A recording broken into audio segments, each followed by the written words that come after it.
Hey there, welcome to this video. And in this particular video, we are going to talk about data structures using Java. So do watch this video till the end because there is a lot of information that is being presented to you in this hours and hours of video. Okay, this video is going to be a little bit longer because there is a lot of useful information packed in there. So stick till the end. This is going to be amazing, I promise. Also, if you haven't yet, or if you're new to this channel, do hit the subscribe button, like the video, and even turn on the bell notification. So I'll tell you, I was going through my YouTube channel stats and I saw like there are a couple of videos that have hit 100,000 views. But the subscribers that I have on my channel as of today is only 9,500.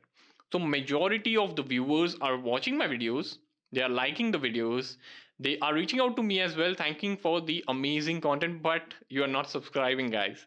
So I would highly encourage you all, and it's a request that do subscribe to my channel because that is what you can do to motivate me to bring in more such amazing content for you all. Okay, that's what you can do to support my. So I would highly recommend that you like, subscribe, share, turn on that bell notification so that you can be notified whenever I post something. So coming to this video, like I said, this video is about data structures in Java. It's a long comprehensive course. Just go through this video, stick till the end because there is a lot of useful information packed in this video. If you're not able to finish this video at one go, don't worry, cover this video in bites. Okay, so you can like watch 1 hour of content daily, like for a few days, and you can complete this entire course. Also, be sure to check out the description of this video to get some more content from me. Also, be sure to check out the chapters and the timestamps that I have put in the description of this particular video. So without a further ado, let's jump right. So in this lecture, we are going to talk about what are data structures, and by the end of this lecture, you will have a better understanding of the conceptual overview of data structures. We will be visiting the advantages of data structures and the types of data structures depending on the usage. So let's get started. So you will agree with me that we live in an information age where there is lots of data around us. So every time you use an application or you do something, you are creating data about yourself. For example, whenever you use Facebook, you create posts, you like, comment.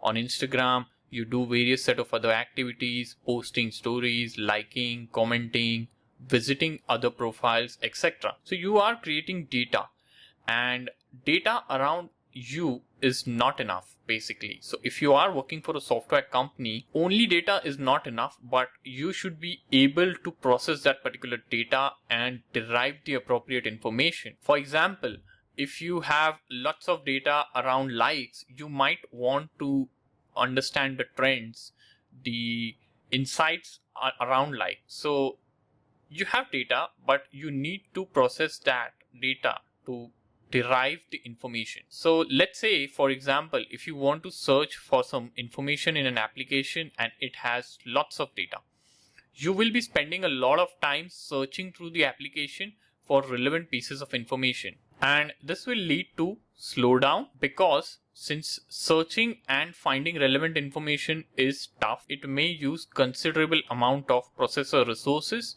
leading to an overall slowdown. Speed, because searching and traversing through the huge set of information might slow down the overall process. And the other problem you might face is multi-search. So if your application serves multiple users at one point of time, it may lead to multiple concurrent requests, which may cause further slowdown. So this is where data structure comes in. So what is data structures? So data structure is simply a way to store and organize information appropriately so that it can be used efficiently.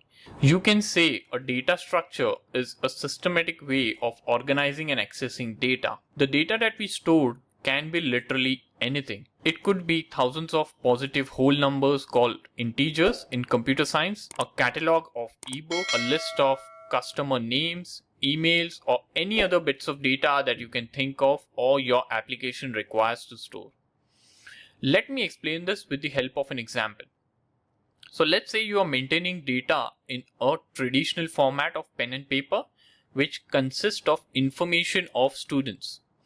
You keep entering record as and when students come. After a point in time, you will have several records, tens and thousands in numbers, which would be too difficult to handle. So every time you have to search for a student, you have to scan through the entire list one by one, which is tedious and not the right way to do. If you have to delete a student, then you have to again scan the entire list and delete the record once you find it. Same goes for editing as well. This is tedious and definitely not the most effective way to go about. Now let's say you now store these records of student in a sorted way, and you have sorted this particular records in alphabetical order. So now if you have to search for any student, the process will be much easier than the earlier one. It would be very easy for you to find the student record. Even editing and deleting the student information would be super easy. So this is how data structure adds value to your life as a software engineer. Data structure has several advantages, and the first advantage would be it allows you to process data in an easier way, or it allows easier processing of data. They allow efficient functioning of the computer program you implement, since the data is stored in an efficient way. Data structure can be split into two categories, okay, based on how they can be accessed, okay. These two categories are linearly accessed and non-linearly accessed data structures. A linearly accessed data structure can be accessed sequentially by visiting each element in the array, which is commonly referred to as a passover. So examples of linear data structure would be array, linked list, stack, and queue. A non-linear data structure stores data in a sorted order where there exist relationships between the elements of data. Unlike linear structure, we can't access each bit of data sequentially here. Instead, traversal of non-linear structure requires advancing and backtracking over the bits of data. Example of non-linear data structure would include trees and graphs. However, this isn't the only property of data structures. We also need to look at how the data in them is stored in the memory. And again, we can categorize data structures into two parts based on how they can be stored. So earlier we did a categorization based on how they could be accessed. So this categorization is based on how they are stored. And again, they are categorized into two parts. One is linearly stored and non-linearly stored. Under linearly stored, we have array, and under non-linearly stored, we have linked list.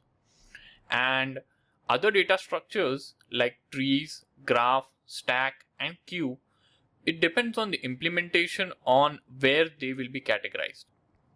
With linearly stored data structure, each element of data is stored consecutively in the memory, and this can be visualized like this. So if we have a data structure called array, and here are the elements of the array: 32, 8, 10, 152, 43, and so on. So this is how they'll be stored in the memory. So you can see that they're linearly stored, and this is the memory location where they are stored. And the disadvantage of this is that at the end of the structure, there may be some wasted space that holds no data. Because if you have defined an array of size 10 and if you only store 5 values, so only 5 memory blocks will have that data and rest 5 would be empty. So that's the disadvantage here. There is some memory wasted in the end. With non-linearly stored data structures, the data is stored at random memory locations, and each bit of data has a pointer to the memory location of the next. And sometimes it also has a pointer to the memory location of previous. And this can be visualized like this with the help of this diagram, which you can see on my screen. So we have similar data that we had in the previous slide, but here you have 32 and it points to the next node over here, which is 8, and then it points to the next element, which is 10, next element 152. So this way you are not only creating memory on the go. So let's say you have 5 elements to be stored. So you will only create 5 nodes and you will store only 5 elements here, and rest 5 won't be created at all. And these 5 would be linked to each other with the help of a pointer. So this is how a non-linearly stored data structure is. And this is more efficient as the data is stored in the memory where there is free space. And this foregoes the issue of unutilized memory. However, as you may be able to imagine, this is more complicated to implement. So a structure can be linearly accessed and non-linearly stored. For example, a linked list consists of nodes. We will be covering linked list in more detail later. But for now, you can think of node as an object that stores a bit of data and has a pointer to the next node in the memory. And nodes are stored non-linearly in the memory but are accessed linearly by sequentially visiting each node in the list. So to summarize, data structure can be categorized as linearly accessed and non-linearly accessed. Under linearly accessed, we have arrays, linked lists, stack, and queues. Under non-linearly accessed, we have trees, graphs. And also they can be categorized depending on how you store them. So arrays can be linearly stored and linked lists are non-linearly stored, but stack, queues, trees, and graphs, it depends on the implementation whether they are linearly stored or non-linearly stored. So let's summarize. So in this lecture, we understood the concept of data structures. We also took a look at the advantages of data structures and how our life would be without data structures.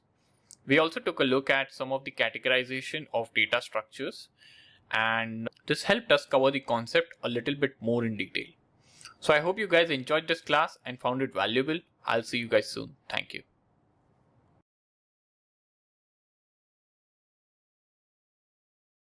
Hello guys, welcome back.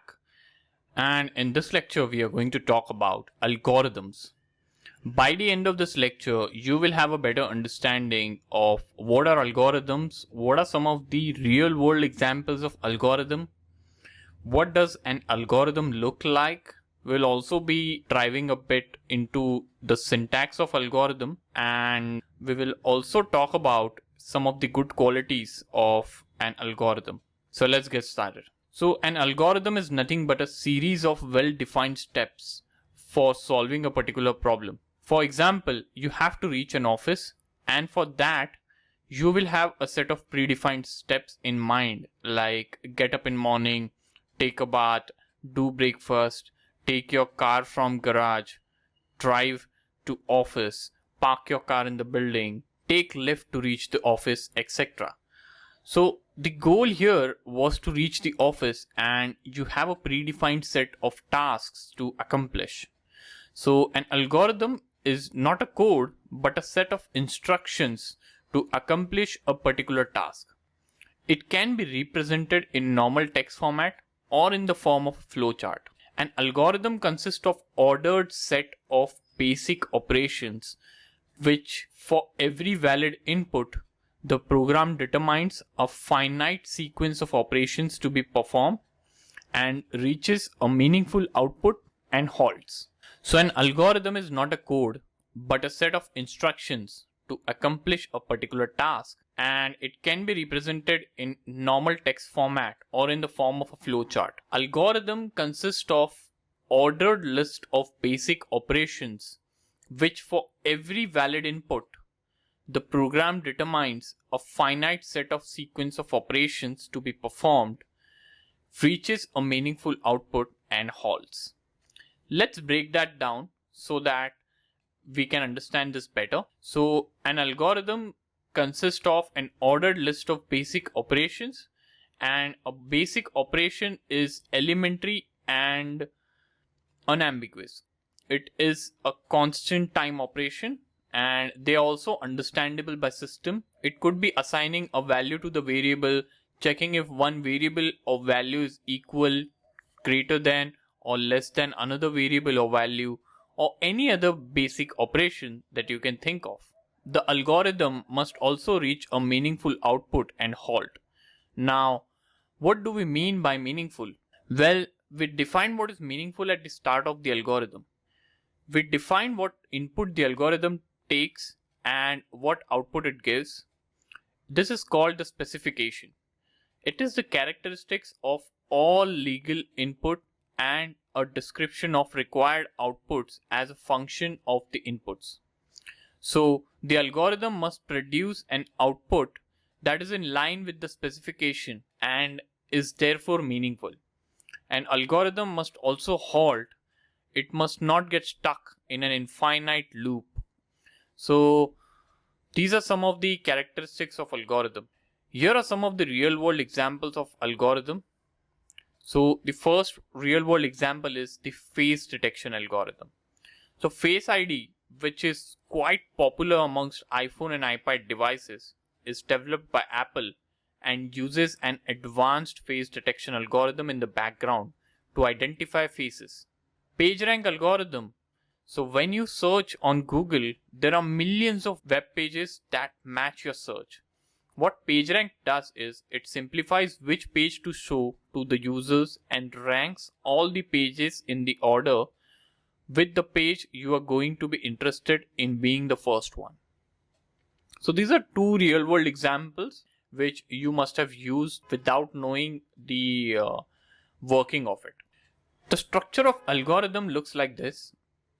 So we have an input and it is a characterization of all legal inputs that we want to give to this particular algorithm. And we also have output, which is a description of the required outputs as a function of inputs. And then we have an ordered list of basic operations. So now we understand how an algorithm is structured. Let's talk about pseudocode. So what is a pseudocode? So pseudocode is a language that allows us humans to specify and describe how a computer program works in a way that is both interpretable by us and translatable into code. It is designed for person-to-person communication. It sits halfway between the detail needed for person-to-computer communication and informal English used for in-person-to-person communication. We use pseudocode to specify the ordered list of basic operations determinable given a valid input to the algorithm. It is important to note that a pseudocode isn't a defined language. There isn't one specific way to write it. In this lecture, we are going to define the version of pseudocode that we will be using in future lectures. So let's explore some pseudocode syntax. Let's start with variables. So variables are used to store data, and values assigned to variables are done using this particular syntax. Just like with code, we can retrieve the value stored in the variable by simply calling the variable. Next, let's have a look at control structures. Firstly, let's take a look at conditional sequencing. An if statement uses this particular syntax. So we say if some condition is true, then do something else, do something else. This is the syntax for if that we'll be using with our algorithm. Secondly, let's talk about bounded iterations. This involves doing something at exact specified number of times. And this uses this particular syntax wherein we say for I from start to finish, do something. So if you want to run a for loop for printing a hello world 5 times, so you will say for I from 0 to 5 do, and you will write your print statement which prints hello world or hello Java, whatever you want to print in. So these are some of the syntax. Let's explore some more. So this is a syntax for conditional iterating, and this involves doing something so long as some condition is true. And the syntax we have is like this: while some condition is true, do something. Finally, let's talk about arrays. So an array is a collection of indexed variables, each of which stores some data. And the length of array is always defined via array 0 to n, and this is an array of length n and is 0 indexed. That is what we are telling over here.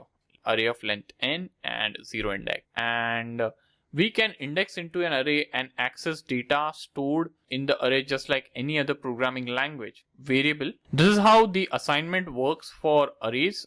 And this particular statement assigns the value stored at the third index of A to the variable.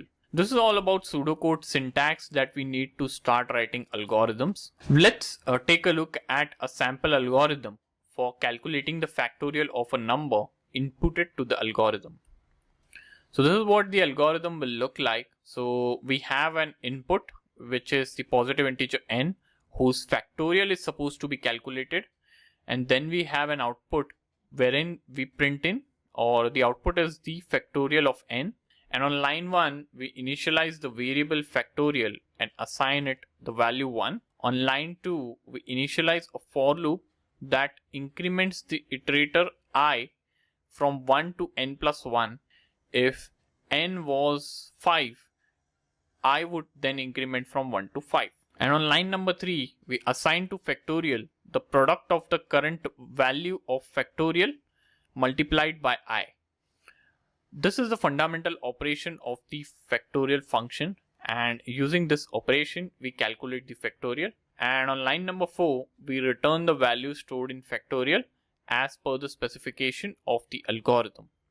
So this is a sample algorithm to calculate the factorial of a given number, and this particular algorithm is translatable to any programming language. And this is human readable basically. If you show this algorithm to any programmer, he will be able to translate this to any specified coding language. So let's talk about some of the qualities of a good algorithm.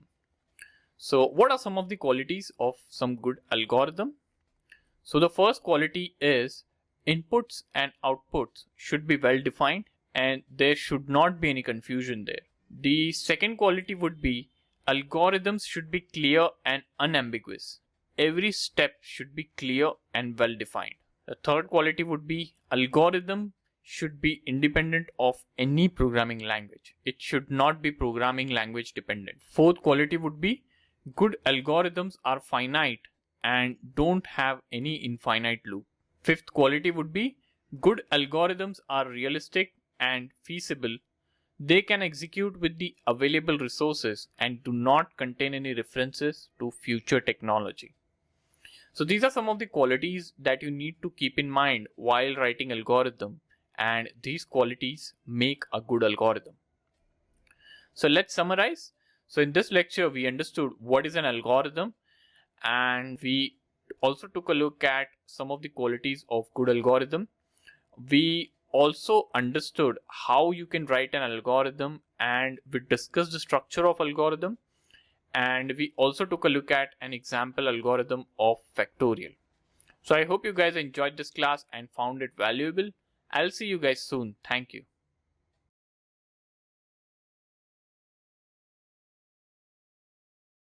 Hello guys, welcome back.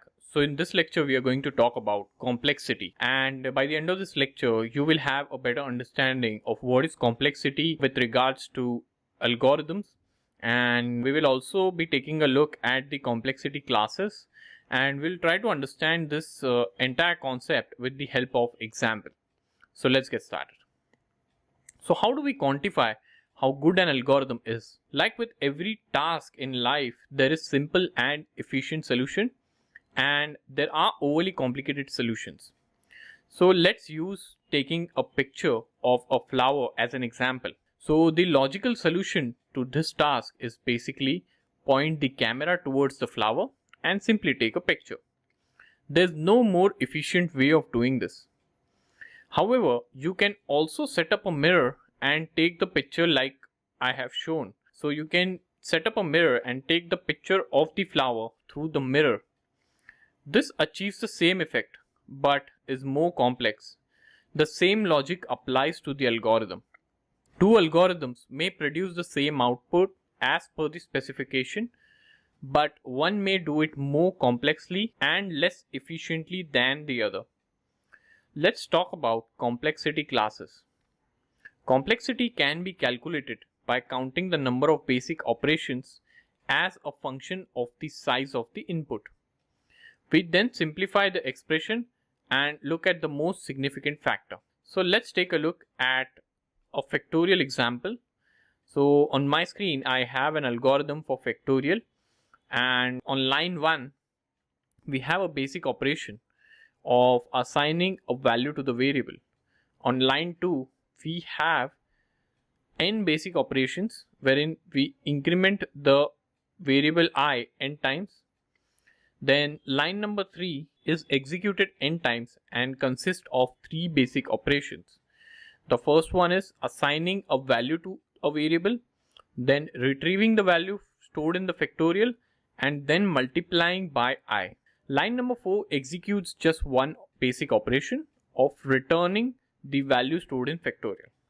So in total, factorial consists of 2 plus 3 into n basic operations. So in total, factorial consists of 2 plus 3 into n basic operations, and this is already simplified.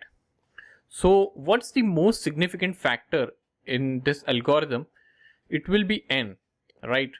Because we ignore constant factors like 2 as their execution depends on hardware specific. However, we would be interested in knowing how the algorithmic complexity grows as the function of input size, and hence n will be the most significant factor for the factorial algorithm. Let's say we had an algorithm with lots of basic operations. Complexity can be subdivided into two parts. One is the time complexity and the other one is the space complexity. We'll talk about this in our later lectures. So I hope you guys enjoyed this class and found it valuable. In this lecture, we understood what is complexity and how does it relate to algorithm. So I hope you guys enjoyed this class and found it valuable. I'll see you guys soon. Thank you.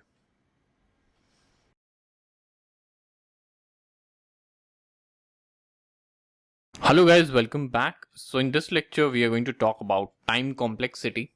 And by the end of this lecture, you will have a better understanding of this concept. And we will also be taking a look at asymptotic analysis. And we will be exploring this entire concept with the help of an example. So let's get started. Time complexity quantifies the runtime of an algorithm. So let's say, for an example, we have a machine that can execute 1 billion instructions per second. That means one operations would take 1 into 10 raised to minus 9 seconds to execute, since a billion has 9 zeros. And let's say we run an inefficient algorithm on that computer, and that particular algorithm has cubic time complexity of theta n raised to 3. And let's say we input 100,000 numbers to this particular algorithm. That means we need to execute 1 into 10 raised to 15 instructions per basic operation. So we arrived at 1 into 10 by 15 by multiplying 3 into 5 over here basically. So it's 1 into 10 by 15 because complexity is n by 3. So this would take 11 million seconds or 11 and a half days, which is a very long time. Now let's say we have the same machine, executes 1 billion instructions per second, and let's say we have an efficient algorithm here which has a logarithmic complexity of theta log n, and let's say we input 100,000 numbers here. We would be executing only 5 instructions per basic operations since log of 100,000 is 5, and execution time will also be 5 into 10 by minus 9 seconds. So regardless of how fast our machine is, an efficient algorithm of low complexity will always outperform an inefficient algorithm of higher complexity. Let's talk about asymptotic analysis. So with time complexity comes worst case, best case, and average case. We use asymptotic analysis for time complexity in place of absolute runtime values because they aren't particularly helpful. Absolute runtime values depend on hardware.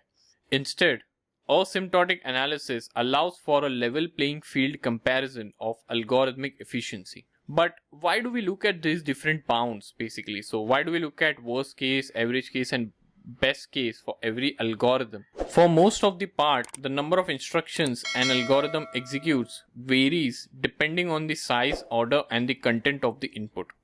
Therefore, complexity isn't two-dimensional. Firstly, we have worst case analysis, commonly referred to as big O analysis or big O notation.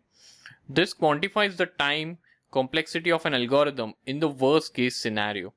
So for example, let's say we want to sort 10 numbers into ascending order. The absolute worst input in this algorithm would be 10 numbers in descending order, right? Because in that case, every single number apart from the middle one would need to be repositioned.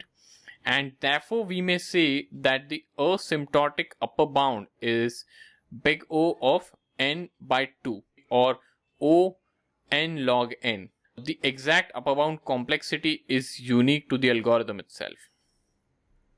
Let's talk about the theta notation. This is the average case analysis, or we can also say tight case analysis. So for a given input, what's the average runtime? This is denoted by theta. Notably, if the upper and lower asymptotic bounds of an algorithm are same, then we can just say the asymptotic tight bound of the algorithm is theta n. Let's talk about the best case analysis. This is denoted by omega notation. As you can see, using the same example, the best scenario for an ascending sorting algorithm is that the input is already in the ascending order. But still, the algorithm may need to check that every number is in order and perform no reordering. So this would have an asymptotic lower bound of omega n. The exact complexity depends on the algorithm. So to summarize, worst case is also known as big O notation, and we can also call it the upper bound. The theta notation is nothing but the average case, and we also call it the tight bound. And the omega notation is also called as best case or the lower bound.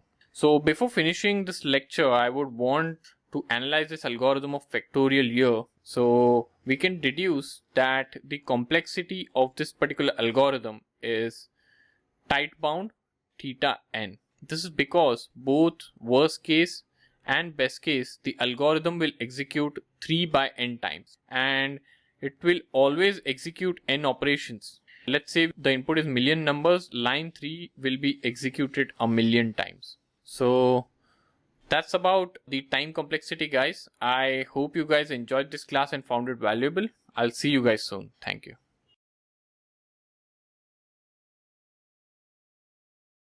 Hello guys, welcome back. So in this lecture, we are going to talk about space complexity with respect to algorithms.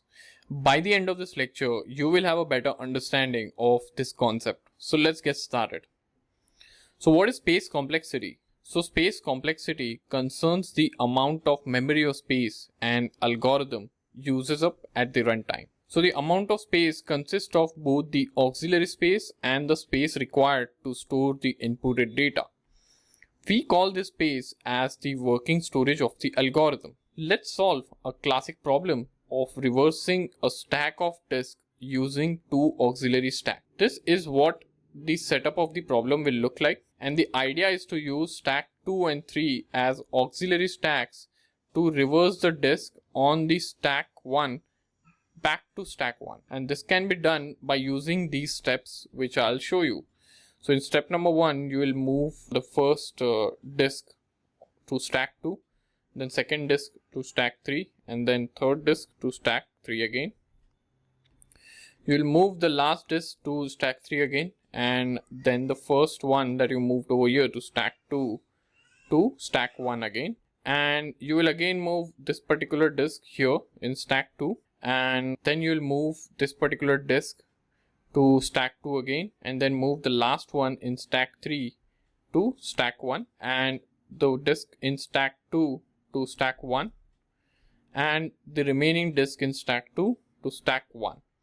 So this is how the algorithm works, and the algorithm behind this uses stacks. However, you can quite intuitively see that for n disks, we need two auxiliary stacks that can hold n items themselves.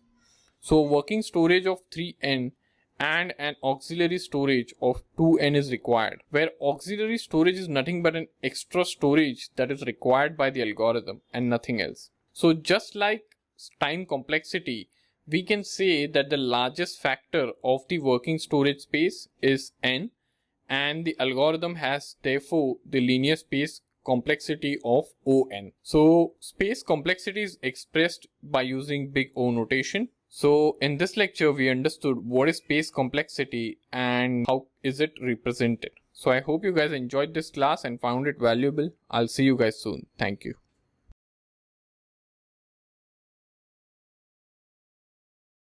Hello guys, welcome back. So in this lecture, we are going to talk about what is a linked list. By the end of this lecture, you will have a better understanding of the conceptual and the theoretical design of linked list. So let's get started.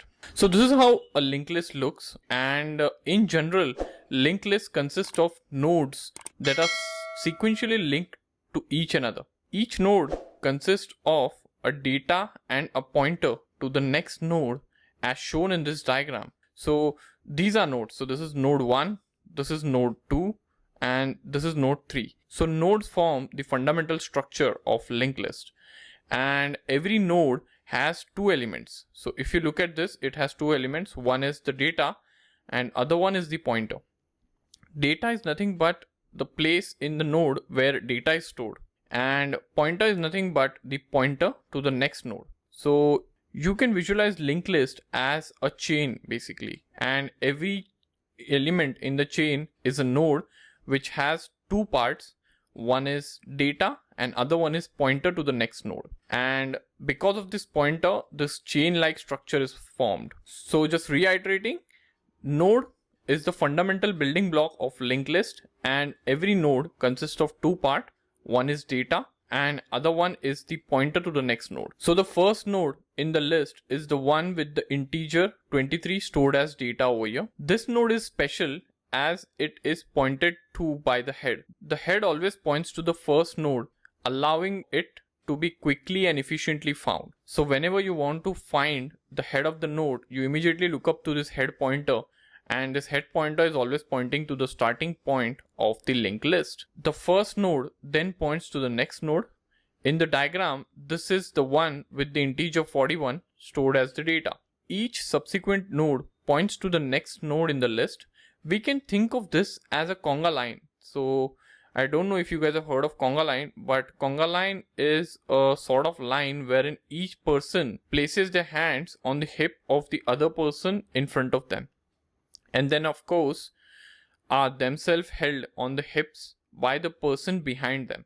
However, the people at the front and the back of the conga line break this rule, just like singly linked list. So here for first node, this is not being pointed by some other node, but instead it is being pointed by the head pointer, and the last node in the linked list is not pointing to any other node, but instead the pointer part is initialized to null. So the referencing or linking of one node to another is done by pointers, wherein a node stores the memory address of the next node to form the link. Pointer is nothing but a variable storing memory location for the reference purpose. Finding the last node in the singly linked list is not easy as finding the first node. So for first node, you have to just refer to the head pointer and you get the first node. But for last node, you have to cycle through each and every node in the list until we find a node that points to a null object. And that node which points to the null object is the last node in the linked list. So I hope the concept of linked list is pretty clear. So a linked list is nothing but a chain of sequentially connected nodes, wherein the first node is pointed to by the head pointer and the last node points to null. And every node consists of two parts. One is the data part and another one is the pointer part.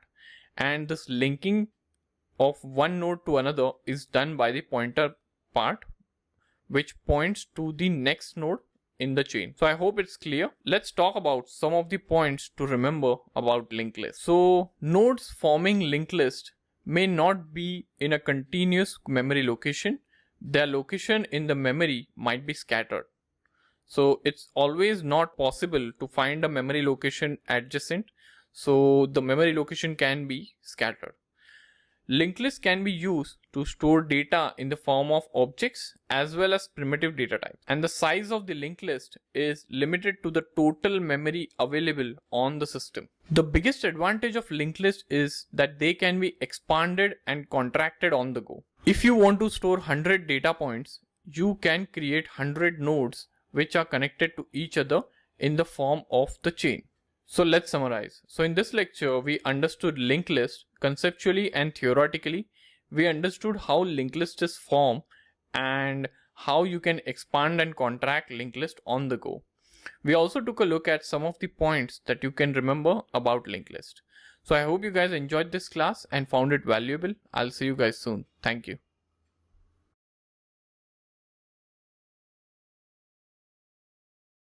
Hello guys, welcome back. So in this lecture, we are going to talk about linked list versus arrays. By the end of this lecture, you will have a clear understanding of what are the advantages of linked list over arrays and some of the disadvantages that linked list have against arrays. So let's get started. So here is a sample diagram of the linked list, and let's talk about the advantages of linked list over arrays. So linked list can be expanded and contracted on demand. So size of arrays are fixed and should be known before we can use them.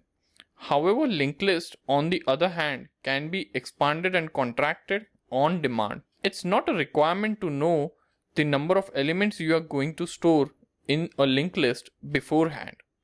So this is a linked list diagram, and if you want to add more elements during the execution of the program, you can keep on creating new nodes and just link it in the end. So let's say you have a linked list with these 3 nodes and you want to store one more data point.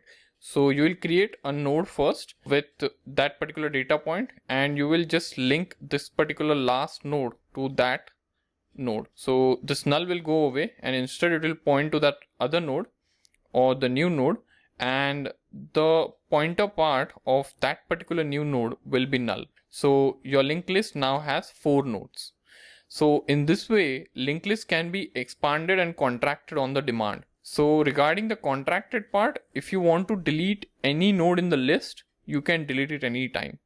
So it is pretty flexible, but this is not the case with arrays. So if you are using arrays, you should know the number of elements you are going to store in the array beforehand, and they cannot be contracted and expanded on demand. So this is one of the major benefit of linked list over arrays. Let's talk about the another advantage. So the second advantage is the size of the arrays cannot change post declaration, but the size of linked list can change. So if you create an array with size 10 but use it to store only 7 elements, then those 3 remaining memory blocks will be occupied by the array because that is what you have declared. However, in case of linked list, that's not the case, because if you are going to store 3 elements, then you will create only 3 nodes. Now during the execution of the program, let's say if the demand increases, you want to store more nodes, more elements, then you can add them on the go. But this is not the case with the arrays. Once declared, it's fixed. Let's talk about the third advantage of linked list over arrays. So arrays are used to store values of the same type. So let's hop on to the next advantage of linked list over arrays. So inserting and deleting of elements in arrays is slow. However, it's pretty fast with linked list. Let's talk about the disadvantages now of linked list over arrays. So let's talk about the first disadvantage.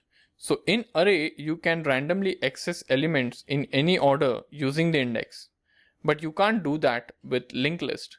Like for example, you can access the third element of the array as a in brackets 2, which means a is nothing but the name of the array and 2 is nothing but the index, which means the third position, since the array starts with 0 index. You don't have to go through the first element, then second element, and so on to access the third element. However, this is not possible with linked list. You cannot access any element in linked list randomly, just like you do for arrays, With linked list, you have to start from the first node and traverse all the way. Accessing items with linked list is a bit slower than with arrays. So in our example, if you want to access the element here, like what is stored in node number 3, so you have to start with head, you have to go to the head node, then traverse to the second node and traverse to the third node. And then you find the third node and then you print this particular value or use it for whatever purpose. But this is not the case with array. If you have an array of size 10 and if you want to access the third element, you will simply use a and in brackets 2. That's how you access. You don't have to go to the first element, second element and third element and so on. So this is one major disadvantage of linked list over array. The next disadvantage is linked list requires additional memory for storing pointers to the next element. So if you are creating a linked list to store integer values, you will have to create two parts in every node. One is to store the integer value and another one is to store the pointer. And you have to do this for every node. And every node means you have to do it for each and every element you are storing in the linked list. So with every node, a memory wastage is there, which is for this pointer. I won't say it's a memory wastage, but it's just an additional space that you require to store the pointer. However, this is not the case with the array. In array, you don't need pointers, and if let's say you are storing only 10 integer, you just need that much of space. However, with linked list, if you are planning to store 10 integer elements, you will also need space to store 10 pointers. So this is the disadvantage of linked list with regards the memory usage. So let's summarize. So in this lecture, we understood the advantages and disadvantages of linked list over arrays. So I hope this clears the concept of linked list a lot. And I hope you guys found this lecture valuable. I'll see you guys soon. Thank you.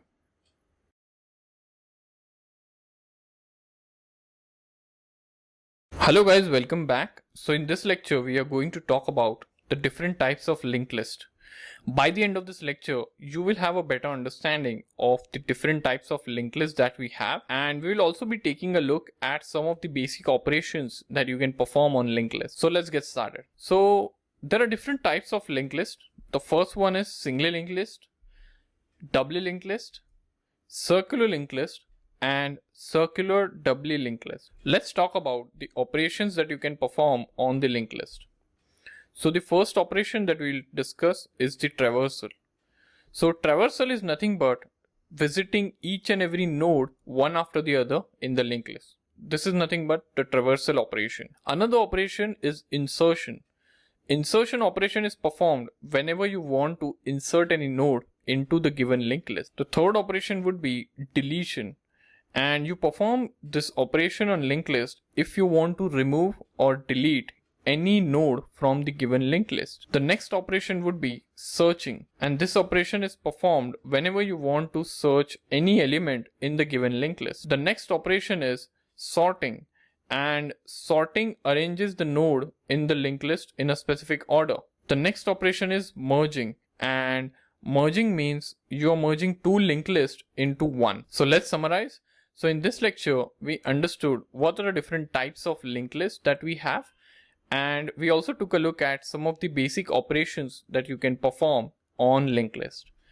So I hope you guys enjoyed this class and found it valuable. I'll see you guys soon. Thank you.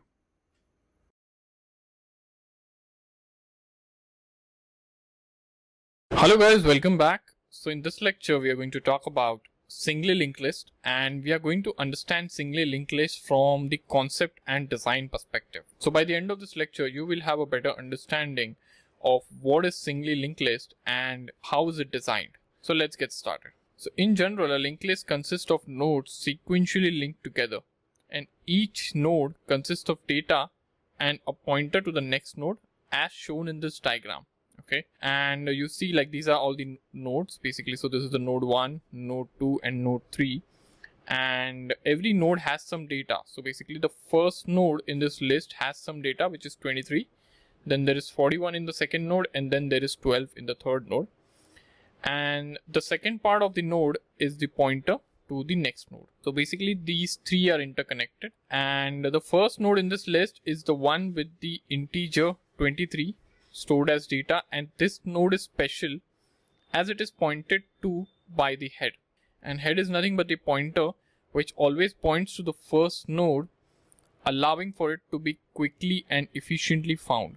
And the first node then points to the next node in the diagram. This is the one with the integer 41, which is the data stored there, and each subsequent node points to the next node in the list. And we can think of this as a conga line basically, wherein each person places their hands on the hips of the person in front of them, and of course are themselves held by the hips by the person behind them. However, the people at the front and the back of the conga line break this rule, just like singly linked list. So the last node in the list has a null pointer basically, and it's not pointing to any other node.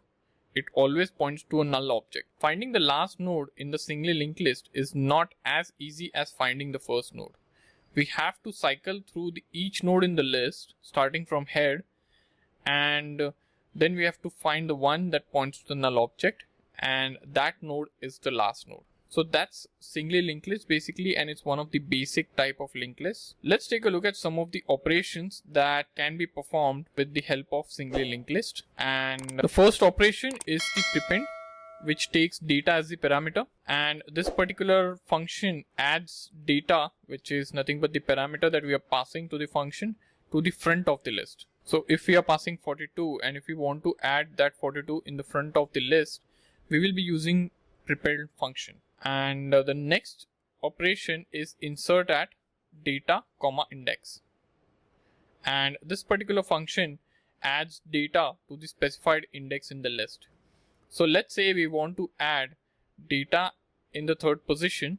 That is when you will be using insert at function. Pop first function removes and returns the first node in the list if it exists, else it will return a null node. Pop at function, which takes index as the parameter, removes and returns the node at the index in the list, and if index is in the bounds. If index is not in the bounds, it returns a null node. Similarly, we have a size function which returns the size of the list. So these are some of the operations that we can do with the help of singly linked lists. Let's summarize this lecture.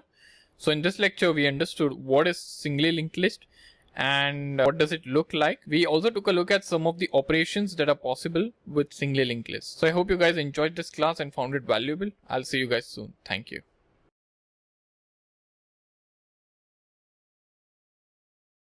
Hello guys, welcome back. So in this lecture, we are going to talk about creating a singly linked list in Java.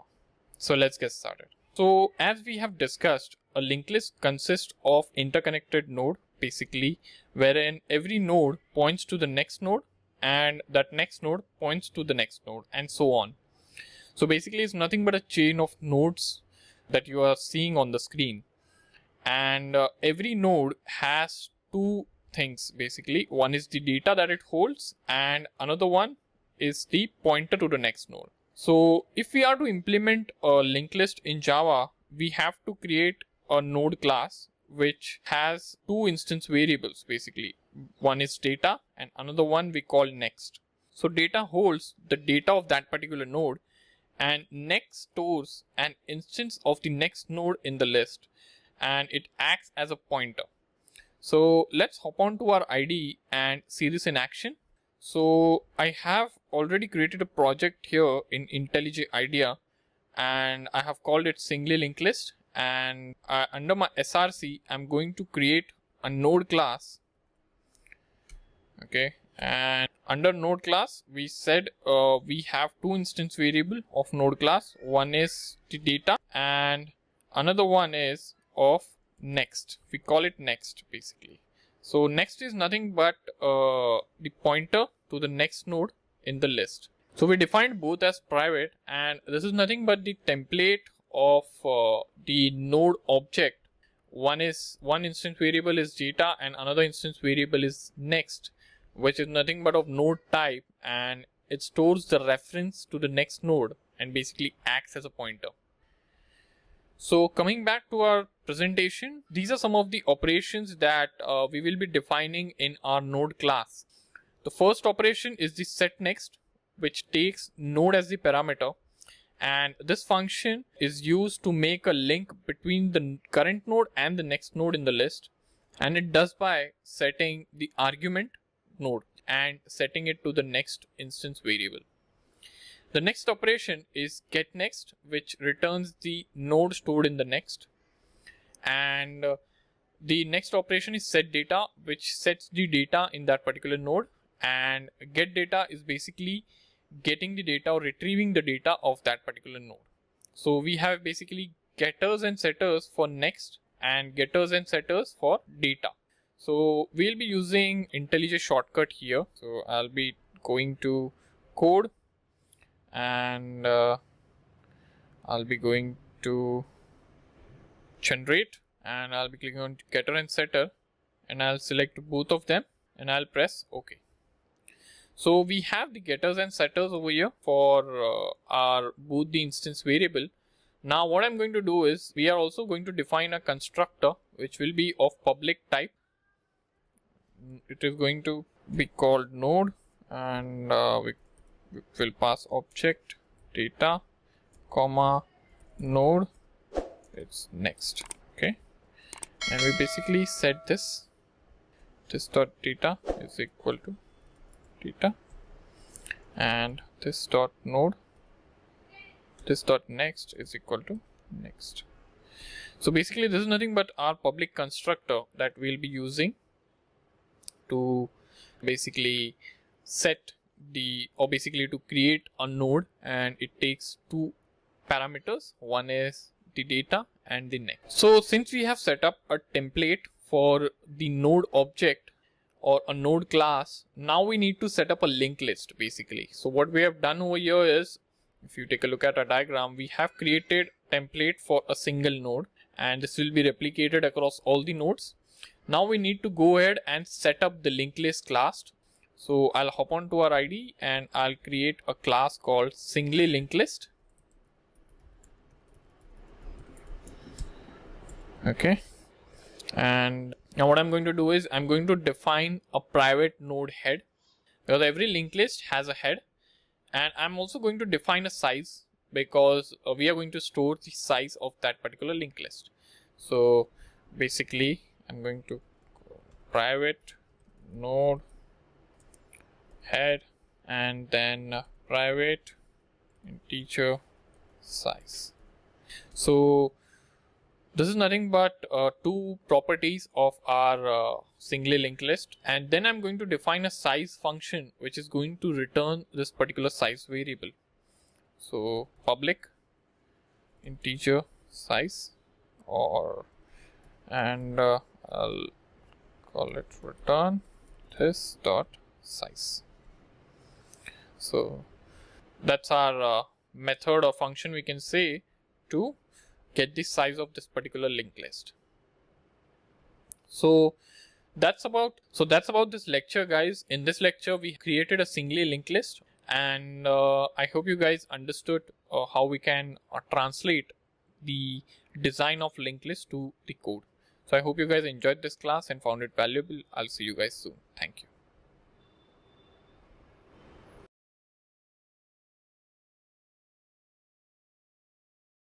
Hello guys, welcome back. So in this lecture we are going to talk about how you can insert a node in the beginning of a singly linked list. So let's get started. So by the end of this lecture you will have a better understanding of the algorithm to insert the node in the beginning of the singly linked list, and we will also be doing an implementation in this lecture using Java. So we know that these are the operations that you can perform on the singly linked list, and we are going to take a look at the first operation, which is prepend, which takes data as the argument.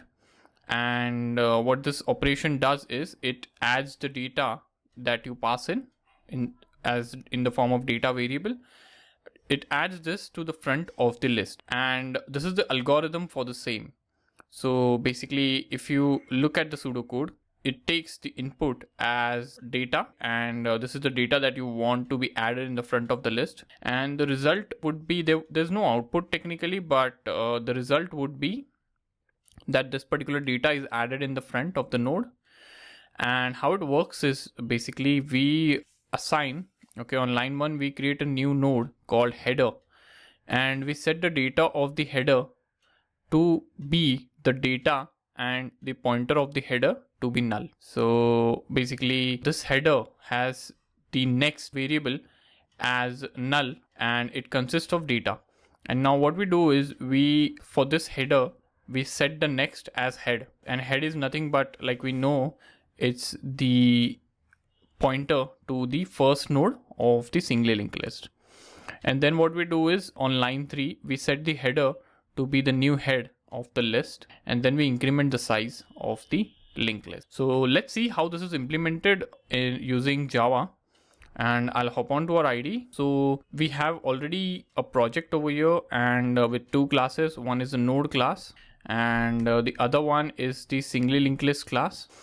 Now what I'm going to do is I'm going to write code over here, or I'm going to paste a code over here of prepend function, and this is what the code looks like. So prepend takes data as the parameter, which has object as the data type, and first we create a node header which has data as the parameter and null as the pointer.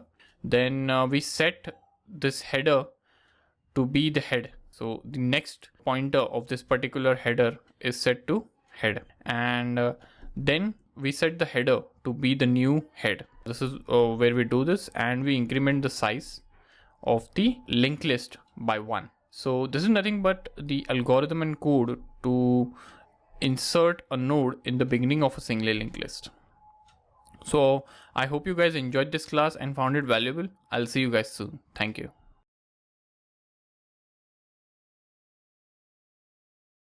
Hello guys, welcome back. So in this lecture we are going to talk about traversing a singly linked list. And by the end of this lecture we would have taken a look at the algorithm to traverse a singly linked list, and also we would have written this in practice using Java. So let's get started. So here is the pseudo algorithm for traverse. This particular algorithm requires no input, but the output would be a printed list of data of each visited node. Basically, if there are 10 nodes in the singly linked list, you would be visiting each node and printing them. That is what traverse function does. And let's take a look at the algorithm step by step. So on line 1, we initialize the variable named current, and this will hold the node that is currently being visited. And we initialize this to the head of the list because that is where we will be starting traversing, and that is why we initialize current to the head of the list. On line 2, we define a while loop that executes so long as current isn't null, which means that this particular while loop keeps on going till the end of the list. On line 3, we print the data that is being currently visited, and on line number 4, we advance current to visit the next node in the list. So it's pretty simple and straightforward.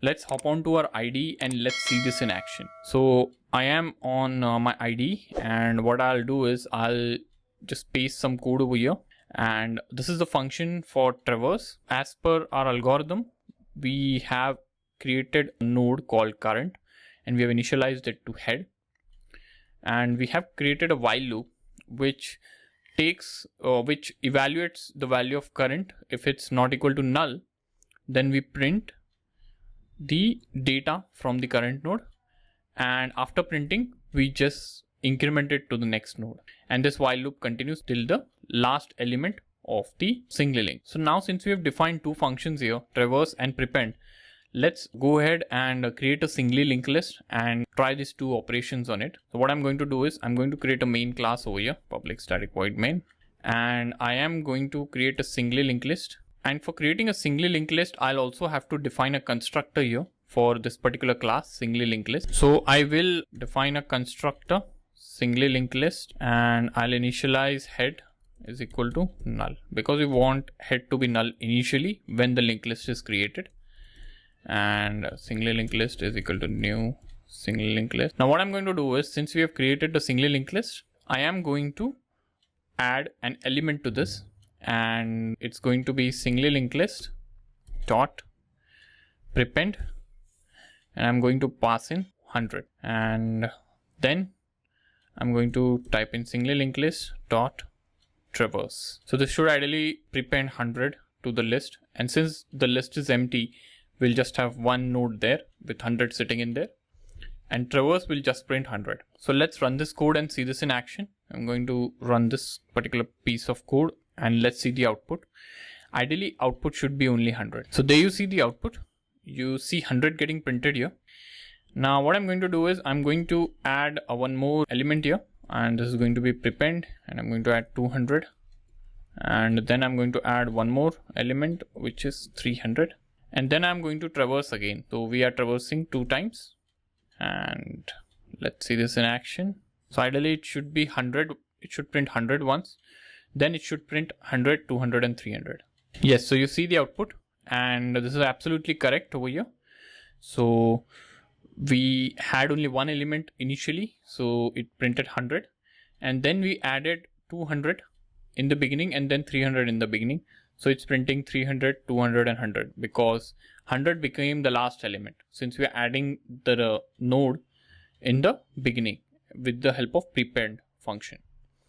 So that's about singly linked list and how you can create a singly linked list, how you can prepend, and how you can traverse. So I hope you guys enjoyed this class and found it valuable. I'll see you guys soon. Thank you.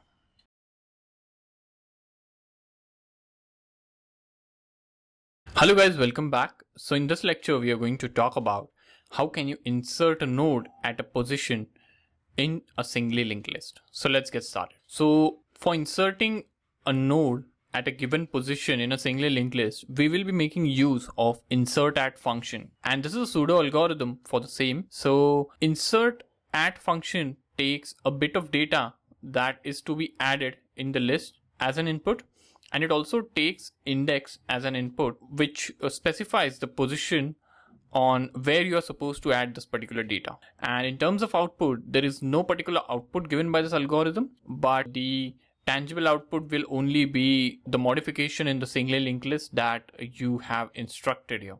So if you want to add 100 at the first position, you pass in 2 parameters to this particular function, which is 100, 1.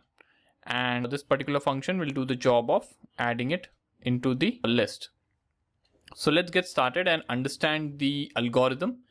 So on line 1 here, we check if index is within the current size of the list, and on line 2 we create new header with null data and a pointer to the current head of the list, and on line 3 we copy the header into a new node before, and before will be the node in front of the inserted node. Then we go on to line 4, wherein we create a for loop that iterates to the specified index of the list. So if you have passed in 1 as the index where you want to insert, this for loop will iterate to 1. So on line number 5, with each iteration of for loop, we set the before to the next node in the list, and this effectively traverses the list to the node before in the front of the inserted. So basically the position or the index where you want to insert the node, this particular line number 5 makes sure that you reach the position just before the place where you want to insert. On line number 6 and 7, we set the node after before to the new node storing data and pointer to the node after before. So basically what we do is we set the next pointer to a new node that is storing the inputted data. This inputted data is nothing but the data you want to be inserted, and the pointer, which means that the node that you are inserting over here will have the pointer to the node that is after before. So basically this particular node that is being created newly over here is being inserted in between technically. And on line number 8, we set the head of the list to be the node after header, and then on line number 9 we increment the size by 1 because we have inserted a node in the link. So let's hop on to our IDE and let's see this in action. So what I'm going to do is I'll just clear this console, and I'm going to paste in a function over here which is nothing but insert@, and this particular function takes 2 parameters. One is data and the other parameter is the index, And data is nothing but the data you want to insert in the linked list, and index is nothing but the index or the position on where you want to insert this data. So as per our algorithm, we check whether this index is in the range, and then this is in the range. Then we create a new node called header, and we set the object to null, and we set the next part of this particular node to be the head. So this particular header points to the head of the list, and we create a node called before, which points to the header. And then we run a for loop. So this before is technically one node before the header or the head of the list. So this particular node before is technically one node before the head of the list. And then we create a for loop. We make sure that this for loop runs till the specified position that we are passing over here. And with every iteration, we make sure that we go to the next node using before.getNext and assigning it to the node before. And then once we are at the position, this loop terminates. And then what we do is we set the before, the next pointer in the before node, to the new node, and in the new node we set the pointer to the next node of the before. So basically whatever before was holding in the next part, we assign it to the new node, and basically the next part of before now has the new node. So technically this particular node is getting inserted in between, and you see the data is getting passed over here. And then we set the head to the node after the header, and then we increase the size of the single linked list. So let's see this in action. So I will first run the code and we'll see what we have currently over here. So this is the linked list that we have. It's 300, 200 and 100. So what I'm going to do is I'm going to insert in the single linked list. So system.out.println inserting 100 at 1. And I'm going to type in single linked list dot insert at, and I'm going to type in 150 comma 1, and then I'm going to type in traverse, single linked list dot traverse, and now I'm going to run this particular code. So ideally 150 should be inserted at position number 1, and you see over here it's inserted at position number 1. So 300 is at 0th position and 150 is at 1 position. We can again do one more insertion at position number, let's say 3 or 2, let's say. So I'm going to put in 250. Okay, sorry, this was 150, and I'm going to insert it at 2. So 2 and 2, and I'll just run this code. So ideally you should have 250 inserted at position number 2, and there you see the output. You have 250 inserted at position number 2, so 0, 1. So that's about how you can insert a node at a given position in a single linked list. I hope you guys enjoyed this class and found it valuable. I'll see you guys soon. Thank you.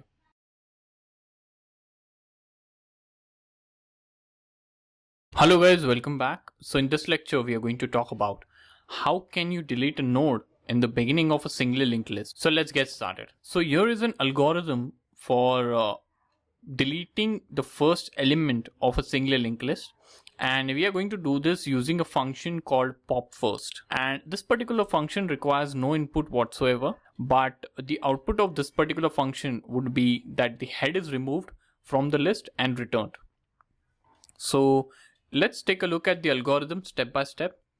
So on line number 1, we check whether the head is equal to null. So if the list is empty, which means if the head is null, and therefore we just skip to line number 7. We just return null over here. And if the head is not empty, which means if it's not null, then we go inside the if statement.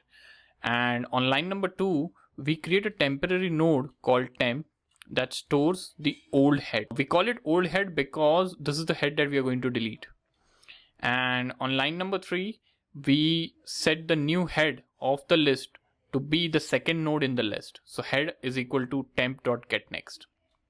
And on line number 4, we disjoin the old head from the list by setting the pointer as null. And then on line number 5, we reduce the size of this particular linked list. And then on line number 6, we return temp. So this is how you delete a node from the single linked list. Basically delete a first node from a single linked list. So let's see the implementation of this function in IntelliJ.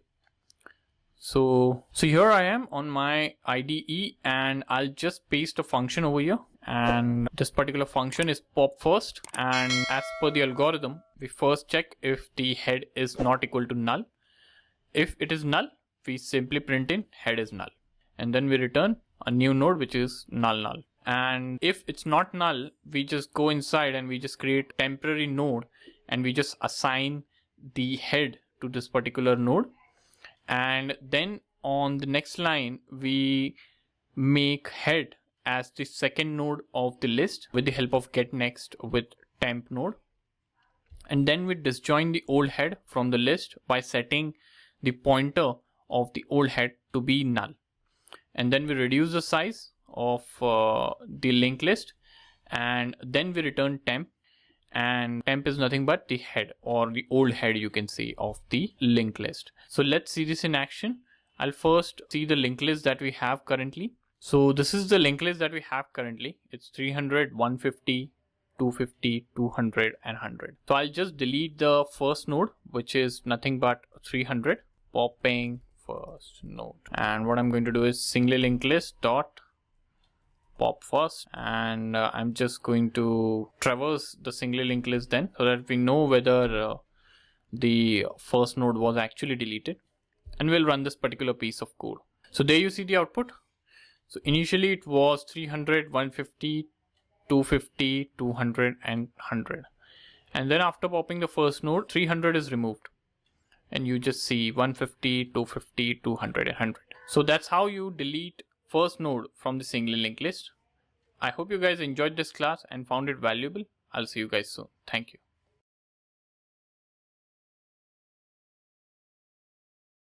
Hello guys, welcome back. So in this lecture, we are going to talk about deleting a node at a given position in the single linked list. By the end of this lecture, you will have a better understanding of the entire process of how you can find a particular node at a given position and delete it or remove it from the given single linked list. And in this particular lecture, we will be taking a look at the algorithm and also the implementation of the same. So let's get started. So we would be using the popAdd function to remove or delete a node at a given position, and this is the algorithm that you are seeing on my screen. So basically popAdd function takes index as the parameter, and index is nothing but the index of the node in that particular list that is to be removed and returned. So index is nothing but, let's say you want to delete a node at position 2, so you will pass 2 as an argument to the popAdd function. And what popAdd function will do is it will delete that particular node at the position 2, and it will also return it. So in output, you see that the specified node is removed and returned. Now let's take a look at the algorithm.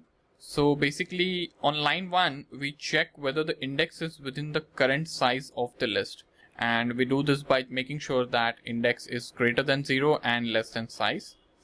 And if that's not the case, then we return a null node. And once this check is successful, we create a new header with the null data, and it acts as the pointer to our current head of the list. So header points to the head of the list, and it does not have anything in the place of data. Now what we do is on line number 3, we copy header into a new node before, and before will be the node in the front of the removed node. So the node that you're supposed to remove, before will point to the node just before that particular node or in front of that particular removed node. On line number 4, what we do is we define a for loop that iterates to the specified index in that particular list. And using this particular for loop on line number 5, we set the before to the next node in the list, and we keep on doing this till index position, and index is nothing but the position that we have given as an input. So what this particular line does is it effectively traverses the list to the node before in the front of the inserted node. On line number 6, we copy the node after the before node into a new node called temp. So basically, say the position is 2, so we stop at 1 because 0, it's from 0 to 1 because it's less than index.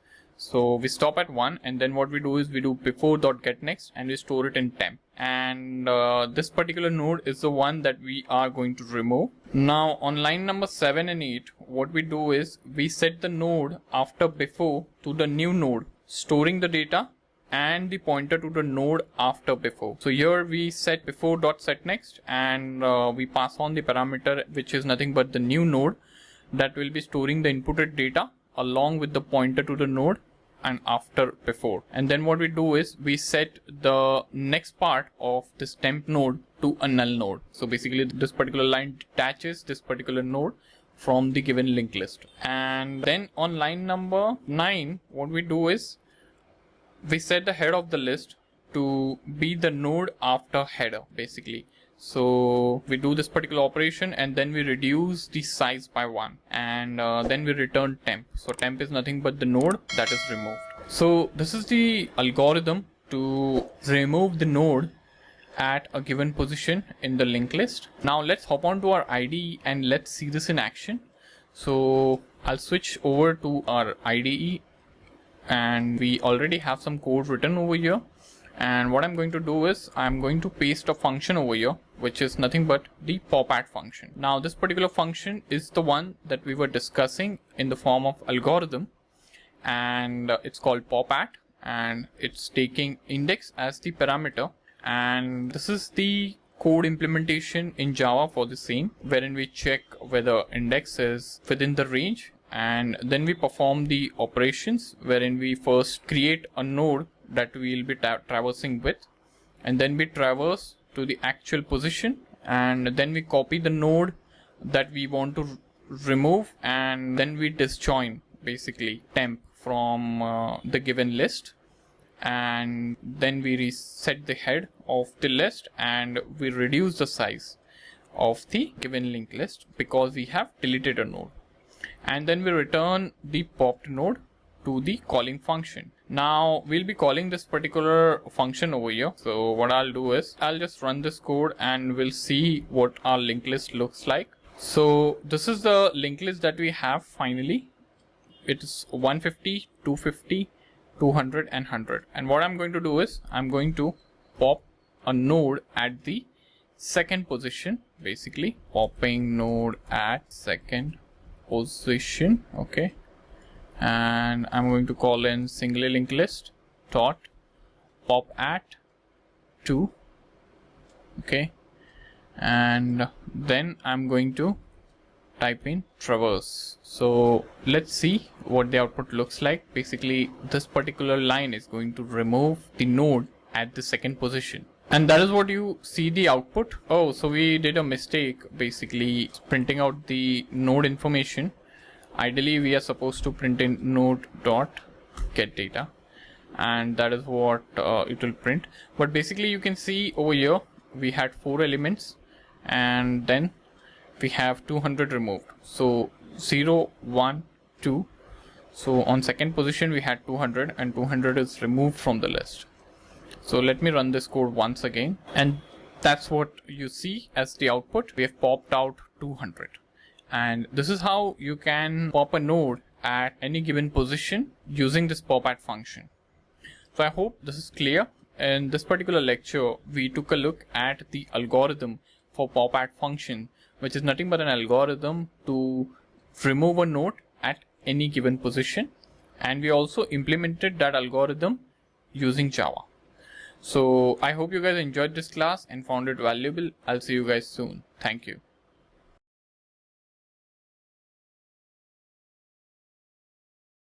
Hello guys, welcome back. So in this lecture we are going to talk about doubly linked list, and by the end of this lecture you will have a better understanding of the conceptual overview of doubly linked list, and also you will understand its design and the kind of operations that we can do with the help of doubly linked list. So let's get started. So this is what a doubly linked list looks like. So it might get overwhelming at first by looking at this diagram, but let me break it down a little bit for you. So in singly linked list, we know that we have a node. It consists of data and a pointer to the next node. And that is how all the nodes are chained together. But in doubly linked list, you have a node which points to the next node and it also points to the previous node. So here you can see this node over here, they both are interconnected. So this first node points to the next node and the next node also points to the first node basically. So this is done with the help of two pointers, that is next and previous. So if you happen to look at the node design of doubly linked list, it consists of three elements. The first element is a pointer which is previous and we call it prev, and this particular pointer points to the previous node of that particular node. This particular pointer points to the previous node, and then we have the second element which is nothing but the data which stores the data that is supposed to be there in that particular node. And the third element is the next pointer which points to the next element of that particular node. So basically a single node in a doubly linked list consists of three elements, which is nothing but two pointers, previous and next, and also data that is supposed to be in that particular node. This is slightly different from what we have in singly linked list. In singly linked list, a node consists of only two elements, a pointer next and data. Next points to the next element of that particular node or the next node, okay, which will follow that particular node, and data consists of data only. So this is how doubly linked list differs from a singly linked list. And as you can see in this particular diagram, we have the first node, and first node consists of 23 as the data, and it has a pointer next which points to another node which is the next node, and it stores 41 as the data, and that particular node in turn has a previous pointer which points to 23. So both these nodes are interconnected with the help of next pointer of node 1 and previous pointer of node 2. And the first node of the doubly linked list will have the previous pointer which will contain null value in it, because there is no previous node to which it can point. And you can see this in the diagram over here. And basically rest all nodes will have next and previous pointing to each other. And in the last node over here, you can see that we have next pointer which consists of null basically, because there is no next node over there. Also in doubly linked list, we have two pointers. One is head and one is tail. Head points to the first node of the doubly linked list and tail points to the last node of the doubly linked list. This is slightly different from what we have in singly linked list, because in singly linked list you have only one pointer that points to the first element of the node. The benefit of doubly linked list is, since we have a next pointer and a previous pointer, you can traverse doubly linked list in the forward direction as well as in the reverse direction.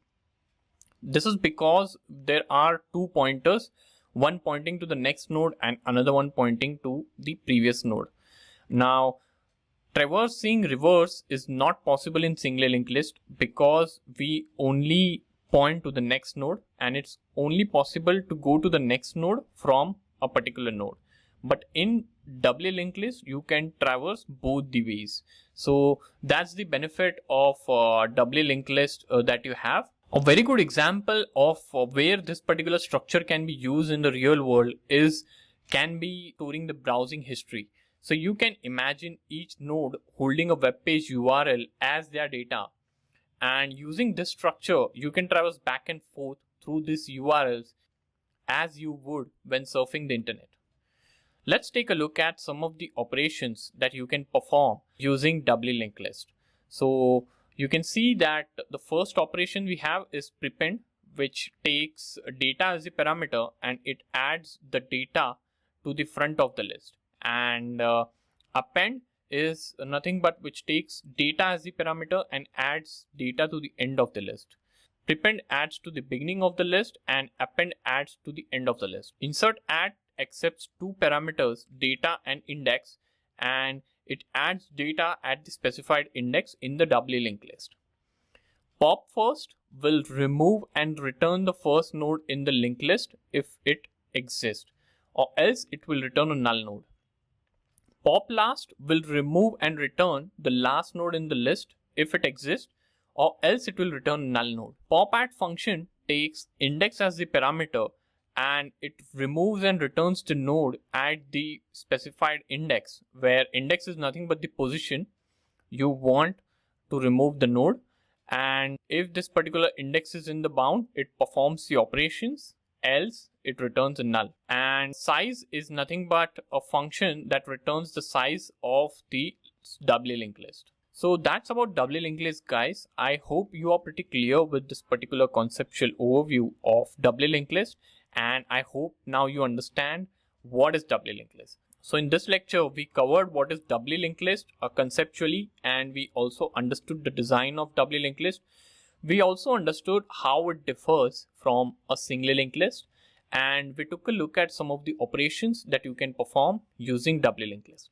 So I hope you guys enjoyed this class and found it valuable. I'll see you guys soon. Thank you.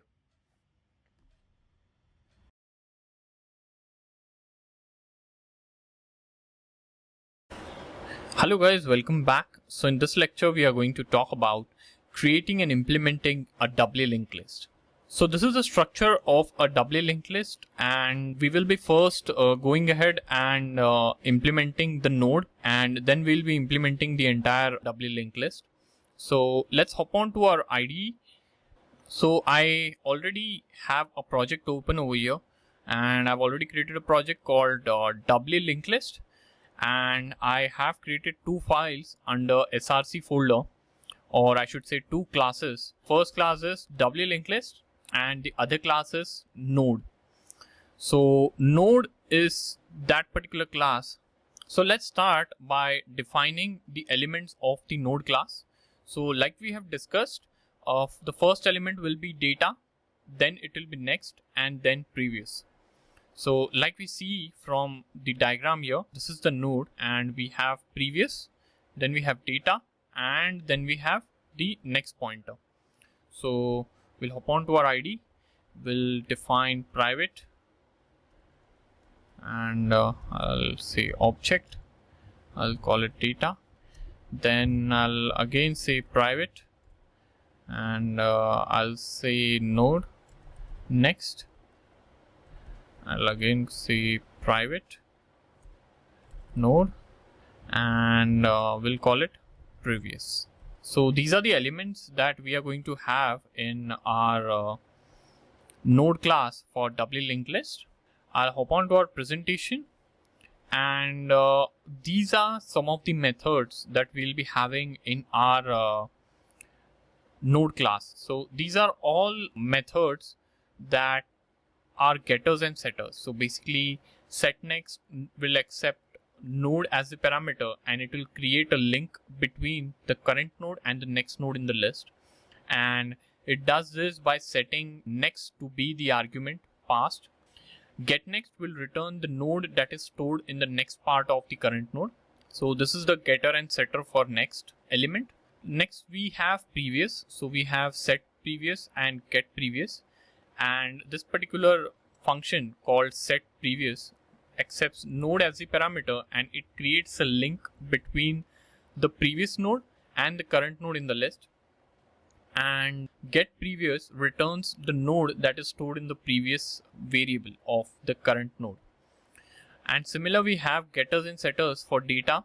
Set data will set the data for the current node. It accepts data as the parameter, and get data will return the data of the current node. So let's hop on to our ID and let's define these getters and setters. So I'll go to code.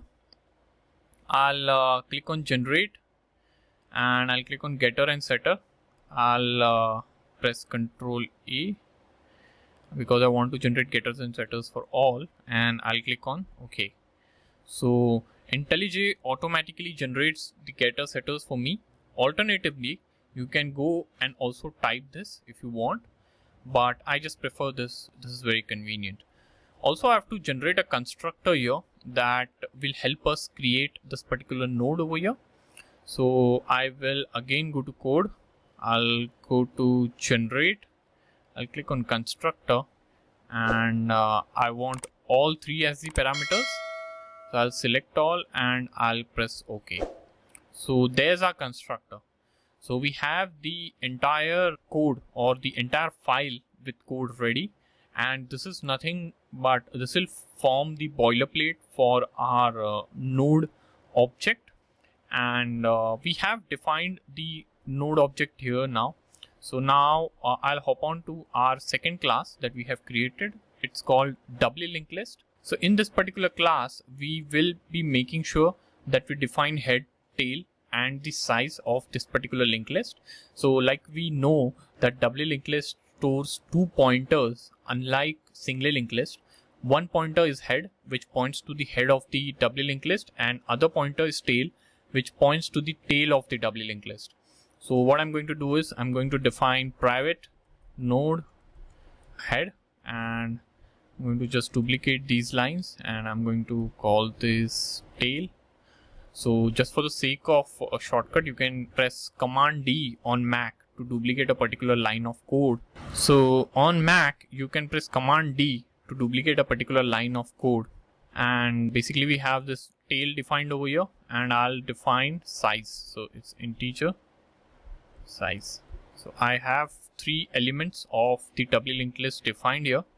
Now I'll go ahead and I'll create a constructor here, public doubly linked list, and I won't pass any parameter here. I'll call head is equal to node, and I'll pass null over here, and I'll initialize both with null. Basically I'll pass node null. Then I'll create a function here that will return the size of the given linked list, or the given doubly linked list, I should say.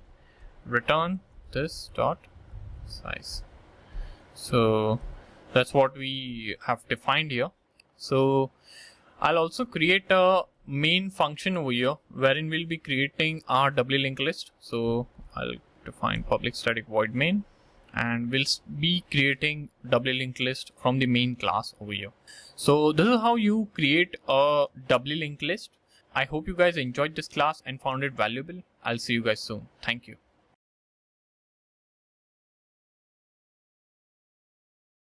Hello guys, welcome back. So in this lecture, we are going to talk about how can you insert a node in the beginning of a doubly linked list. And we will be making the use of a prepend function which will accept data as the parameter. And in this lecture, we will be going through the algorithm for the same, and also we would be implementing the algorithm using Java and an IDE. So let's get started. So these were the functions. So here is the prepend function that we are going to talk about, and here is the algorithm for the same. So as an input, prepend function takes a data parameter, and this is nothing but the data that is supposed to be added in the front of the list. So this particular function adds a node in the front of the list, and it accepts one parameter, which is nothing but the data of the node that is supposed to be added in the front of the list. And there is no output whatsoever by this particular function, except the fact it just adds or prepends the node that it's supposed to in the beginning of the list.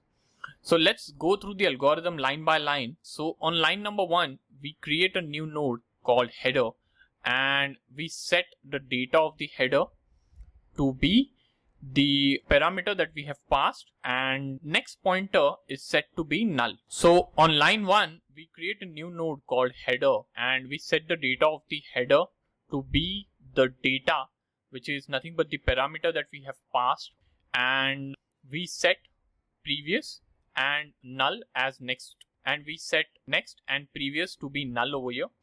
And then on line number 2, what we do is we set the next pointer to be the current head of the list basically. So this node will point to the current head of the list, and then on line number 3 and 4 we set the previous pointer of the head to point to the header if head of the list isn't null. So if the list is empty, then we set the previous to be the header.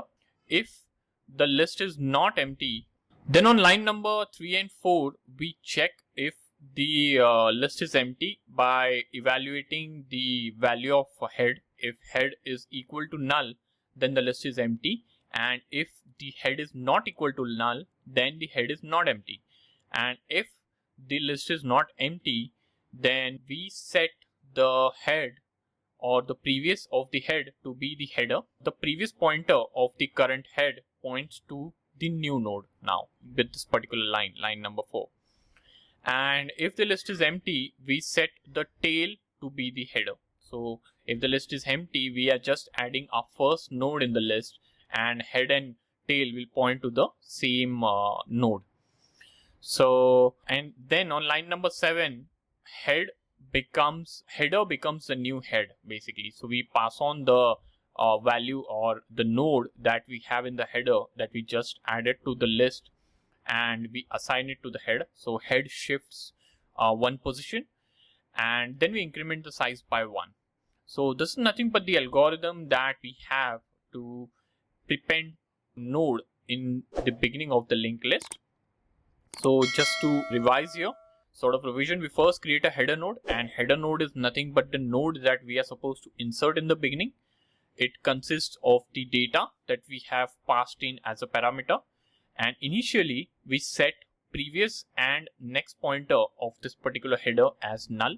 Then we set the next pointer of this particular header to be the current head of the list, and if the list is empty, we set the tail as header over here, and if the list is not empty, then the current head or the previous pointer of the current head points to the new node, and then we change the head of the list because we just added a node in the beginning, and then we increment the size by 1.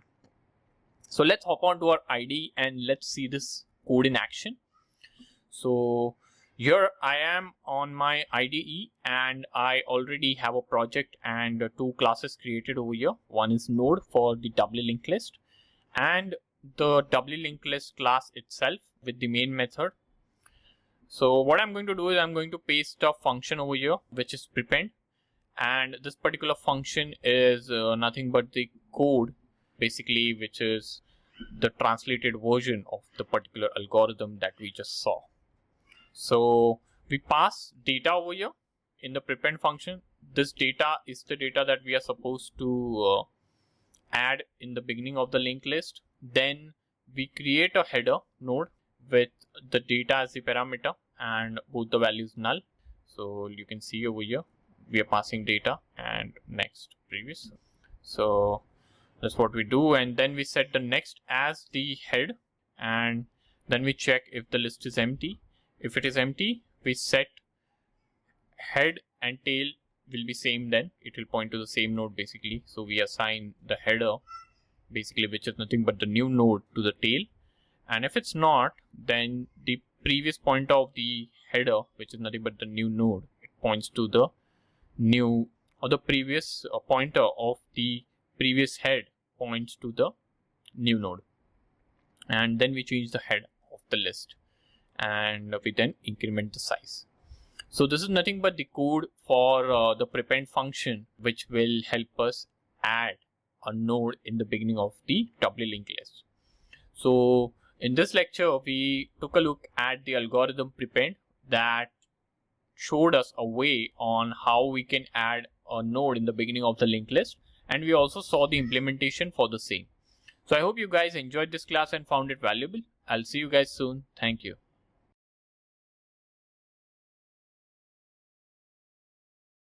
Hello guys, welcome back. So in this lecture, we are going to talk about traversing a doubly linked list. By the end of this lecture, you will have a fair idea on how can you traverse a doubly linked list, and we will also be taking a look at the algorithm and the implementation for the same. So let's get started. So this is what our doubly linked list looks like.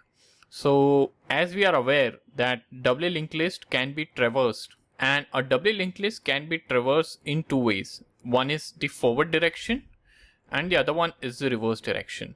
So you can go forward also, you can print the values as 23, 41 and 12, and also you can print it as 12, 41 and 23. This is one of the benefits of using doubly linked list over singly linked list. So let's take a look at the algorithm for the same. So here is the algorithm for traversing the doubly linked list, and we use the function traverse for traversing, and this particular function accepts no input. The output would be a printed list of data wherein we have visited each and every node of this particular doubly linked list, and we first forward traverse the list from head to tail, and then we backward traverse or we visit every node of the list in the reverse order from tail to head. We'll do both the ways of traversing over here. So let's take a look at the algorithm now. So on line number 1, we set or we initialize a variable named current, and this will hold the node that is currently being visited, and it starts with head. So hence we initialize it with the head of the list. And then on line number 2, we create while loop, okay, that executes as long as the next parameter of the node isn't null, and the next pointer will be null only on the last element. So we will be using this particular while loop to traverse till the last node of the doubly linked list. And as we enter the while loop, we print the data of the current node that we have using the getData function, and then we check using the if statement if the node after the current is null, and if it's so, then we add a break, and if it's not null, then the counter goes to the next line wherein we make current as the next node. I mean we assign the next node in the list to the current variable, and we go forward, okay, and this continues till the last node. Now once we are at the last node, we repeat the same process as done on line number 2, 3 to 6 to go reverse, and this is done repeatedly by traversing to the previous node using this particular statement over here. So here we were going to the next node repeatedly, and here we are going to the previous node repeatedly, and we are keeping on printing the data until the current is not equal to null.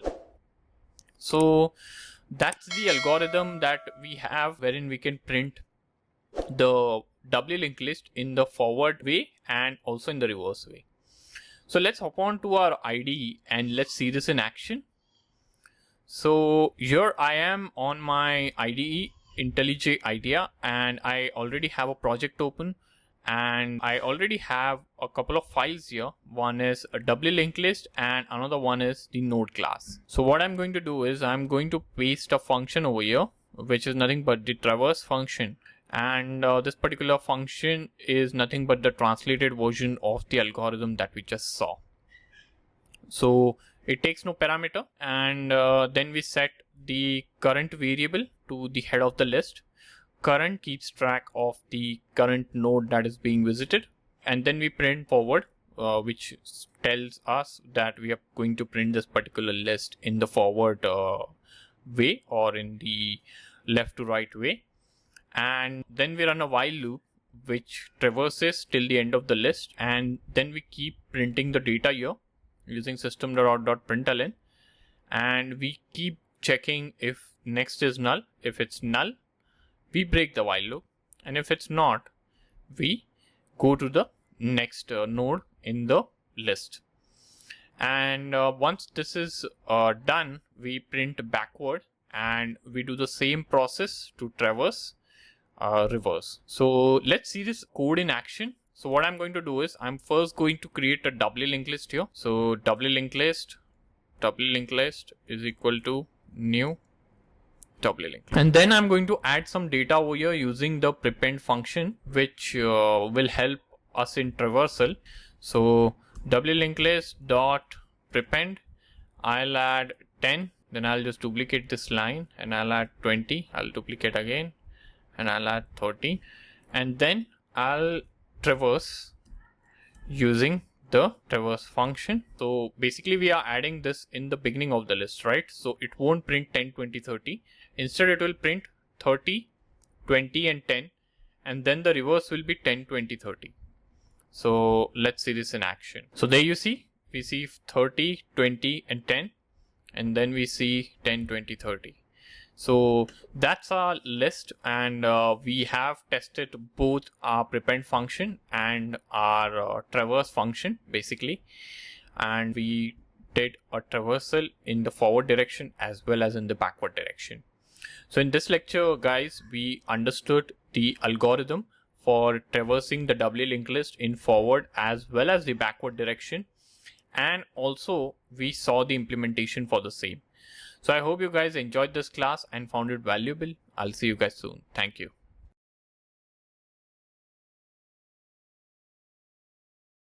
Hello guys, welcome back. So in this lecture, we are going to talk about inserting a node at a position in a doubly linked. And by the end of this lecture, you will be having a better clarity on the algorithm for doing this operation, and we will also be implementing the algorithm using Java. So let's get started. So basically this is our doubly linked list or sample doubly linked list. So what this algorithm will do is, like, if I have to insert a particular node at this particular position, so we will be creating a new node first, and then we will be inserting the node over here by just changing the pointers. So here a pointer points to 12 from the node 41. So what we'll be doing is we'll be changing the pointer from 41 to the new node, and we will be connecting the previous of that new node to the 41 here. And likewise, we will be changing the next pointer of our new node to 12 and the previous pointer of 12 to our new node. And that is how we will be inserting the node in between these two nodes. So let's take a look at the algorithm for doing this operation. So this is the pseudo algorithm for insert at function, and insert at function is the function that will enable us to do this operation. So here insert at functions take a bit of data, and it also accepts the index, which is nothing but the position at which you want to insert that particular data, and the output is literally nothing. So this particular algorithm completes the operation of inserting at a particular position. So let's go through the algorithm step by step and understand what it does at every step.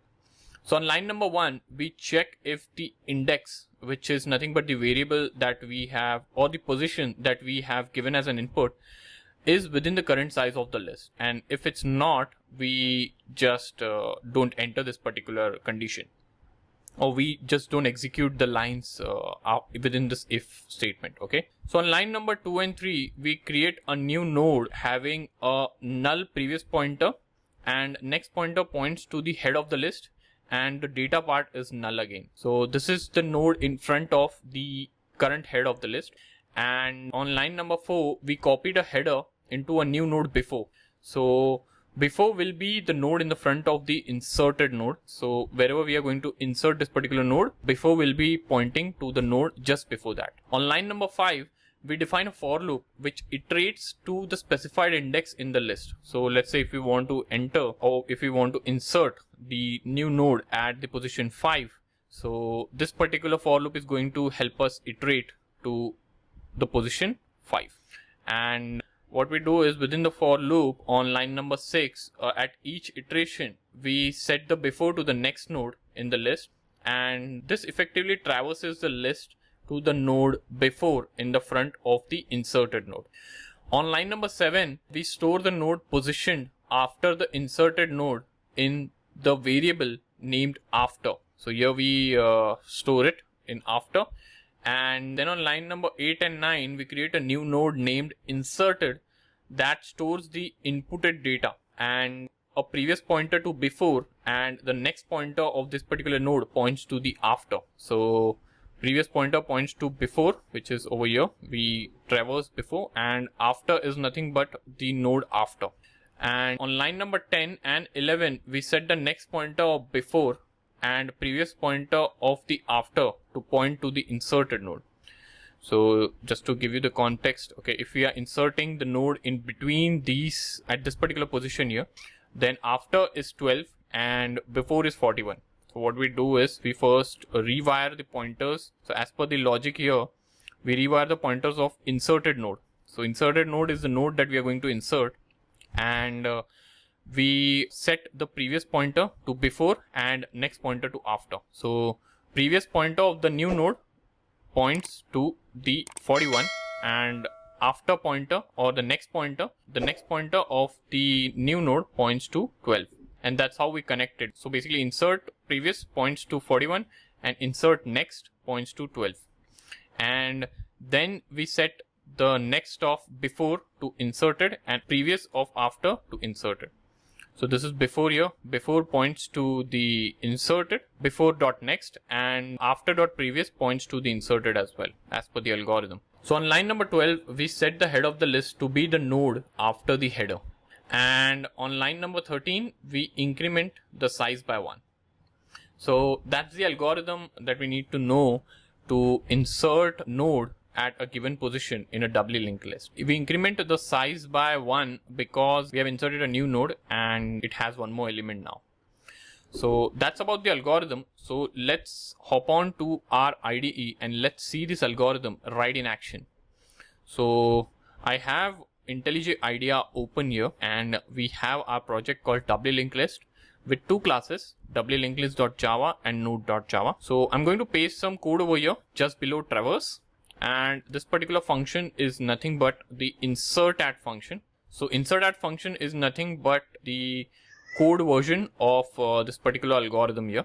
So the working is same as what we discussed in the algorithm. So we first have the condition to check if the index lies in the range, and this particular function takes two parameters. One is the data that you want to insert and the position. We create header node, and we also create a before, and then we create a for loop to iterate to the position, and then we create node after and inserted here. Then we set the next parameter of before and previous parameter of after to the inserted, and then we set the header to the next pointer, and then we increment the size by 1.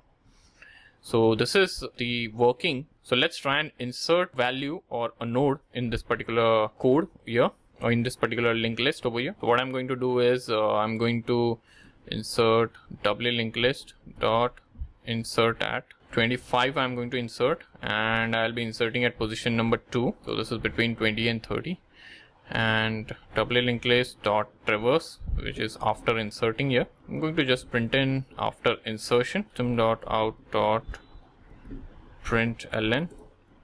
I'm going to print in after insertion, and then I'm just going to run this particular code. So let's see what the output looks like. So there you see, initially we had 30, 20 and 10, and backward we had 10, 20, 30 backward traversal, and then we inserted 25. So we had 30, 20, 25 and 10. We inserted this as at position number 2, so it's 0, 1 and 2, and the backward traversal says 10, 25, 20, 30. So I hope this clarifies on how the insertAdd function works and how can you insert a node at a given position in the doubly linked list.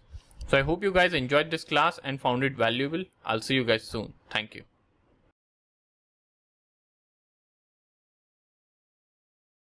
Hello guys, welcome back. So in this lecture we are going to talk about how can you insert a node at the end of the doubly linked list. And by the end of this lecture, you will have a better understanding of the algorithm that we are going to use to insert a node in the end. And also we'll be taking a look at the Java implementation for the same. So let's get started. So to insert at the end in a doubly linked list, we will be making use of the append function. Now this is a pseudo algorithm for append function, and append function takes input, which is the data parameter, and this is nothing but the data that is to be added at the end of the list. And there is no output whatsoever except the fact that the data you entered in as the input to this particular function, that particular data will be added at the end of the list. So that's what technically this algorithm does. So let's take a look at the algorithm step by step. So basically on line 1, we create a new node called trailer, and we set the data of the trailer to be the data, and also we set the previous and next to be null. So this is what we do. And on line number 2, we set the previous pointer of the trailer to the current tail of the list. Then on line number 3 and 4, we set the next pointer of the tail to point to trailer if tail of the list isn't null. If it isn't null, then we set the tail of the next to the trailer, and if it's null, then basically the head becomes a trailer, which means that there are no items in the list. Then on line number 5 and 6, we set the trailer to be the new tail of the list if the tail is null, which means that the list is empty. This has the effect of setting the first node added to the list to be both head and the tail. On line number 7, we set the trailer to be the new tail of the list, and on line number 8, we increment the size by 1, basically because we just added a node into this particular list. So let's hop on to our IDE and let's see this algorithm in action. So I have opened IntelliJ IDEA here. I'll just clear this console and I'll just minimize this. I already have a project open called Doubly LinkedList, which has two classes, doublylinkedlist.java and node.java. So what I'm going to do is I'm going to paste a function over here, which is nothing but the append function, and this particular append function will add the data to the end of the list. So append function takes data as the argument and it creates a new node called trailer, and we set the previous of the trailer to be null, and if the tail is not equal to null, then we set the next pointer of the tail to be trailer, and if it's null, then we set the head to be the trailer, and in both the scenarios, trailer becomes the tail of this particular doubly linked list, and then we increment the size by 1. So it's pretty simple. We'll try adding a value at the end of the list. So I'll say doubly linked list dot append, and I'll add 50, let's say, and then I'll do traverse. So I'll do doubly linked list dot traverse, and I'll just copy paste this line over here. After append, I'll mention over here. So I'll just run this code now and let's see the output. So we see 50 getting added in the end over here, and we see 50, while printing backwards, 50 is printed first. So this is how this particular algorithm works, basically the append function, and this is how you can add data to the end of the list in doubly linked list. So I hope you guys enjoyed this class and found it valuable. I'll see you guys soon. Thank you.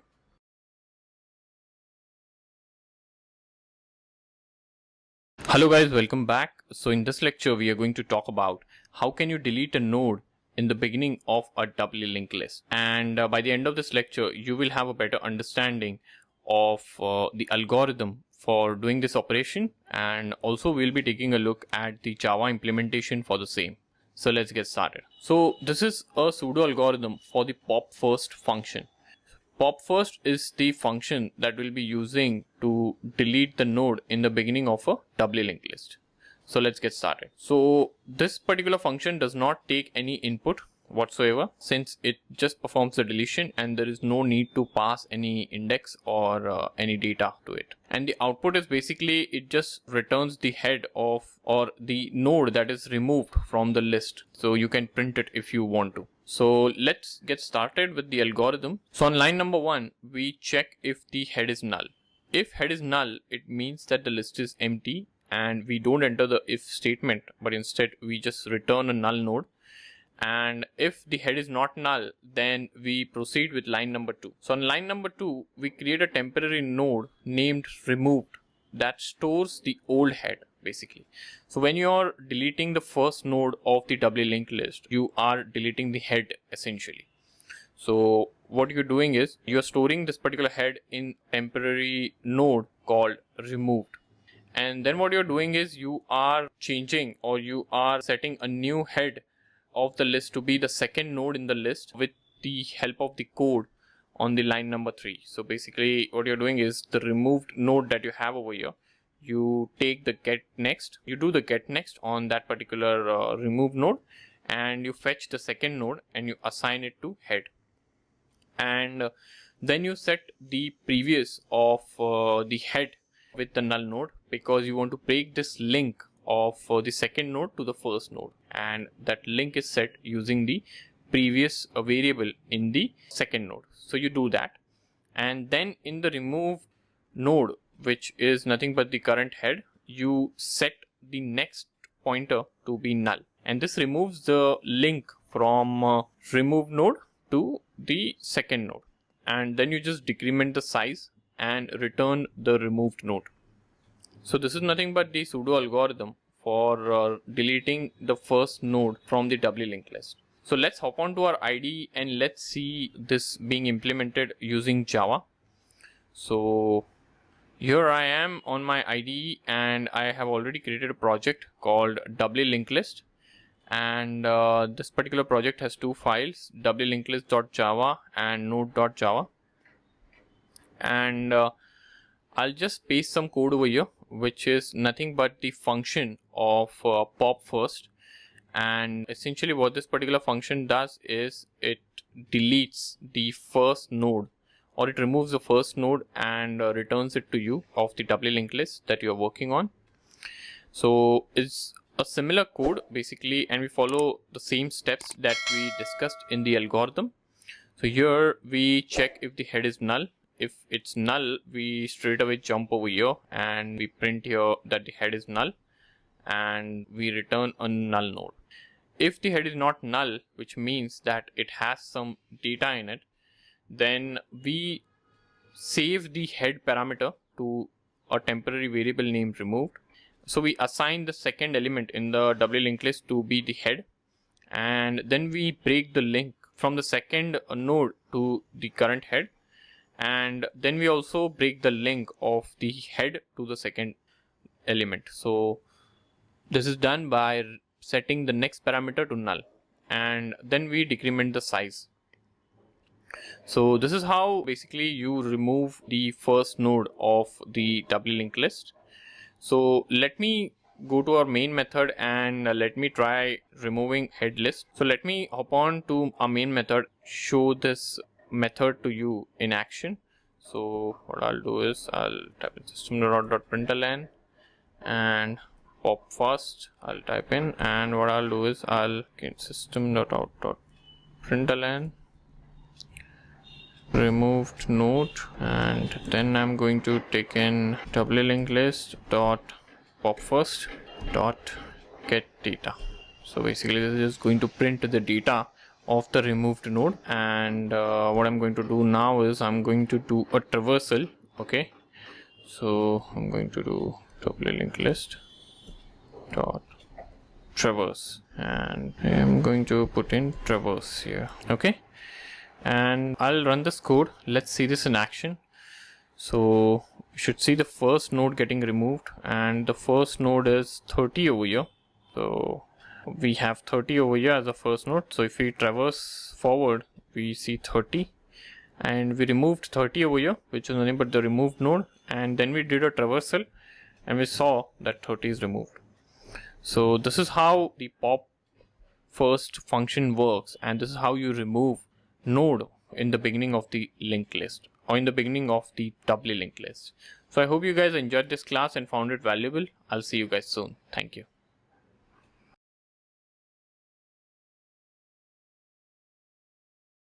Hello guys, welcome back. So in this lecture we are going to talk about how can you delete a node in the end of a doubly linked list. By the end of this lecture, you will have a better understanding of the algorithm that we will be using to perform this particular operation, and we will also be taking a look at the Java implementation of the same. So let's get started.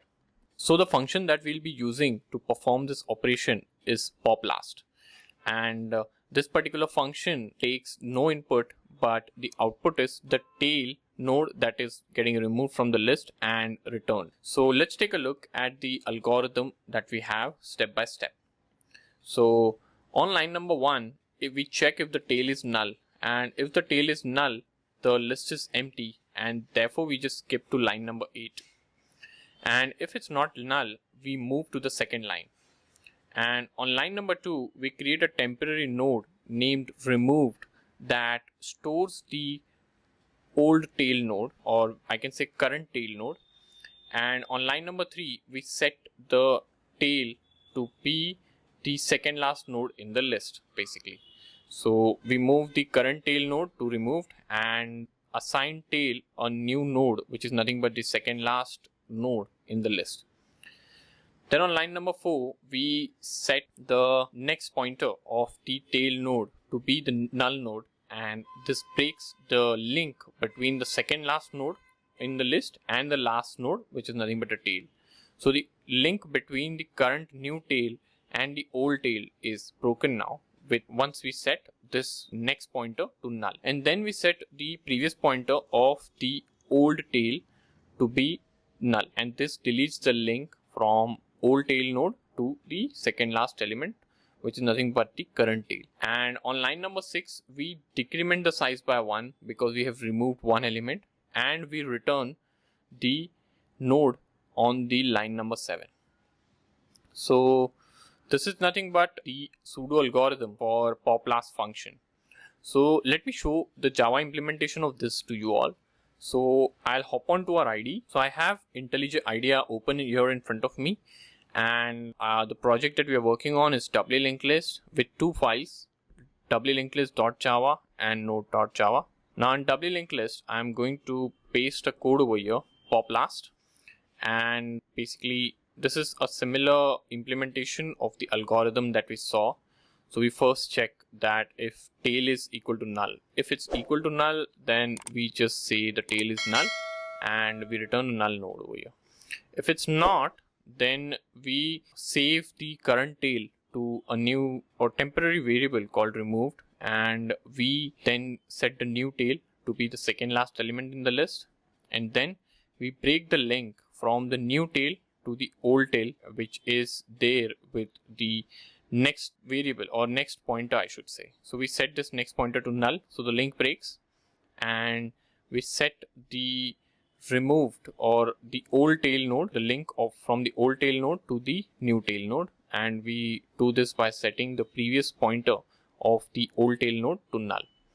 And then we decrement the size by 1, and then we return the removed node, and that's how we pop the last element. So I'll just try and use this function.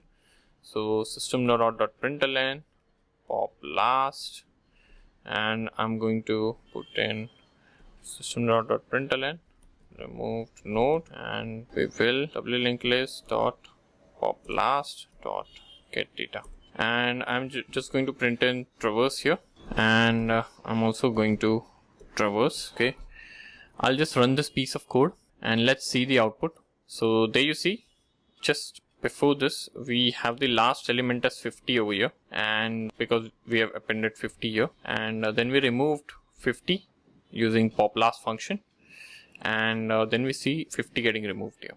So there is no 50 in this, right? So our code works perfectly fine, and I hope you guys enjoyed this class and found it valuable. I'll see you guys soon. Thank you.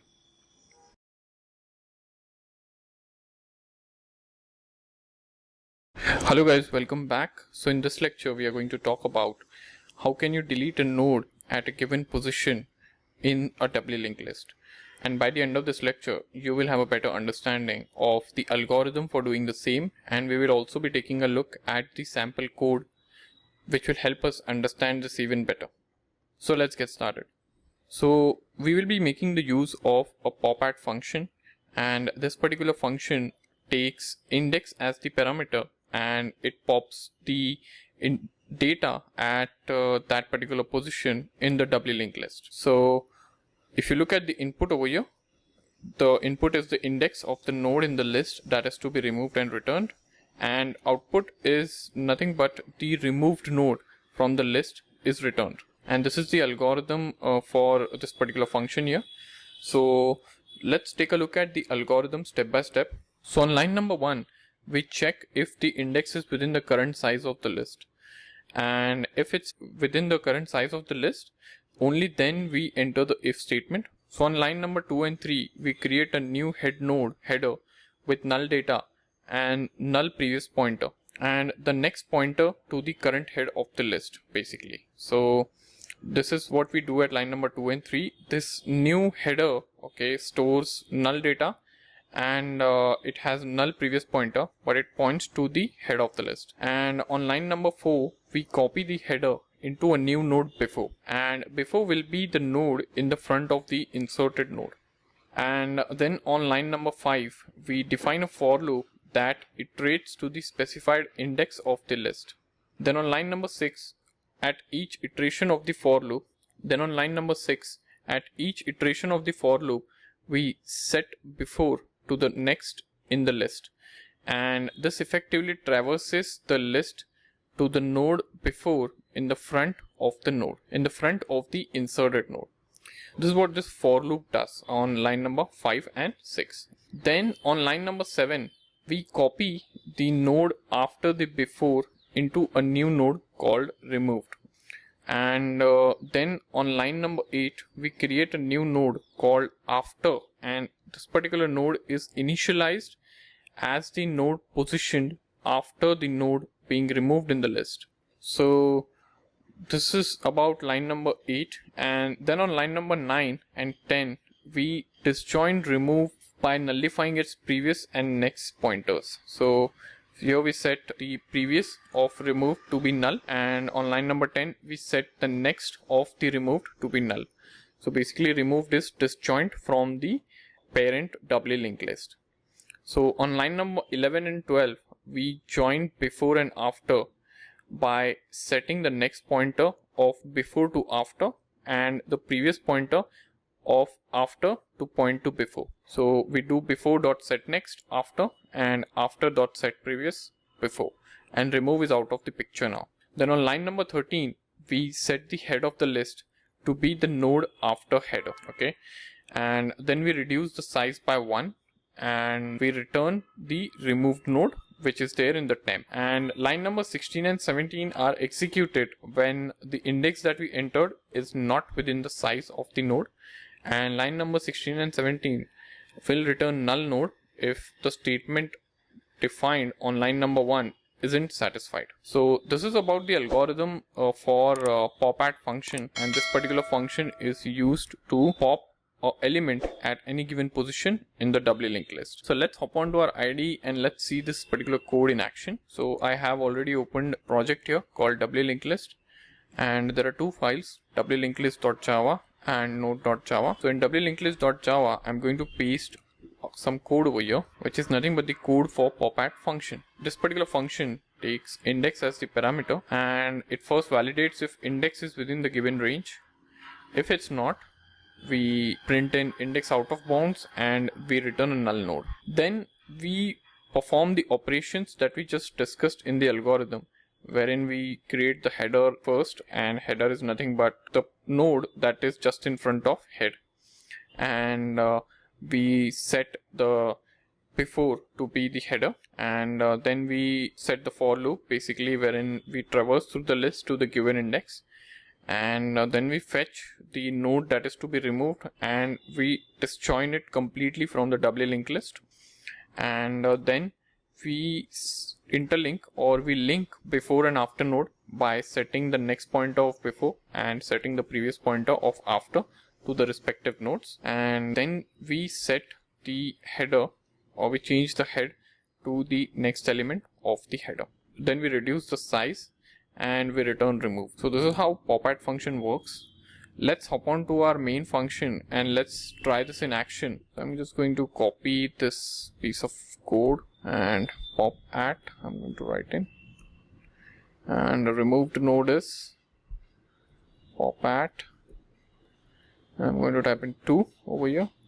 I'm just going to traverse them So wLinkedList.popAt, wLinkedList.traverse, and I'm going to run this piece of code. So let me hop on to our main function and let's see this particular method popAt in action.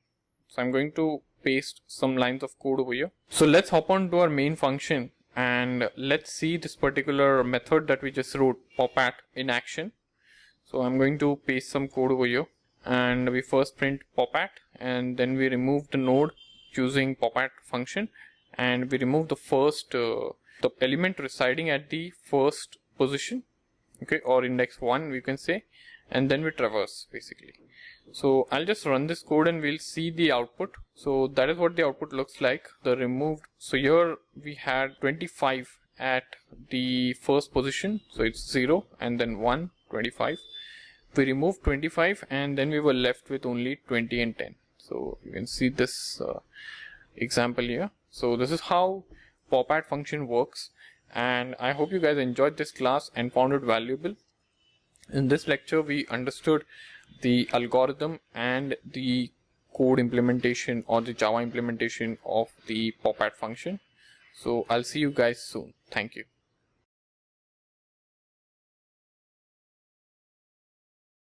Hello guys, welcome back. So in this lecture we are going to talk about stack, which is another data structure, and by the end of this lecture you will have a better understanding of stack conceptually, and we will also be taking a look at its design, and we will also be taking a look at the operations that we can perform with a stack data structure.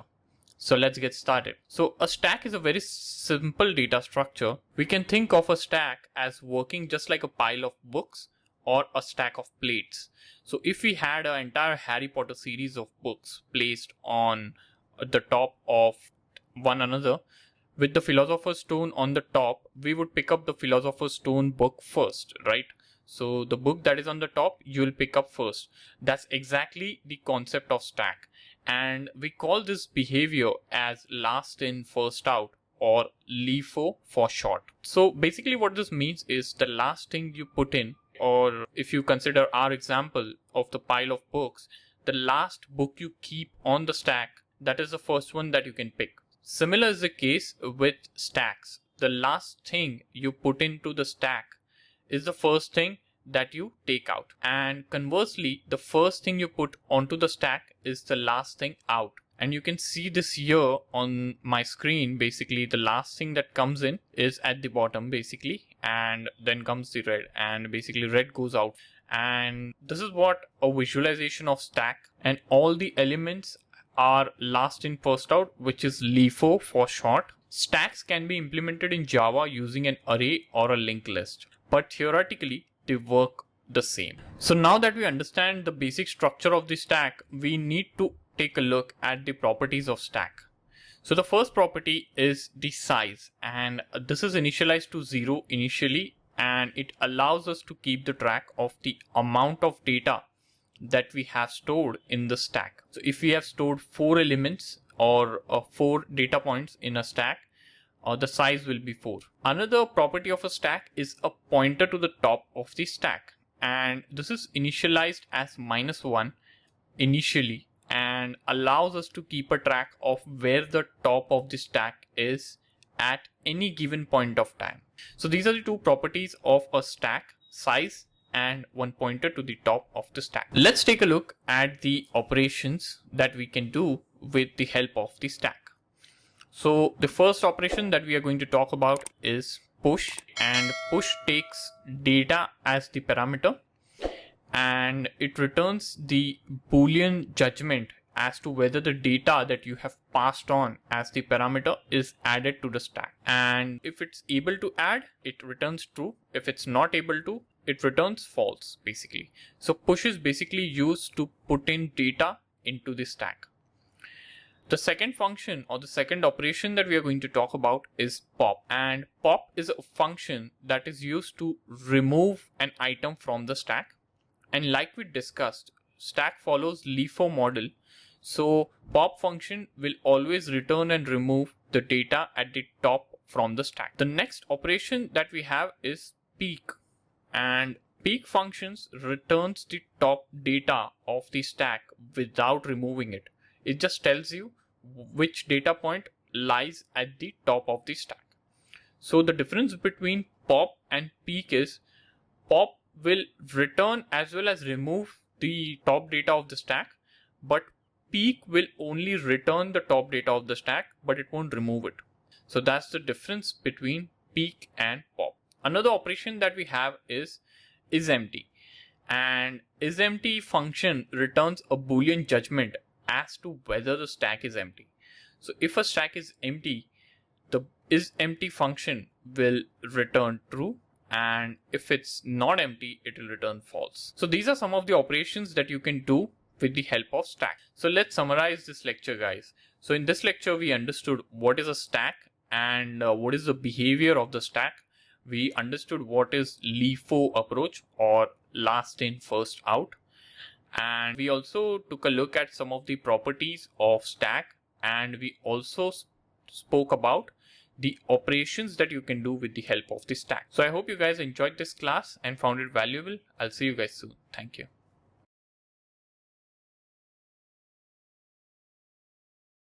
Hello guys, welcome back. So in this lecture, we are going to create a stack, and by the end of this lecture, you will have an understanding of how stack as a data structure can be created and implemented in Java.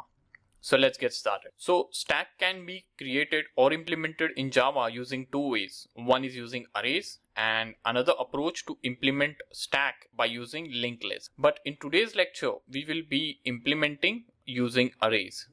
So I have already created a project here called stack, and I have already created a class under src folder called stack. And here is my class, and I'm going to start typing some code here to implement a stack. So as mentioned, I'm going to implement it using arrays.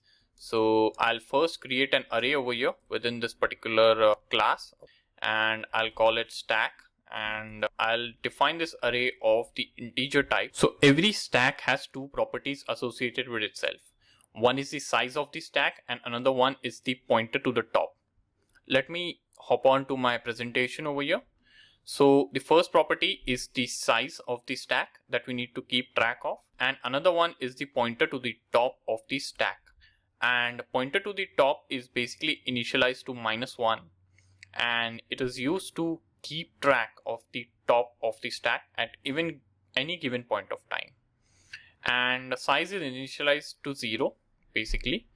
So we'll need to define these two properties initially. So I'll define size over here first, private integer size, and I'll also define top over here. Then I'll create a constructor for the sake of initialization purpose, and I'll accept size over here.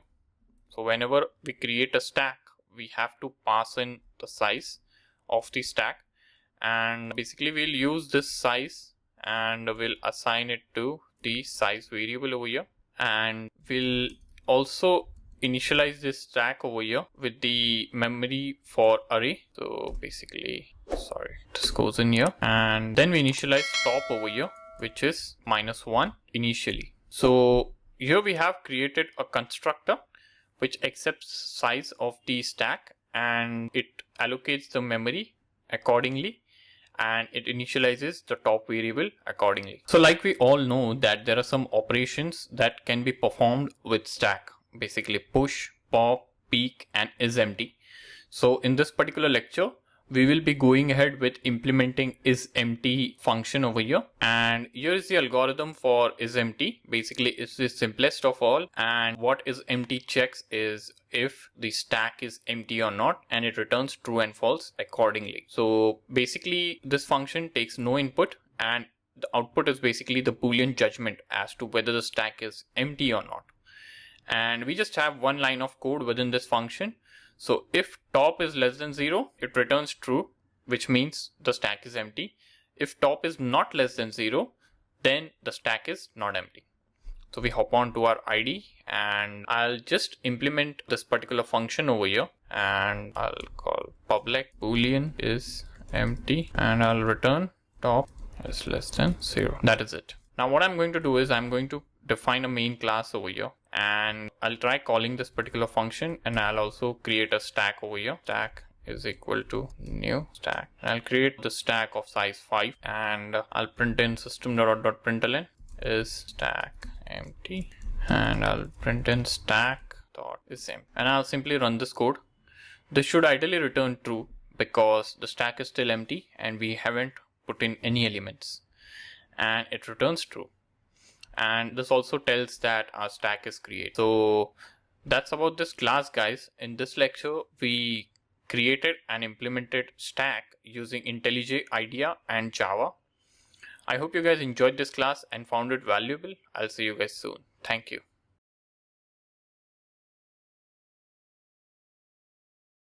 Hello guys, welcome back. So in this lecture, we are going to take a look at push, pop, and peek operations of stack. By the end of this lecture, you will have a better understanding of the algorithm for all these three operations, and we will also be implementing the same using Java. So let's get started. So we'll first talk about the push algorithm. So you can see the algorithm on my screen, and we have a push function, and basically this push function takes one parameter as an input, which is nothing but the data that you want to be added to the stack. And push function pushes the information, or it adds that particular data to the top of the stack, and the output is literally the judgment whether the data was successfully added to the stack or not. So for example, if you make a function call like push 5, what this particular function is going to do is it's going to add 5 to that particular stack on the top. So 5 gets added to the top of the stack, and push function will return true because it was successfully added. For some reason, if it's not able to add this particular data, then it will return false. And one of that reason could be the stack is full, and because of which it could not add that particular data. So let's take a look at the algorithm for this particular function over here. So basically on line 1 and 2, what we do is we check if the pointer top is equal to size minus 1. And if it's so, it returns false. This is because we check if the stack is full, and we check for size minus 1 because we initialize the top as minus 1. So that is why we check for size minus 1. And then we return false if this is true. And if this is not true, then what we do is from line 3 to line number 6, using the if statement on line 1, if it isn't satisfied, we increment the top and write the data to the stack indexed at the top. So we increment top by 1. So let's say if the top is initialized to minus 1, this will then become 0, and stack of 0, we have an array here, remember. So stack of 0 is equal to this data which you passed, and then we return true. If the top is 1, let's say for example, then this becomes 2, and stack of 2 is equal to data. So that's what this algorithm is all about. It's a very simple algorithm, and it adds an element, or it pushes an element to the top of the stack. Let's talk about the pop algorithm, and this function is used to pop an element or remove an element at the top of the stack. So basically this function does not take any input, but the output would be the data at the top of the stack, and it returns 0 if the stack is empty. And the algorithm for this particular function is also very easy. So basically if on line number 1 and 2, we check if the pointer top is less than 0, and if so, it returns 0. And this is an effect of checking if the stack is empty, and we check for less than 0 because we initialize it to minus 1. So if top is minus 1, then we return 0. Else from line 4 to 5, if the if statement is on line 1 isn't satisfied, then we decrement the top before removing and returning the data indexed at the top in the stack. So we decrement the top and then we return the stack. So that's the algorithm for the pop function. let's take a look at the algorithm for peek function. So this is an algorithm for peek function, and this particular algorithm is used to return the data at the top of the stack. And keep in mind, it just returns the data at the top of the stack, but it won't remove it. So unlike pop, this will just return but won't remove it. Pop also removes it. So peek takes no input whatsoever, but the output is, of course, the data at the top of the stack, and it returns 0 if the stack is empty. So on line 1 and 2, we check if the pointer to the top is less than 0, and if so, we return 0, and we check this to make sure that if stack is empty or not. And we check for less than 0 because we initialize the top to -1. On line 3 and 4, if the if statement on line 1 isn't satisfied, then we return the data indexed at the top of the stack. So it's a pretty simple algorithm for peek. Let's hop on to our IDE and let's see all these 3 algorithms in action. So here I am on my IDE, and I have already created a project and a class over here with some code in it. So basically this is basic stack over here, and I'm going to paste some code over here. I already have a constructor and a function to check if the stack is empty along with main method. I'll paste some code for all these 3 functions: push, then pop, and then peek. So let's understand push first. So like we saw in our algorithm, push function takes data as the parameter. This is nothing but the data that you want to add at the top of the stack. And we first check if top is equal to size -1. If this is true, then we return false. If it's not, then what we do is we increment top first, and then we add the data over here, and then we return true. So this is push function for you. And then let's talk about pop over here. So we use pop function to pop the first element or the element at the top of the stack. So pop function removes the element that resides on the top of the stack, and it also returns that particular element. So what we do is we first check if top is less than 0. If it is less than 0, it means that the stack is empty, because remember we initialized over here top to -1. And if it's not 0, then what we do is we return the element to the top of the stack, and we decrement the top by -. And then let's talk about peek over here. So if top is less than 0, then we return 0 because the stack is empty. And if it's not, then what we do is we return the element to the top of the stack. So remember, peek function won't remove the item. I mean, it won't decrement the top, but pop function decrements the top. And that's because pop is also meant to reduce the size of the stack. So that's about this these functions, guys. Let's see all these functions in action. So first I'm going to push some elements into the stack we have. So stack dot push, and I'll push, let's say I'll push 10, and I'll also add the statement into system.out.println to see the output over here. So I'll print in push, and I'll duplicate this line. I'll also push another element which is 20, and I'll then check the size of the stack, and I'll try running this code. So since we have done a push for 2 elements, I'll run this code. So it's printing true, true, true over here. Okay. Now what I'm going to do is I'm going to do a couple of pops over here, pop, and I'm going to pop out the element, and I'll run this code again. So ideally we should see both the element getting popped out, and you see 20 getting popped in first and 10 getting popped out later. That's because you entered 20 first. And if I do one more pop, let's see what the output looks like. Ideally it should return 0, and that's what it returns because now your stack is empty, right? So what I'm going to do is I'm going to again push in a couple of elements, and this time I'm going to push in 100 and 200, and what we'll do is we'll do a peek now.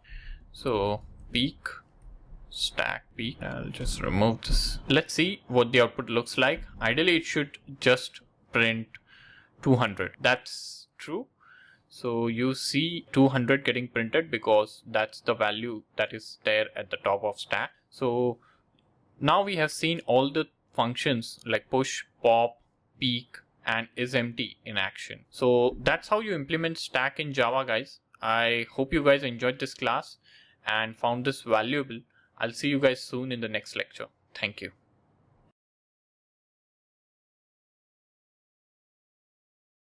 Hello guys, welcome back. So in this lecture, we are going to talk about queue data structure, and we will be taking a look at concept and understanding it, and we will also be understanding the design of this particular data structure. By the end of this lecture, you will have a better understanding of the concept and design of this particular data structure, and we will also be taking a look at the operations that you can perform with this data structure. So let's get started. So what is a queue? So queue is another very simple data structure. We can think of queue just like any other queue you see in real world. So a queue at the clothes store to be served by the cashier, or a printing queue. It replicates that exact behavior here in the data structure world. And we call this behavior as first in, first out, or FIFO as a shortcut. The first thing added to the queue is the first thing out. It's really quite simple, and this is what this diagram is demonstrating. So here you have the queue data structure. So whatever you put in first in the queue, it comes out first. So if you have put in the green ball inside, the green ball will come out first, irrespective of what you have put in later. This is what is queue in real world. So if you imagine a queue at the cashier counter, the first man standing will be served first, and then the second, and then the third. It's never the other way around. Similarly, in Java, we have this queue data structure which represents the queue in real world, and it works like in the similar way. So we need to keep track of a few properties to implement the queue, and this includes the rear index. So we need to keep track of certain properties to implement the queue, and these properties would be the rear index, the front index, size, and the capacity of the queue as demonstrated in the diagram that you are seeing on your screen. So what is a capacity of the queue? So a capacity is the total number of elements that you can store in the queue. So for this particular example, the capacity of the queue is 5. So you can store at most 5 elements in this particular queue. Size is nothing but the total number of elements that are currently stored in the queue. So the size of this particular queue that you are seeing in the example is 3. Front index is another property that holds the position of the first item in the queue. And here the front index is pointing to the first element in the queue. And rear index holds the position of the last element in the queue. And like you can see, the rear index is pointing to the blue ball. So these are some of the properties that you are supposed to keep in mind while you are working with queues. So in real world, you can see like the queue for cashier counter, there might be certain space limitation that you might have in the store that you have visited. So that particular limit is known as the capacity of the queue. And the number of people standing in the queue is the size of the queue. And the first person would be the front index, and the last person would be the rear index. So that's about the properties of queue. Like every other data structure, you can also perform some operations on the queue data structure. So the operations that you can perform are enQueue, deQueue, and isEmpty. Let's take a look at each one of them one by one. So enQueue is the operation that takes data as the parameter, and it returns a Boolean judgment as to whether the data has been added to the queue. And if so, it adds it to the back of the queue. So enQueue function is used to add new element to the queue, and that new element you will be passing as the parameter. And if the addition of data is successful, then you will get a Boolean judgment like true or false, whether the data was added successfully or not. We have deQueue, which returns and removes the data at the front of the queue. So deQueue only does the job of returning and removing the data at the front, And isEmpty is a function that returns the Boolean judgment as to whether the queue is empty. If it's empty, you'll get true, and if it's not, you'll get false. So these are some of the operations with queue. So let's summarize. So in this lecture, we understood what is a queue and how does it look conceptually, and we also took a look at some of the properties that you are supposed to keep in mind while learning about queues. And we also took a look at some of the operations that you can perform with the queue. So I hope you guys enjoyed this class and found it valuable. I'll see you guys soon. Thank you.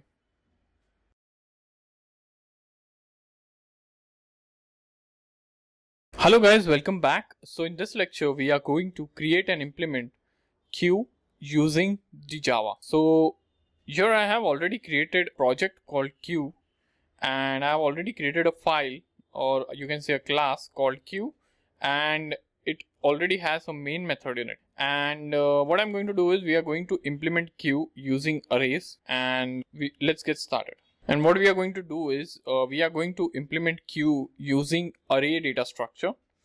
And by the end of this lecture, you will have a better understanding of how you can implement queue using Java and IntelliJ. And we will also be taking a look at function or an operation that you can perform on queue, which is empty, which tells us whether a particular queue is empty or not. So let's get started. So to start with, I'll start defining the properties of queue.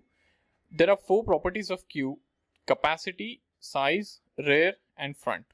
So let's start by defining each one of them. Private, integer, capacity, private, integer, size, private, integer, rear, private, integer, front. So these are some of the properties of queue, and we will also define a queue over here.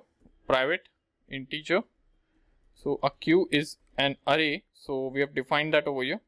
And now I'll create a constructor here which will do the job of initialization for all these variables or class members that we have defined. So queue, and I'm going to take parameter as capacity, and I will initialize all the variables here. Size 0, rear is equal to 0, front is equal to 0. And here I have also allocated the memory to this particular array that we just created, and we'll be using that particular array as queue. So this is how you create or you define the template for queue. Now let's create our first queue. So we will create the object of the queue class here, and I will create the queue with the capacity of, let's say, 5 to start with, and this is it. So this is how you can create queue using arrays. So we have a class queue, we have defined all the parameters, or you can say all the properties that a queue has, and we initialized all the properties or all the variables, and then we have created a sample queue. So let's now implement a operation which is empty. So I'll hop on to my presentation, and this is the algorithm that you can say is for isEmpty, and it's a pretty straightforward algorithm. It does not take any input, and the output is the Boolean judgment as to whether this queue is empty or not. I'm sorry, I have written stack over here, but it's a Boolean judgment to whether the queue is empty or not, and it returns the comparison of size equal to 0. So if size is equal to 0, it returns true. If it's not, it returns false. So let's go ahead to our IDE and implement this. So what I'm going to do is I'm going to type in public boolean is empty, and I'm going to return size is equal to 0. Now whatever the value would be after the comparison, that will be returned.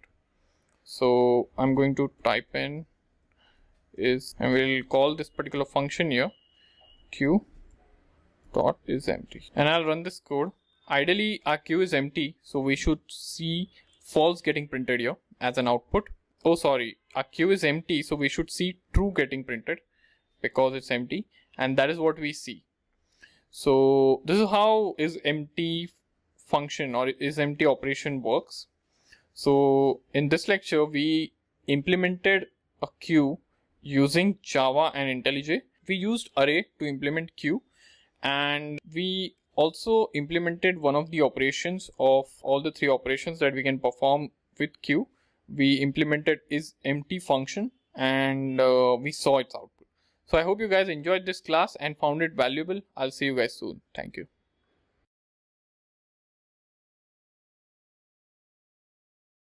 Hello guys, welcome back. So in this lecture, we are going to talk about the other two operations, which are enQueue and deQueue with queue. And by the end of this lecture, you will have a clear understanding of the algorithms for these two operations. And we will also be taking a look at the Java implementation of these two operations. So let's get started. So these are all the operations that we can perform with queue. One is enQueue, deQueue, and empty. So we'll be talking about enQueue and deQueue in this lecture. And enQueue operation or enQueue function accepts data as the parameter. It returns the Boolean judgment as to whether the data has been added to the queue. And if the Boolean judgment is true, it means that the data has been added to the back of the queue. And if it's false, it means the data is not added. So let's take a look at the algorithm for enQueue.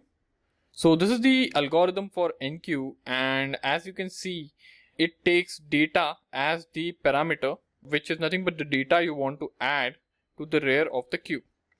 And output is nothing but a Boolean judgment as to whether the data can be added to the queue. So let's take a look at the algorithm and let's go through it line by line. So on line 1 and 2, we check if the counter size is equal to the capacity. And if it's equal to the capacity, we return false. And if it's not, then we go to the else statement. So this we are doing to check if the queue is full. If statement on line number isn't satisfied, then we go to line number 3 to 7. And we add the data to the rear of the queue, increment the rear and size by 1 and return true. And on line number 5, you will notice that we use the modulus operator when incrementing rear. So queues grow and shrink in a circular manner and thus looping back to 0 using the modulus operator once the rear pointer has passed the end of the array. And this is a necessary step so that we always operate within the capacity of the queue. And this modulus operator allows for this exact behavior. So this is how the algorithm works. It's pretty simple. Let's hop on to our Java IDE and let's see this in action. So here is my IntelliJ idea. I already have a project open called queue, and there is a class already created with some code in it called queue.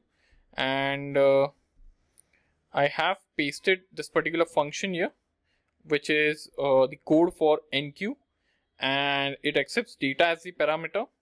And like our algorithm, it checks if the size is equal to capacity.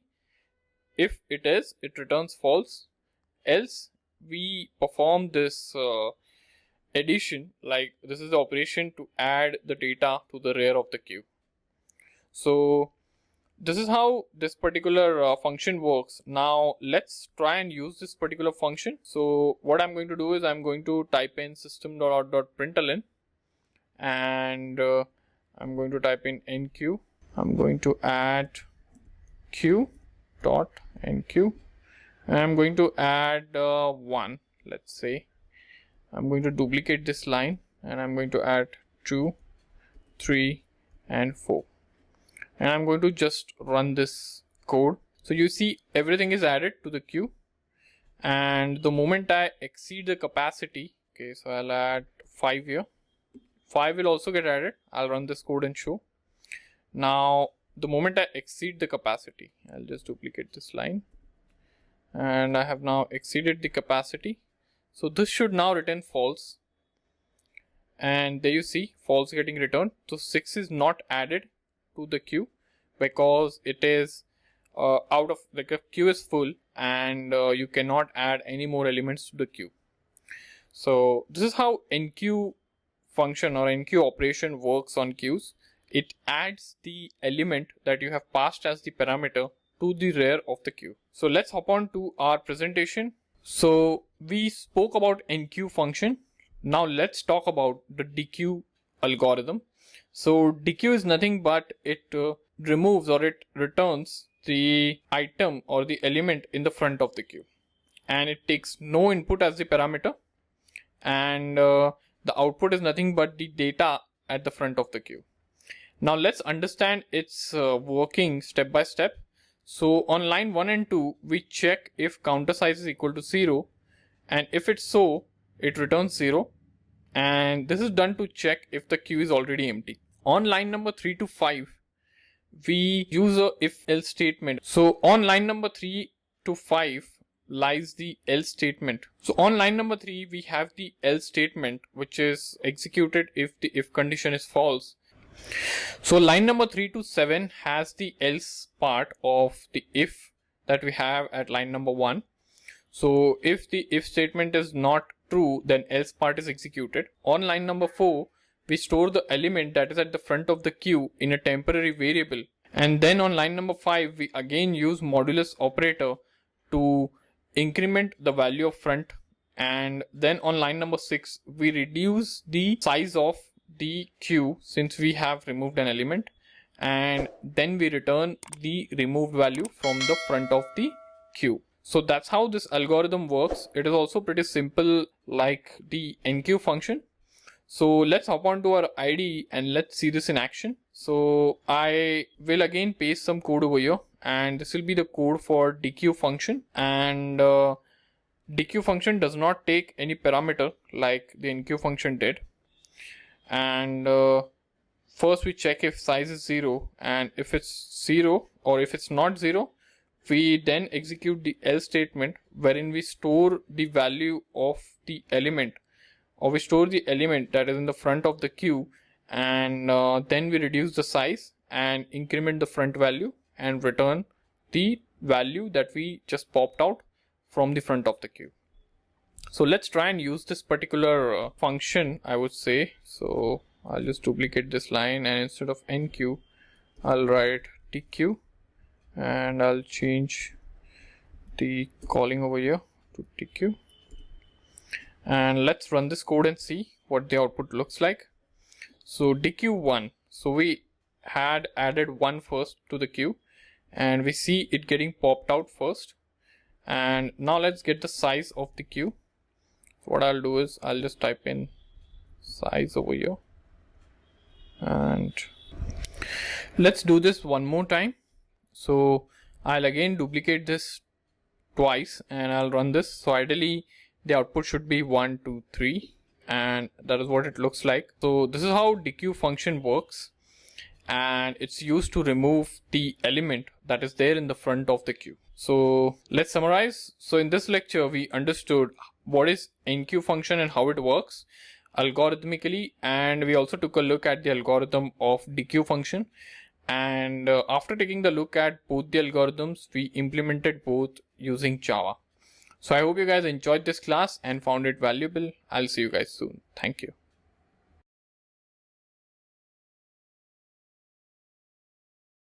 Hello guys, welcome back. So in this lecture we are going to talk about priority queue, and by the end of this lecture we are going to have a clear understanding of the concept and design of priority queue, and we will also be understanding the operations that you can perform on this particular data structure.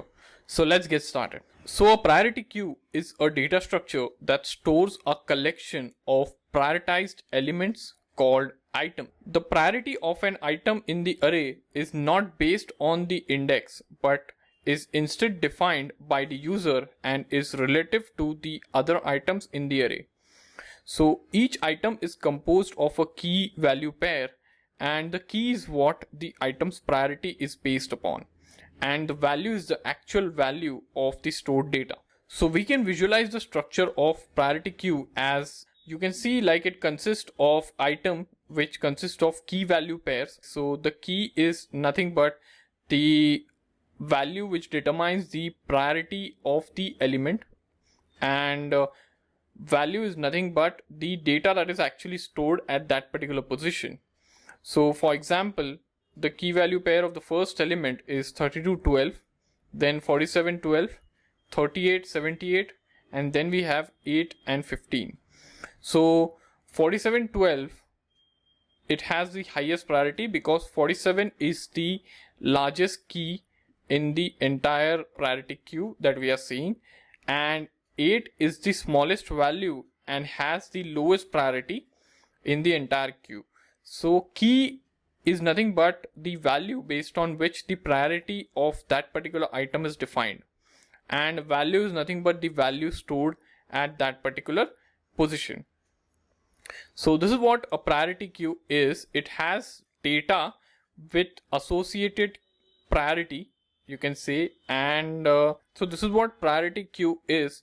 It has data with the associated priority value called keys. Now let's take a look at the operations that you can perform using priority queue. So the first operation that we'll be talking about is insert, and it accepts two values, which is insert key and val. So this particular operation does the job of inserting an item into the queue with the priority key, and value is nothing but the val that is getting passed, and this function returns true if it is able to insert this particular value, key value pair, in the priority queue. Otherwise it will return false. Then we have peekMax function, which is nothing but the function that returns the value of the highest priority item without removing it from the queue. So if we use peekMax function here, we'll get the output as 12 because it has the highest priority of 47. But this 12 won't be removed from the queue. It will just return, and it returns 0 if the queue is empty. Then we have popMax. So this particular function returns the value of the highest priority item after removing it from the queue, and it returns 0 if the queue is empty. So the difference between peekMax and popMax is peekMax only returns the value with the highest priority, but popMax, it returns the value with the highest priority and also removes it. Then we have size function, which returns the number of items in the priority queue. And these are the 4 operations that you can perform on the priority queue. So in this lecture, we understood what is a priority queue and what are key value pairs and items. We also took a look at the list of operations that you can perform on the priority queue. So I hope you guys enjoyed this class and found it valuable. I'll see you guys soon. Thank you.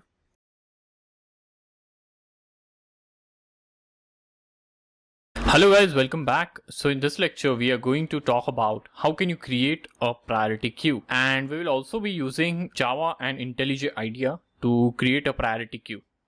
So let's get started. So I'll hop on to our IDE, and I have already created a project here called priority queue.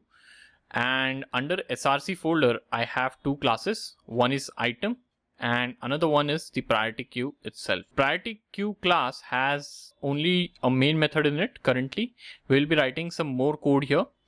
And item class is nothing but the class of the item. It will have 2 elements, which is a key and value. So let's start by writing in the code for item class.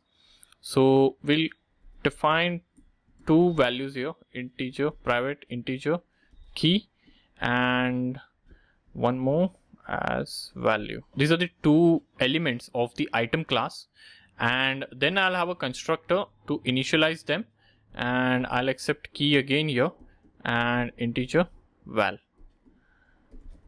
And I forgot writing the class name, so that is what it will be. And we'll then initialize this dot key is equal to key, and this dot val is equal to, so we'll call it val. So this is nothing but the item class, and now we'll need getters and setters for these 2 elements here. So these are the getters and setters for the item class. We'll have set key and get key.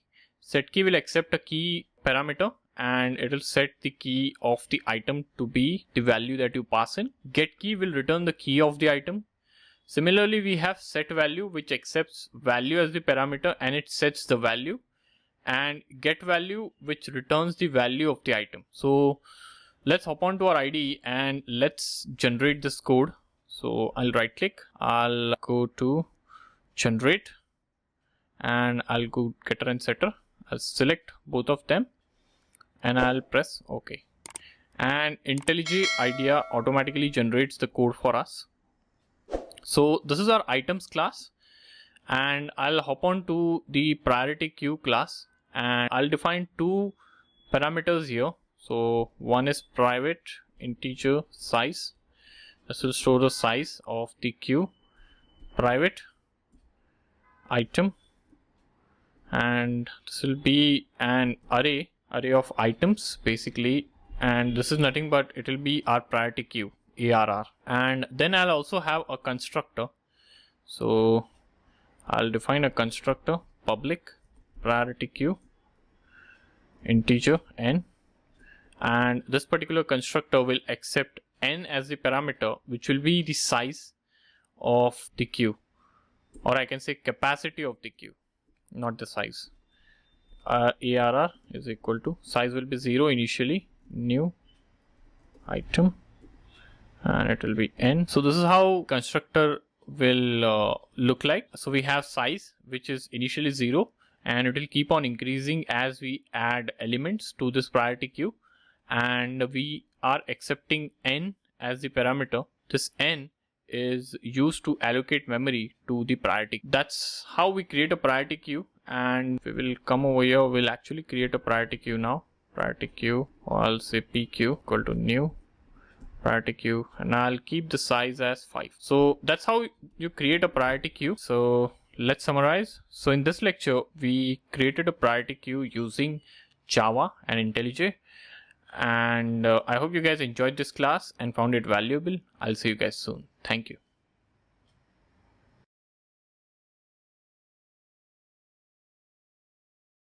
Hello guys, welcome back. So in this lecture, we are going to talk about insert and size operation of priority queue. And by the end of this lecture, you will have a clear understanding of the algorithms for both these operations. And we will also be implementing these operations using Java and IntelliJ. So let's get started. So these are some of the operations that we can perform on a priority queue: insert, peekMax, popMax, and size.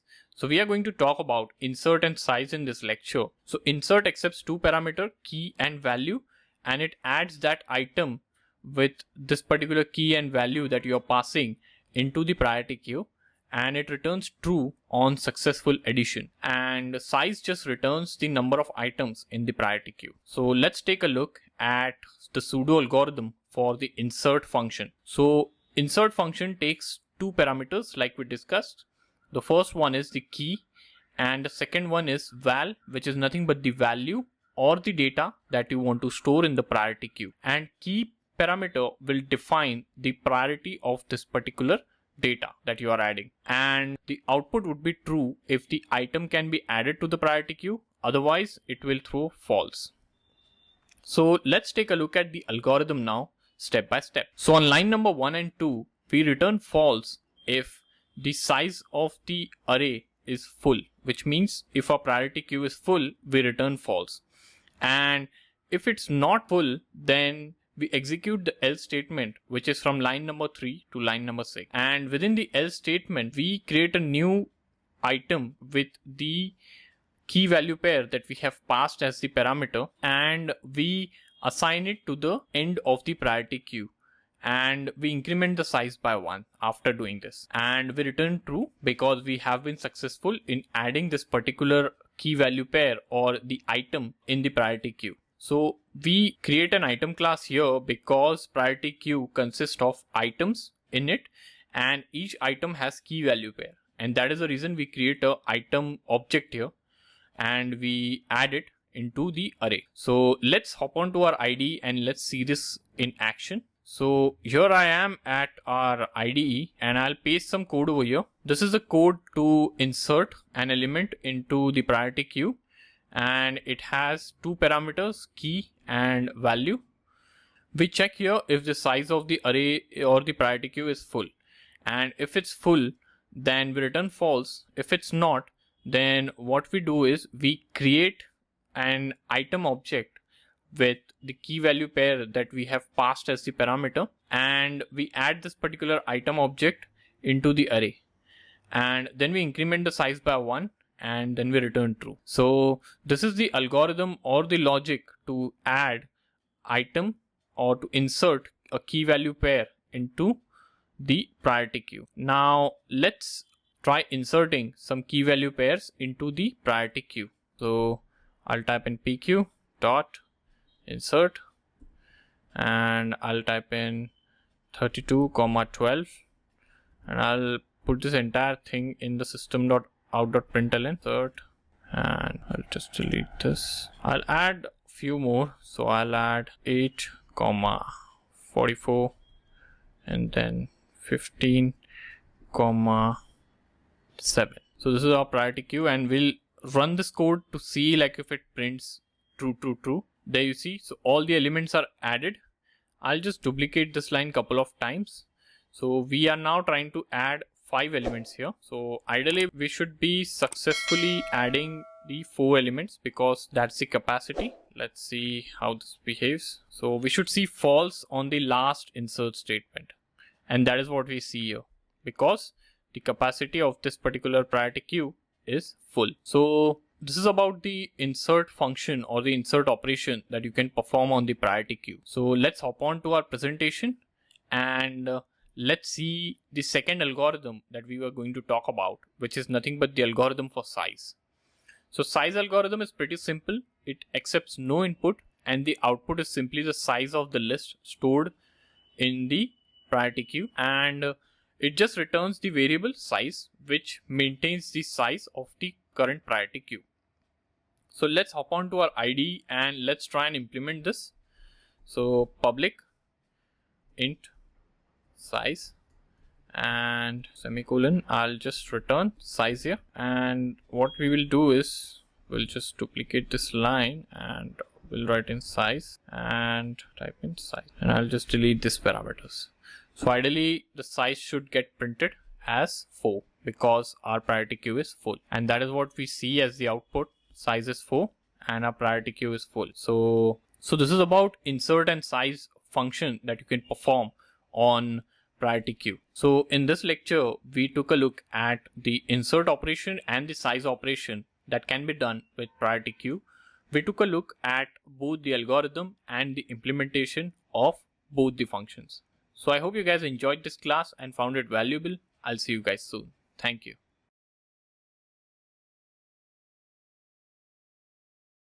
Hello guys, welcome back.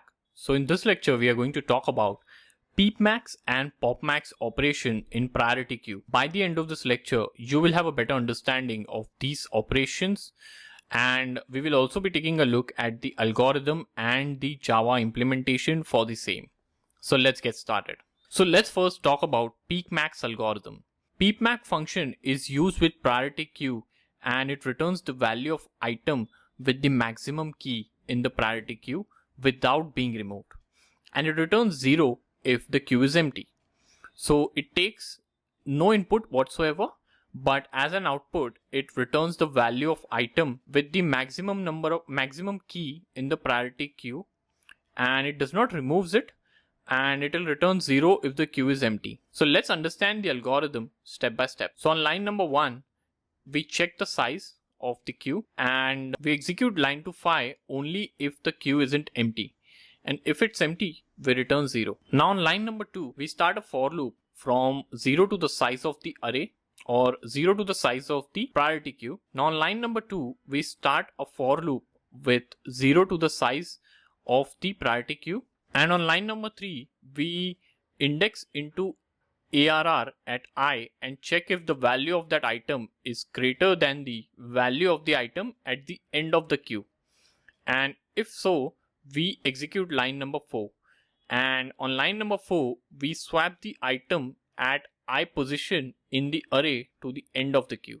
This has the effect of always keeping the item with the maximum key at the end of the array. So we just keep comparing till the end of the array and we just keep swapping if the item is larger than the last item, and this process continues and it results in having the largest item at the end of the, and on line number 5 we return the value of the item at the end of the queue, and this is the value of the item with the maximum key in the. So this is how the algorithm works, peekMax. Now let me hop on to our IDE and let me paste some sample code. So I'll just paste some code over here. This is what you see over here. So this particular function is peekMax, and we check the size first, and we go inside the if loop only if the size is greater than 0. And if it's not greater than 0, then we say priority queue is empty and we return 0. And within the if statement,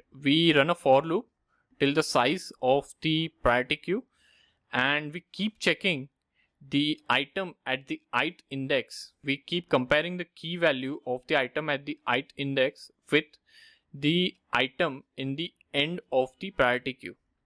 And if the key of the item at the ith index is larger, then we perform a swap. So this results in having the item with the largest key value in the end of the priority queue. And then we just return the end of the priority queue. And that is what we print then.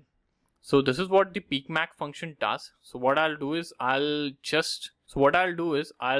call peekMax function over here, pq.peekMax. Now this should ideally print 12 over here because 32 is the largest key in this particular priority queue.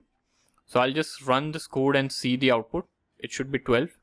And that is what you see. The output is 12. So this is how peekMax function works. Let's hop on to our presentation and let's talk about the second algorithm, which is popMax function. So popMax function, it returns the value of the item with maximum key in the priority queue, and it removes this item, and it also returns 0 if the queue is empty. And as an input, it takes nothing, no input. Now let's talk about the algorithm step by step. So on line number 1, we check if the size is greater than 0. If it's not, we return 0. If it is greater than 0, then we go inside the if statement. And on line number 2, we define a for loop that again iterates from 0 to size. And within the for loop, we have a if statement which does a comparison of the key at the ith position of the priority queue with the key which is there in the end of the priority queue. And if the key at the ith position is larger, then we perform the swap and move this particular item in the end. And then what we do is, once this for loop is complete, we will have the item with the largest key in the end of the queue. And then what we do is we take the item in the end of the queue and assign it to max. And max is nothing but a temporary variable that we are using to store the item. And then we assign or we remove the last element of the array, which is nothing but the priority queue, and we assign it with null. And we reduce the size of the priority queue. And then we return the value of the max item that we have stored in the temporary variable here. So this is how popMax function works. So let's hop on to our IDE and let's see this particular algorithm in action. So I'll paste some code over here. So I have pasted some code over here, and you can see that popMax function takes no input, no parameter, and we first compare the size, and then we run a for loop to bring the largest, and then we run a for loop to bring the item with the largest key value to the end of the array. And then we capture the largest item, and then we return the value of that largest item, and we also remove it by assigning null over here. So let's run this code, or I think before running we'll have to make a call to this particular function. So we'll say popMax over here and popMax. So this will remove the item with the value or with the key of 12, and then we'll again do peekMax. Then since 12 is removed, we will have 7 then. So let's run this code. There you see, this one got removed, popped out 12, and then we have 7. So it printed 7 because 15 is the second highest key in the entire priority queue, and 7 is the value of it. So this is how popMax function also works. So in this lecture, we took a look at the peekMax function and the popMax function. We understood the algorithm and the Java implementation of the same. So I hope you guys enjoyed this class and found it valuable. I'll see you guys soon. Thank you.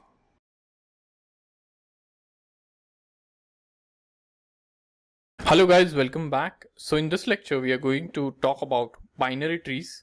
And by the end of this lecture, you will have a better understanding of the concept and design of binary tree data structure. We will also be taking a look at some of the properties of binary trees. So let's get started. So before talking about binary tree, we should talk about trees. So what are trees? So tree data structures are more hierarchical in nature, which is not the case with arrays and linked lists. Trees are mainly used in place of arrays and linked lists when data is constantly being entered and removed. This is because they offer favorable insertion and removal efficiencies. So there are some concepts that you should keep in mind with regards to trees.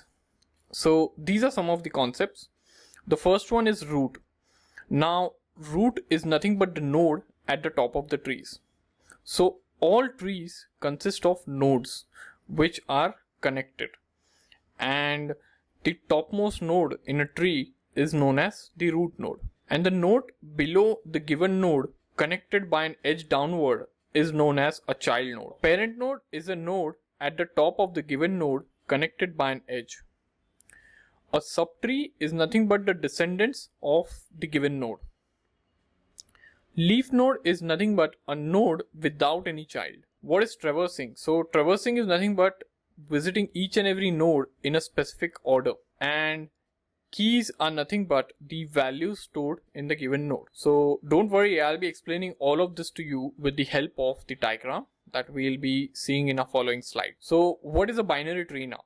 So binary tree is a tree structure where each node has 0, 1 or 2 children nodes and not more than that. The children of the internal nodes are labeled left and right, and tree is also ordered so that the left child precedes the right. So let's take a look at an example. So this is an example of some data like 35, 8, 10, 43, 152 and 3. And this is an array structure which has this data. This is how it is represented using a binary tree. So we have 35, then 8, 10, 43, 152 and then 3. So you see every node has at most 2 childs, and this particular node, the 35, is the root node because this is the node at the top of the tree. So this is the entire tree we have, and 35 is the root node of this particular tree. Now 8 and 10 are the children's or the child nodes of the root node. Now 35 is the parent node of 8 and 10. So we spoke about root node, we spoke about child node, and we spoke about parent node. Now let's talk about what is a subtree. So I have highlighted this particular area in pink. So these 3 nodes are the subtree of root. So root is 35 and this would be the subtree of the root node. And this is what a subtree means essentially. And we see orange color selection here, okay, with a different color here. And these are nothing but the right subtree of the root node. So this is a left subtree and this is a right subtree of the root node. Now let's talk about leaf nodes. So leaf nodes are nodes without any children. So these nodes like 43, 152 and 3 are leaf nodes of this particular binary tree. And then we also spoke about keys. Now what are keys? So 35 is a key, 8 is a key. So a key is nothing but a value which is stored in a given node. So this is an example of a binary tree, and these are some of the concepts that you should remember when using binary tree. So let's summarize. So in this lecture, we understood the concept and design of a binary tree, and we also understood some concept with respect to binary tree. So I hope you guys enjoyed this class and found it valuable. I'll see you guys soon. Thank you.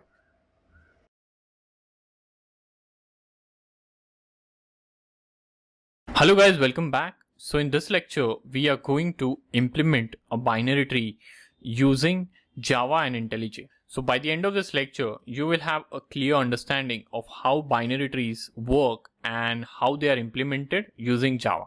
So let's get started. So I have already opened my IntelliJ IDEA and I have already created a project here called binary tree. And within the src folder, I have two classes. One is binary tree, which has the main method in it. And the other one is the node class, node.java, wherein we will be defining the structure of the node. So we will be creating this particular binary tree using Java, and we'll be implementing this exact structure in our code. So our node class in our program here, it will define the structure of this particular node here, every node here. So let's start writing some code to set the template here. So a node will have key. It will have reference to the left node or left child, and then it will have the reference to also the right child. So every node has a key, left child and a right child. Some nodes may not have children, like these leaf nodes, and some node may only have one children. So in that case, the corresponding values will be empty.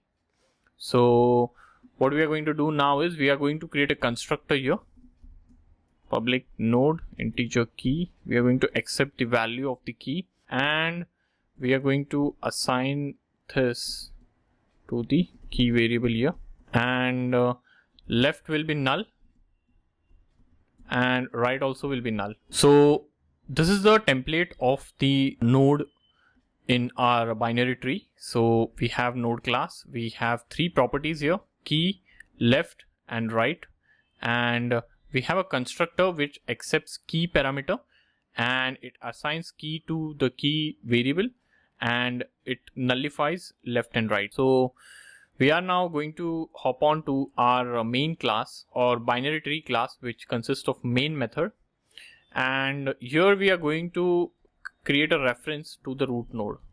So node root, and then we are going to have a constructor here, public binary tree here, and root is equal to null. So this is how our binary tree looks like. So now let's go and create a binary tree.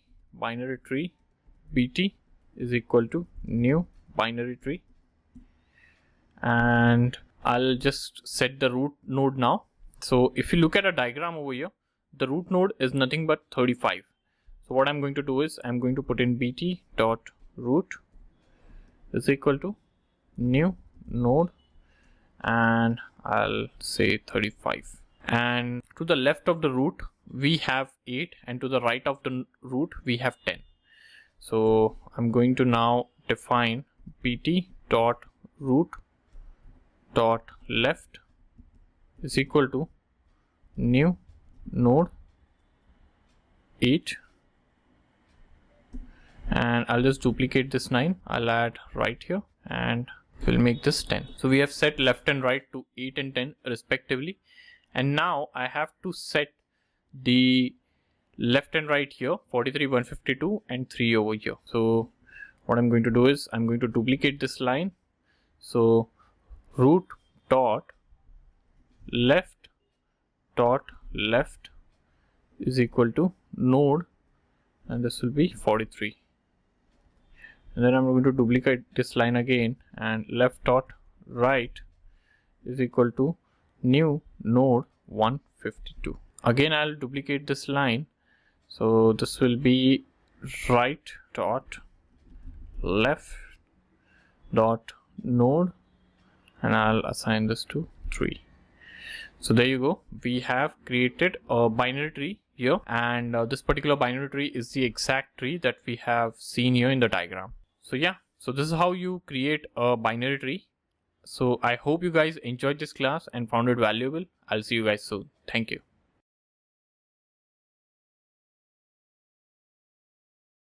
Hello guys, welcome back. So in this lecture we are going to talk about traversing in a binary tree, and we will be taking a look at 3 types of traversal techniques with binary tree, which is preorder, Inorder and Postorder. By the end of this lecture, you will have a better understanding of these 3 traversal techniques for binary trees, and we'll be taking a look at each one of them with the help of an example.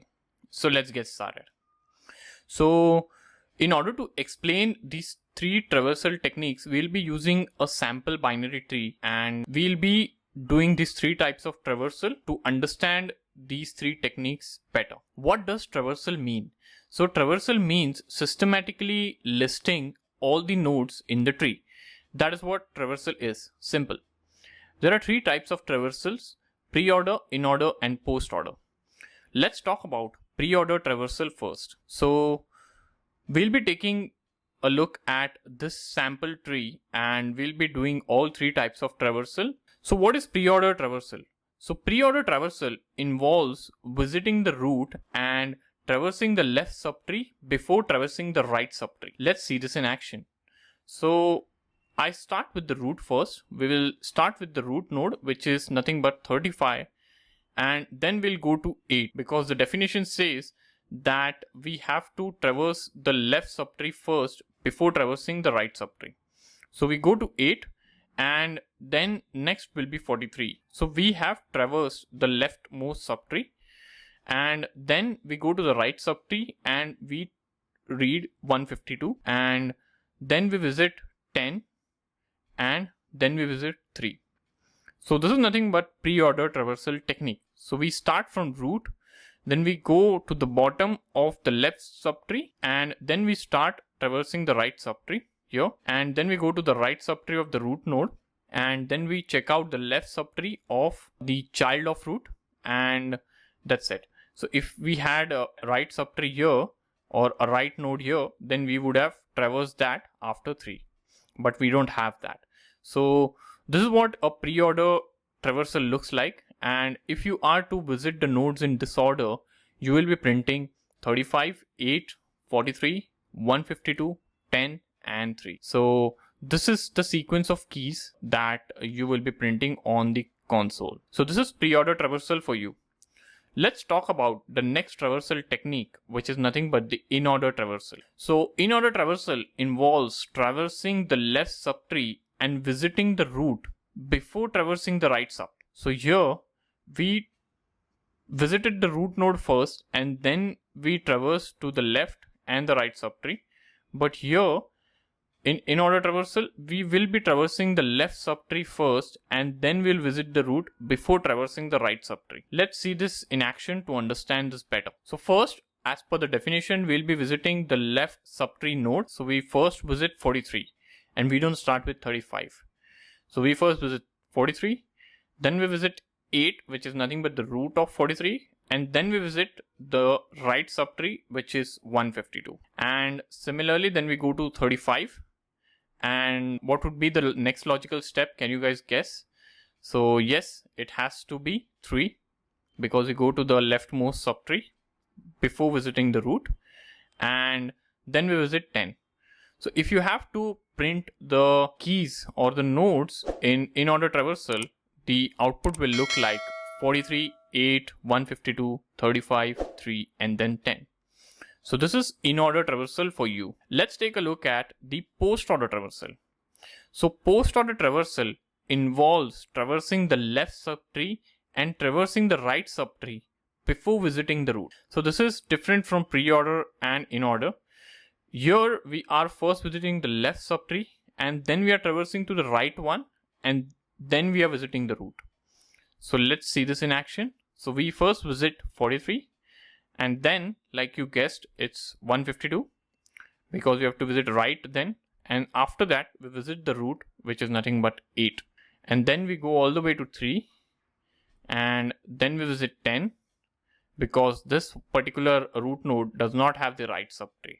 If it had the right subtree, then we would have visited that subtree first before visiting 10. But we are visiting 10 now, and then we'll visit 35. So if you have to print the nodes or keys using postorder traversal, you will be printing 43, 152, 8, 3, 10, and 35. So this is postorder traversal for you. So in this lecture, we understood what is preorder, inorder, and postorder traversal, and we understood each one of them with the help of an example. So I hope you guys enjoyed this class and found it valuable. I'll see you guys soon. Thank you.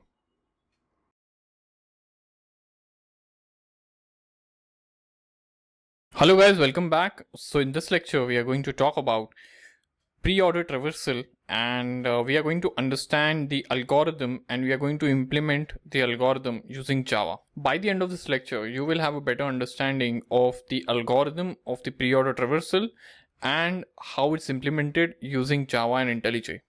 So let's get started. So this is what a preorder traversal is, and we start with the root node, and then we go to the root node of the left subtree, and then we traverse all the way to the bottom of the left subtree, and then to the right subtree, and then we go till the bottom. So if you have to print the list of nodes using preorder traversal, this is what the output will be: 35, 8, 43, 152, 10, and 3. So let's see what the algorithm of this particular implementation looks like. So here is an algorithm of preorder, and this will be using preorder function for doing this traversal, and the input for this particular algorithm will be the root node of the tree, and the output will be the preorder traversal of the tree starting from the root. So let's understand the algorithm step by step. So on line number 1 and 2, we check if the node is null,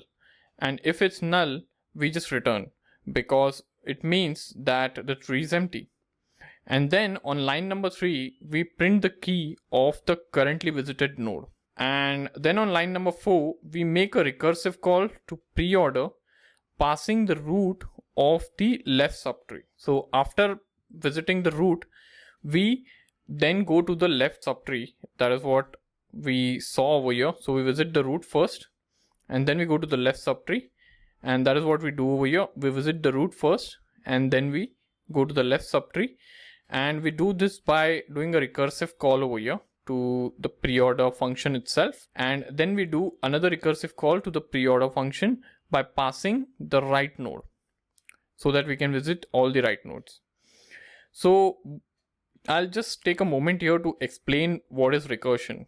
So recursion is nothing but calling of a function within itself. So let's say if you are calculating a factorial, so in factorial you have to keep on multiplying the number with the previous number basically. So if you are calculating factorial of 5, you need to multiply 5 by 4, and then 4 by 3, 3 by 2, and 2 by 1. So that's how 5 into 4 into 3 into 2 into 1, and that's the factorial of 5. So in order to do that, we can write this particular algorithm by using recursion, wherein you will be doing recursive calls to the factorial function itself, and you will be multiplying it by -1. So that's recursion for you. And here we are using the concept of recursion to do a call to the preorder function, and we pass the left node first and then the right. So this is the algorithm for a preorder function, and this is what will enable us to do the printing, or to print the nodes in this particular order, like 35, 8, 43, 152, 10, and 3. So now let's hop on to our IDE and let's see this in action. And in our IDE, we'll be creating a similar graph which looks exactly like this for printing this particular output. So here is my IDE, and I already have a project open here called binary tree with two classes, binary tree and node. So node has the properties of node, like key, left and right, and there is a constructor there. And binary tree class has a sample binary tree, and this binary tree exactly looks like this. So 35, 8, 10, 43, 152, 3, and that's what it looks like. So now what I'm going to do is I'm going to paste some code over here for preorder traversal, and this is the code implementation of our algorithm that we saw over here. And the function takes one parameter, which is nothing but the root node, and in the first line itself we check if the node is null. If it's null, we return. If it's not, we print the root node first, and then we do a recursive call to the preorder function itself by passing the node.left. And now here, like in the first run, we print 35, and then we pass node.left, which is nothing but 8 is being passed. Now the function comes over here, it checks like it's not null, so it prints 8 then, like we are seeing over here, and then we do a recursive call again to node.left, and that's how 43 is passed. Then after 43, again we pass in node.left, and there is no left to 43, so we just return null. And then the function call goes to the control of this particular calling method, and then we see right getting passed. So after 43, from 8 we pass right, which is 152. After 152 is printed, we pass 10, and then we pass 3. So that's how the pre-order traversal works. Now let's see this in action, and let's print this particular values, or let's visit the nodes in the pre-order traversal mode. So what I'm going to do is I'm going to write in system.out.println preorder, and I'm going to type in pt.preorder. I'm going to pass in, and then I'll click on run. Let's see what the output looks like. So this is what the output looks like: 35, 8, 43, 152, 10, and 3, which is exactly the one that we have seen over here. So this is how pre-order traversal is implemented using Java. Let's hop on to a presentation and let's summarize. So in this lecture, we understood what is pre-order traversal. We also took a look at the algorithmic and the programming implementation of pre-order traversal, and we implemented the code using Java and IntelliJ. So I hope you guys enjoyed this class and found it valuable. I'll see you guys soon. Thank you.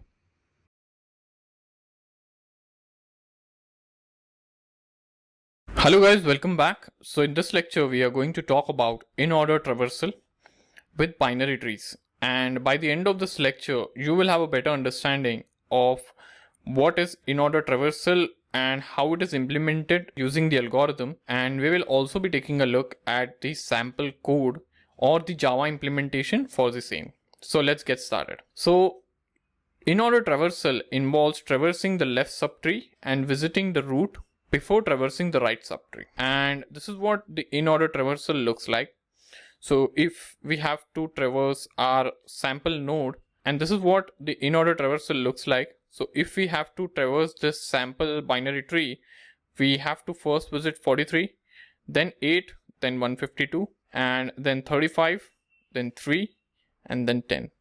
And here is what the output looks like at the bottom. So it's 43, 8, 152, 35, 3, and 10. So let's take a look at the algorithm for the same. So here is the sample algorithm for in-order traversal, and it takes one input, which is the root node, and the output is the in-order traversal of the tree starting at the root. And now let's understand this algorithm step by step.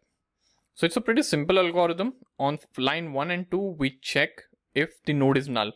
If it's null, we just return. And if it's not null, on line number 3, we do a recursive call to the in-order, passing the root of the left subtree. And on line number 4, we print the key of the currently visited node. And then on line number 5, we make a recursive call to the in-order function, passing the root of the right subtree.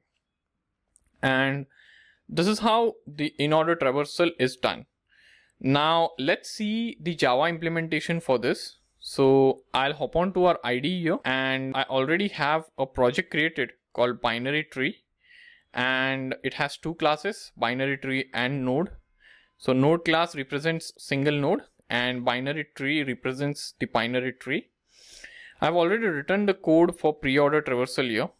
Now what I'll be doing is I'll be pasting some code, and this will be the function for in-order traversal. In-order traversal function takes root node as the parameter. We check, like we discussed, that we check for the node is null. If it's null, we just return. And on this particular line, we do a recursive call by passing the root of the left subtree, and then we print the key of the currently visited node, and then we pass the root of the right sub. And if you execute this particular code, you will see this particular output, which you're seeing at the bottom of the screen, which is 43, 8, 152, 35, 3, and 10. So let us see this in action.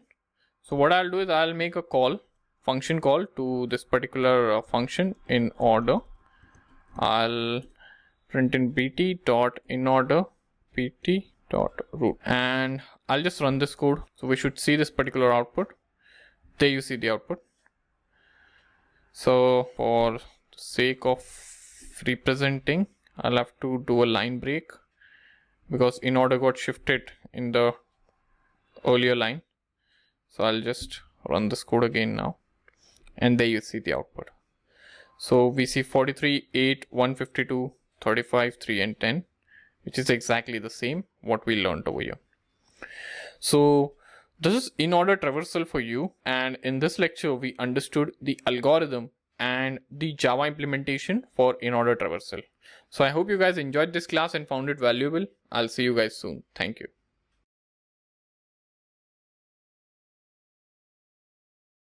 Hello guys, welcome back. So in this lecture we are going to talk about post-order traversal, and by the end of this lecture you will have a better understanding of the algorithm for post-order traversal and its Java implementation.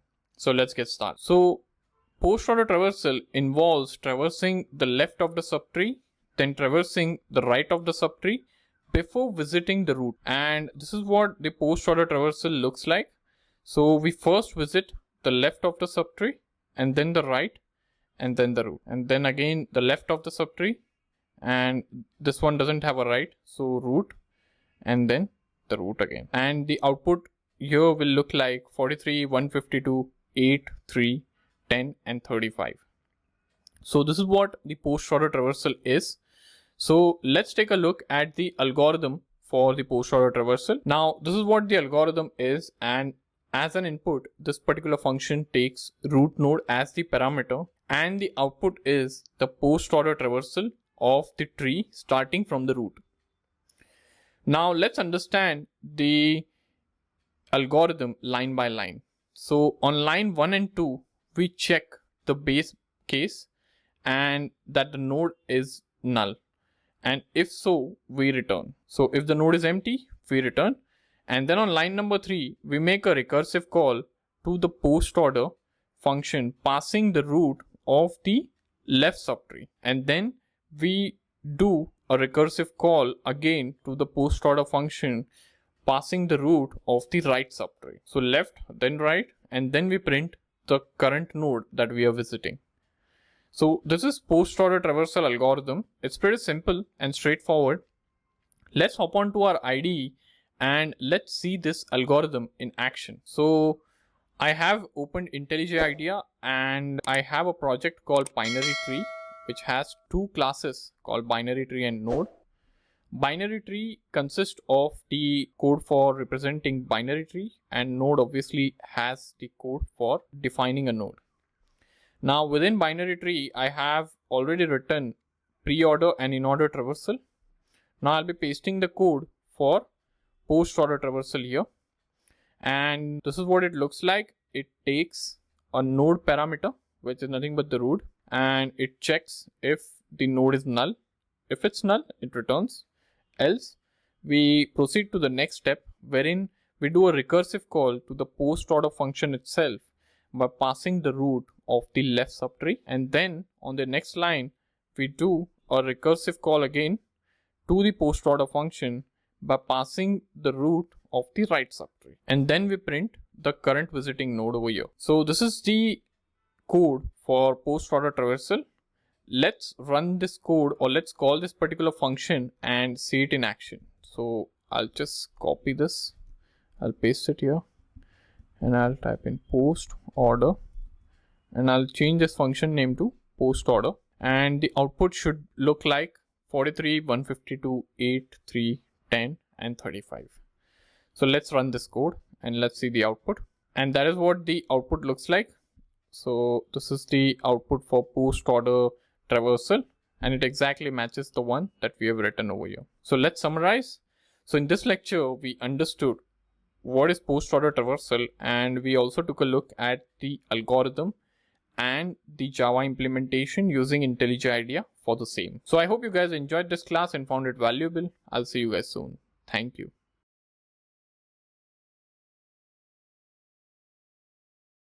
Hello guys, welcome back. So in this lecture we are going to talk about binary search trees in Java, and by the end of this lecture you will have a better understanding of this data structure conceptually and design wise. So let's get started. So we already know about binary tree And in this lecture, we are talking about binary search tree. So what is the difference between the two? Well, the first thing you need to understand that if we searched a binary tree for a node with a key k, for example, we would have to visit every node sequentially to find k. Even if it exists, we would have to visit each and every node. This would be equivalent to using linear search on an array. So searching in a binary tree can be compared to linear search in an array. Now, what is linear search in an array? If you guys are not aware, so I'll just give you a short brief.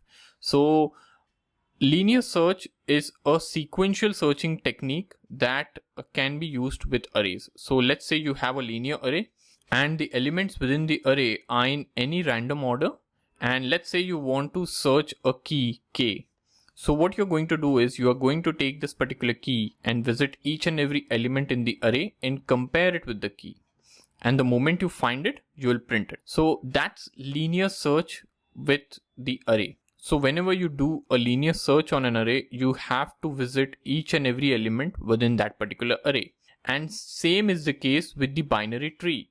If you want to search within a binary tree for a key k, you have to visit each and every node and compare it and see if you find it. But like we know that with arrays, we have a more efficient searching algorithm, which is called a binary search. So in case you don't know what a binary search is, I'll again give you a short brief. So binary search is a searching technique that relies on the array being sorted. So binary search is performed on sorted arrays. So it's pretty efficient than a linear searching technique wherein you have to visit each and every node. But with binary search, you have to visit few nodes to figure out if that particular key exists in that particular array. And binary search tree is nothing but the sorted version of binary tree. So you can say that binary search tree is sorted in nature. So binary search tree is an ordered tree. We are calling it ordered tree because it's sorted in nature. And binary search tree is a structure where each node has 0, 1 or 2 children nodes, and the left subtree contains the node with the keys smaller than the root, and the right subtree contains the node with the keys greater than the root. And this is how a binary tree is sorted to represent the binary search tree. So if the left subtree contains nodes with keys smaller than the root and right subtree contains node with keys greater than the root, we say that the tree is a binary search tree.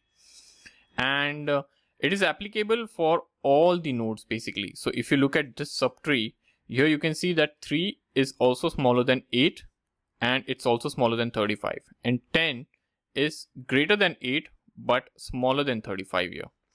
So this is what is the concept of a binary search tree. So binary search trees are very efficient when you want to search a key within this particular binary search tree. So searching within binary search tree is very efficient if you want to search for a particular node. So let's summarize. So in this lecture, we understood what is binary search tree, and we understood binary search tree conceptually and by design. So I hope you guys enjoyed this class and found it valuable. I'll see you guys soon. Thank you.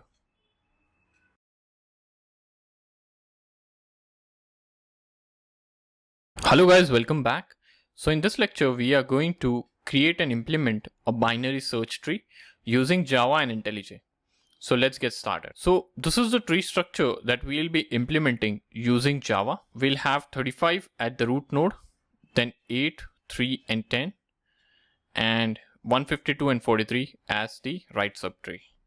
So let's hop on to our IDE, and we'll need 2 files or 2 classes for this. So I would like to tell you that I have already created a project here called binary search tree, and under src I'll create 2 files. One is node.java, which will be the class file, and this node.java file will represent the structure of an individual node. And then we will have one more class which will represent the structure of binary search tree. Binary search tree. So let's start defining our node class. So within node, we will have three things. So first is key, and then we will have left subtree and then the right subtree. So integer key and then the reference to left subtree and then the reference to right subtree.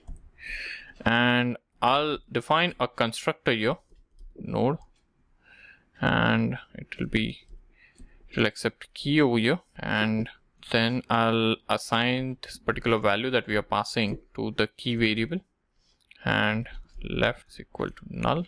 I'll initialize these both, like left and right, to null initially. So this is what our node class looks like, and this forms the base of the node structure. So now let's start creating a binary search tree. So our binary search tree will have a root node. So we'll start by defining a root node over here, and then let's create a constructor here that just initializes this root node, and it will initialize it to null. Initially, when we create a binary search tree, the root is null. And then we'll have a main method over here from where we'll start this particular program. And within the main class, I'll create a binary search tree. BST is equal to new binary search tree. So we have created our first binary search tree. Now let's start adding nodes to it. So we'll have 35 at the root node. So what I'll do is I'll do bst.root is equal to new node, and I'll pass in 35 here. Then I'll say bst.root.left is equal to new node. So to the left of the root node, I have 8. I'll put in 8 over here. And then I'll just duplicate this line. And to the right of the node, root node, we have 152. So 152 here. Here we have 152. Then we have 3, 10, and 43. So I'll just duplicate this particular line and I'll come here. So left is equal to 3 is what I'll say. Then left dot right we have 10. Then right dot left we have 40. So this is our tree structure, and this is what it looks like. So you can see that the left subtree contains smaller nodes with keys smaller than the root, and right subtree contains nodes with keys greater than the root. So this is how you can create and implement your own binary search tree using Java and IntelliJ. So I hope you guys enjoyed this class and found it valuable. I'll see you guys soon. Thank you.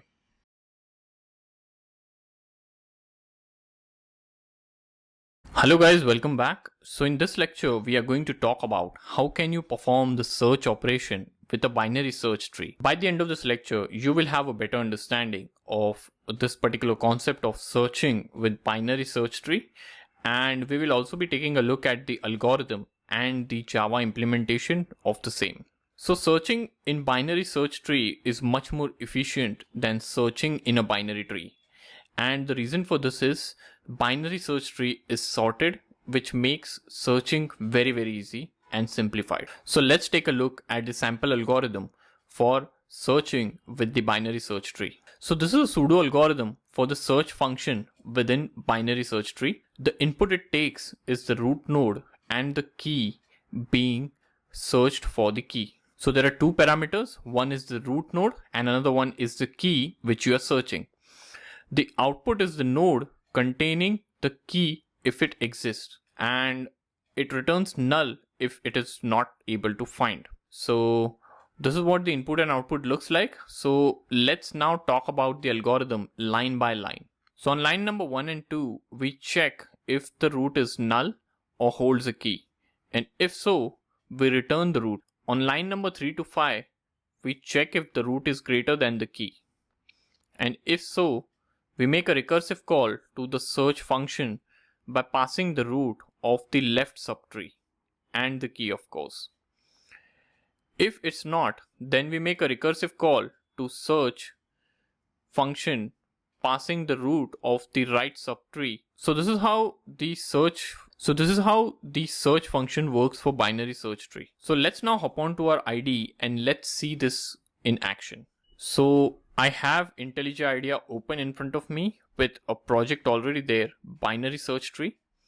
It consists of two classes. One is binary search tree, wherein we have created one binary search tree, and it also consists of a class node which defines the template for node op. So we'll go ahead and we'll paste some code over here, and this code is for the function search, which accepts two parameters, root and key, and it returns node of the node being searched.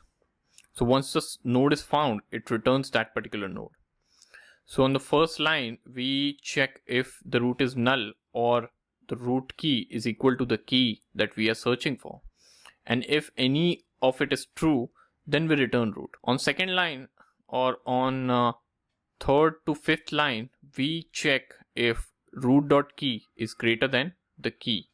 And if it's true, then we pass the left subtree of the root along with the key. If it's not, we pass the right subtree along with the key. And this continues till we find the key here. So let's try calling this particular function and let's see what the output looks like. So I'm going to paste some code here in my main method, and this particular code is to call this particular search function that we just defined. So we first create a variable called search key, and this is the key that we are searching for within the binary search tree.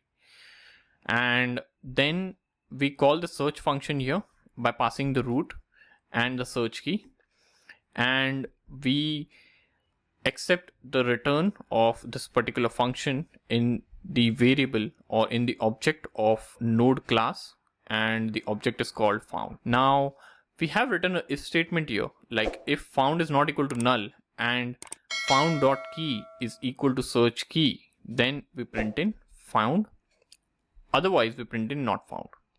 So let's see what the output looks like. The output should be ideally found because 43 is present in our binary search tree. And that is what the output looks like. It says found. Now let's make this 33 and let's see what the output looks like. Here the output will be not found, and that is what you see. So this is how the code or the Java implementation for the search function, which is meant to be searching within binary search tree, is done. So in this lecture, we understood what is a search function and how it can be used to search for a particular key within the binary search tree. We understood both the algorithm and the Java implementation for the same. So I hope you guys enjoyed this class and found it valuable. I'll see you guys soon. Thank you.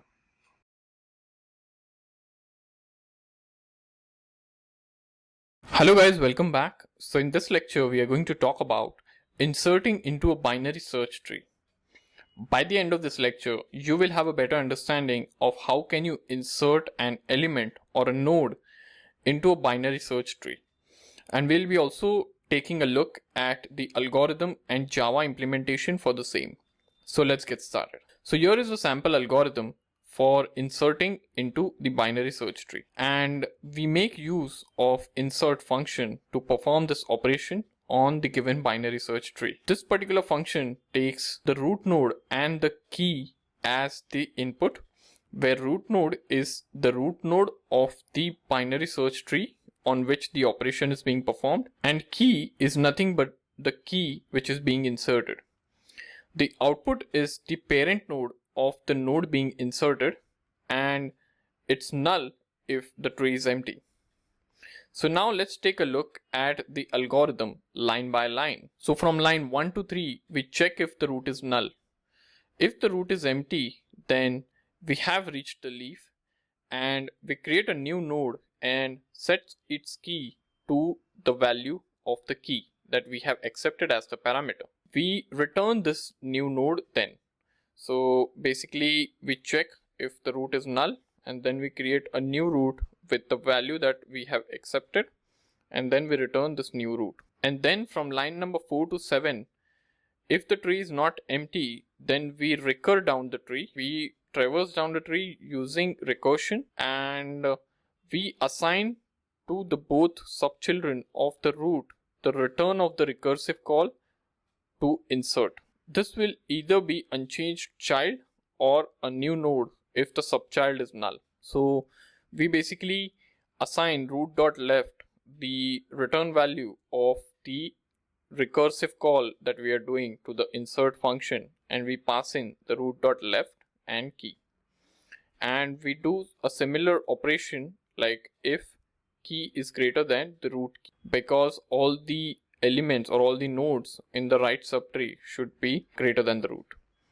So this is how we keep on doing recursion, and finally we reach the leaf node where the root is null, and we then insert this particular root over here and we come back to the calling method. So this is nothing but the algorithm for insert function.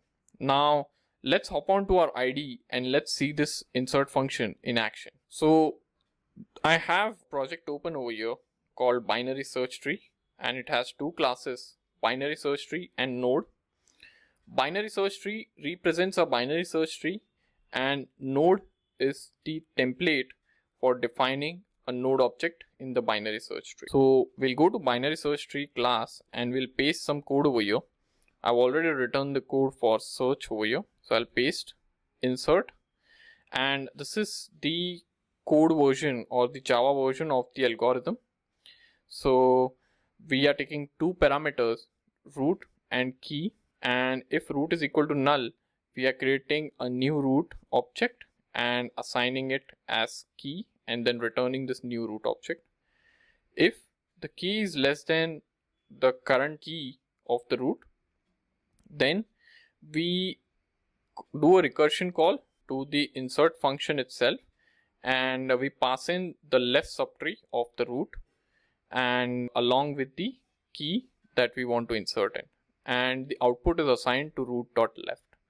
And in a similar way, if the key is greater than root key, then what we do is we do a recursive call again to the insert function, and we pass the right subtree of the root along with the key, and the output of this particular operation is assigned to root.right, and then in the end we return the root. So let's call this function from our main method, but before calling I would also like to write code over here for the Inorder traversal, so that after inserting we can do Inorder traversal and see if the inserted node is inserted correct. So I'll paste some code over here for Inorder traversal, and this is nothing but the Inorder traversal for this particular binary search tree, which accepts node as the parameter and it checks if the node is empty.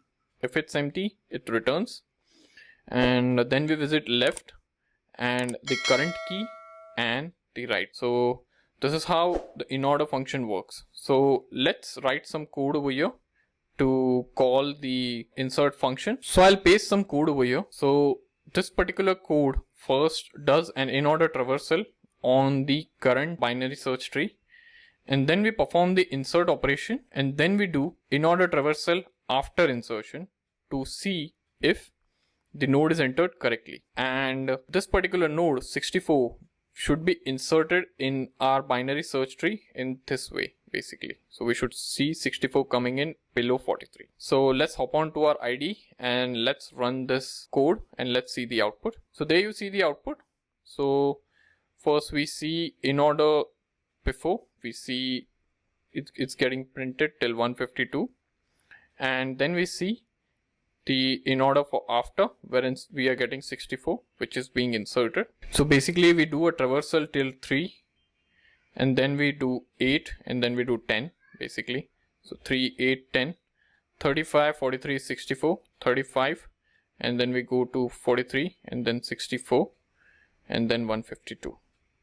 So that is what the output looks like. So this is how a node can be inserted in a given binary search tree. So in this lecture, we took a look at the algorithm and the Java implementation for inserting the node in a given binary search tree. So I hope you guys enjoyed this class and found it valuable. I'll see you guys soon. Thank you.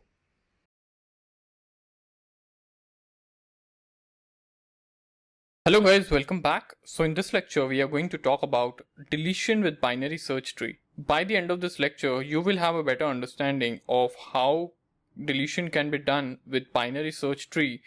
We will also be taking a look at different cases that we have to face while deleting any node within binary search tree, and we'll be going through the algorithm and the code implementation for the same.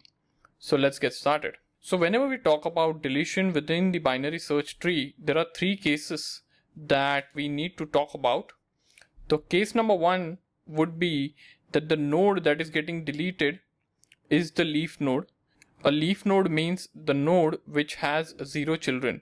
Now, if this is the case, we can simply delete the link between it and its parent and delete it with no rearrangement of the tree needed. So this is one of the most simplest cases that we can face. Case number two could be that the node that is getting deleted has one child. And in this particular case, we swap the node to be deleted, which we call n, with its child. This is done by deleting the link between n and its parent and linking its parent with its child. Now this particular node which we have removed has 0 children and now can be deleted because we have connected the parent and the child of its node with each other. So this node is separate now and you can delete it. Case number 3 would be the given node which is to be deleted has 2 children. Now in this particular case, we need to swap the node to be deleted with the node with the minimum value in the right subtree. Now, why do we do this? This is one of the complicated cases that we have for deletion, but don't worry, we'll try to make it simple. So let's say the node that you are deleting has 2 children. So let's try to understand with the help of this example. So let's say the case number 1, the node that is getting deleted is the leaf node. So if we are deleting 3, for example, we just have to delete this particular link and the 3 is detached from the binary search tree. So you delete the link and just destroy this node. It is deleted. Now case number 2 is the node has one child, which is the case over here. So if we are deleting 152, then we also have to think about its child, like what will happen to its child. So what we do is we simply delete this particular node and we just connect 35 and 43. So 43 becomes the child of 35 and then 152 is out of the tree and you can go ahead and delete this particular node. Now case number 3, which is slightly trickier, wherein you are deleting a node which has 2 children. Now how will you deal with this? So in this particular case, if you are deleting 8, for example, you have to make sure that some of the nodes, like any of its node, will occupy its place over here. Because if you delete this particular node, there has to be some other node who will sit at its place. Otherwise, this subtree will get detached from the main tree. So how will you decide which node should come over here and sit over here? So in that particular case, what we do is we take the minimum node of the right subtree and we put it in the place of the node that is getting deleted. Now, why do you take the minimum of the right subtree? Now that is because the new root of the subtree, which is the minimum node in the right subtree, will be in all cases larger than the values in the left subtree, right? So the values in the right subtree is always larger than the values in the left one. So that is an inherent property of binary search tree. So hence what we do is we take the smallest node in the right subtree and make that smallest node as the replacement for the node that is getting deleted. And that is how we make sure that all the properties of binary search tree remain intact and there are no issues whatsoever. Now situation might be trickier if the node that you're bringing in as a replacement here has children. So in that particular case, you again do a recursion and you again evaluate if that particular node has any children. And if there are only one children, then you follow the case 2 or case 1, whichever it fits in. So that is how the deletion for the node which has 2 child is done. So this is the example that we are going to use for our program. Now let's take a look at the pseudo algorithm for delete. So delete is the function that we'll be using for deleting a node from the binary search tree, and this particular function takes two input, which is nothing but the root node and the value of the node to be deleted, which is nothing but the key of the node to be deleted. So these two inputs are given to this particular function, and the output is the node that has been deleted. If the tree is empty, then we return null. So that's the input and output for this particular function. Now let's take a look at the algorithm step by step. So on line 1 and 2, we check if the root node is null, and this is the base case. If the tree is empty, then we return null. On line number 3 to 6, if the tree is not empty, then we recur down the base tree, searching for the node with the value key. So from 3 to 6, we keep digging into the binary tree to search for this particular key. Then on line number 7, if the key is same as the root key, then the root is the node to be deleted. So we go to that particular root which is to be deleted, and then on line number 8 to 11, we check if the node to be deleted has 0 or 1 children, in which case we return the respective child. So if the root.left is null, then we return root.right. If root.right is null, then we return root.left. Then on line number 12, we make a call to min function, which finds the minimum node in the subtree rooted at the argument node. The key of the minimum node is returned, and we assign it to the key of the node to be deleted. And then on line number 13, we assign to the root.right the return of the recursive call to delete, passing the right child of the node to be deleted as root and the new key of the node to be deleted as key. This in effect deletes the duplicate node in the right subtree. And then on line number 14, we return the root, which is nothing but the node that is deleted. And then on line number 14, we return root, which is nothing but the node that has been deleted. So this is the algorithm for delete function, and it covers all the three cases that we discussed. Now let's take a look at the pseudo algorithm for min. And min algorithm, what it does is it returns the minimum node in the subtree rooted at root. So it takes input as one input, which is nothing but the root node, and the output is the key of the minimum node in the subtree. So let's talk about the algorithm itself. So on line number 1, we initialize the variable min value as the key of the root.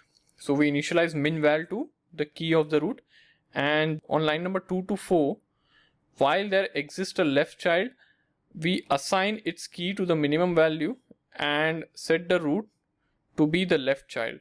So we keep digging into the left subtree of our binary tree to find the minimum value, and we just keep going down and down, and we keep assigning the value of the key in the left node of the root to minimum value, and then in the end we return minimum value.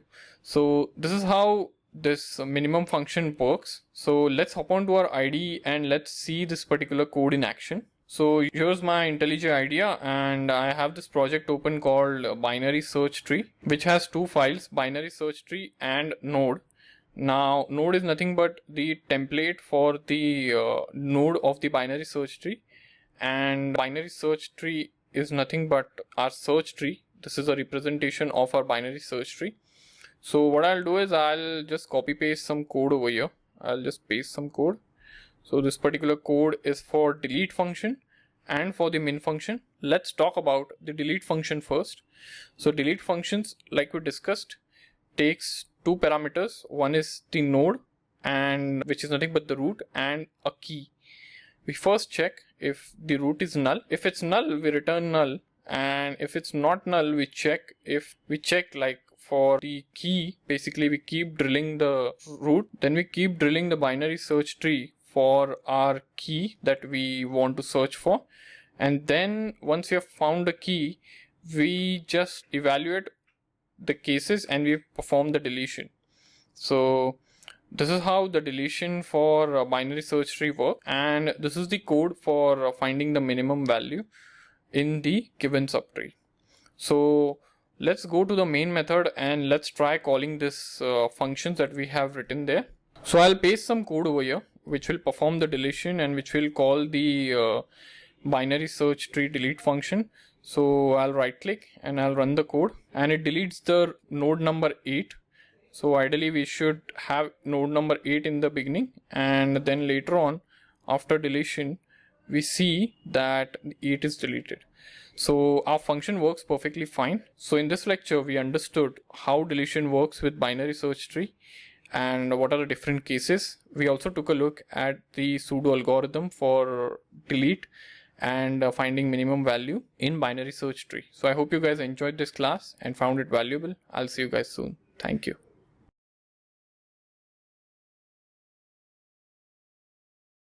Hello guys, welcome back. So in this lecture, we are going to talk about the concept and design of graph data structure. By the end of this lecture, you will have a better understanding of the conceptual overview and the design of graph data structure. We will be taking a look at some of the terminologies that you are supposed to keep in mind while using this data structure, and also some of the concepts around this particular data structure. So let's get started. So a graph is a visual representation of data containing vertices and their relationship, and relationships are also termed as edges, and these are giving ways to paths. Formally, a graph is a tuple containing the set of vertices and the edges that appear. Now you may be wondering, what is a vertex and how edges connect them?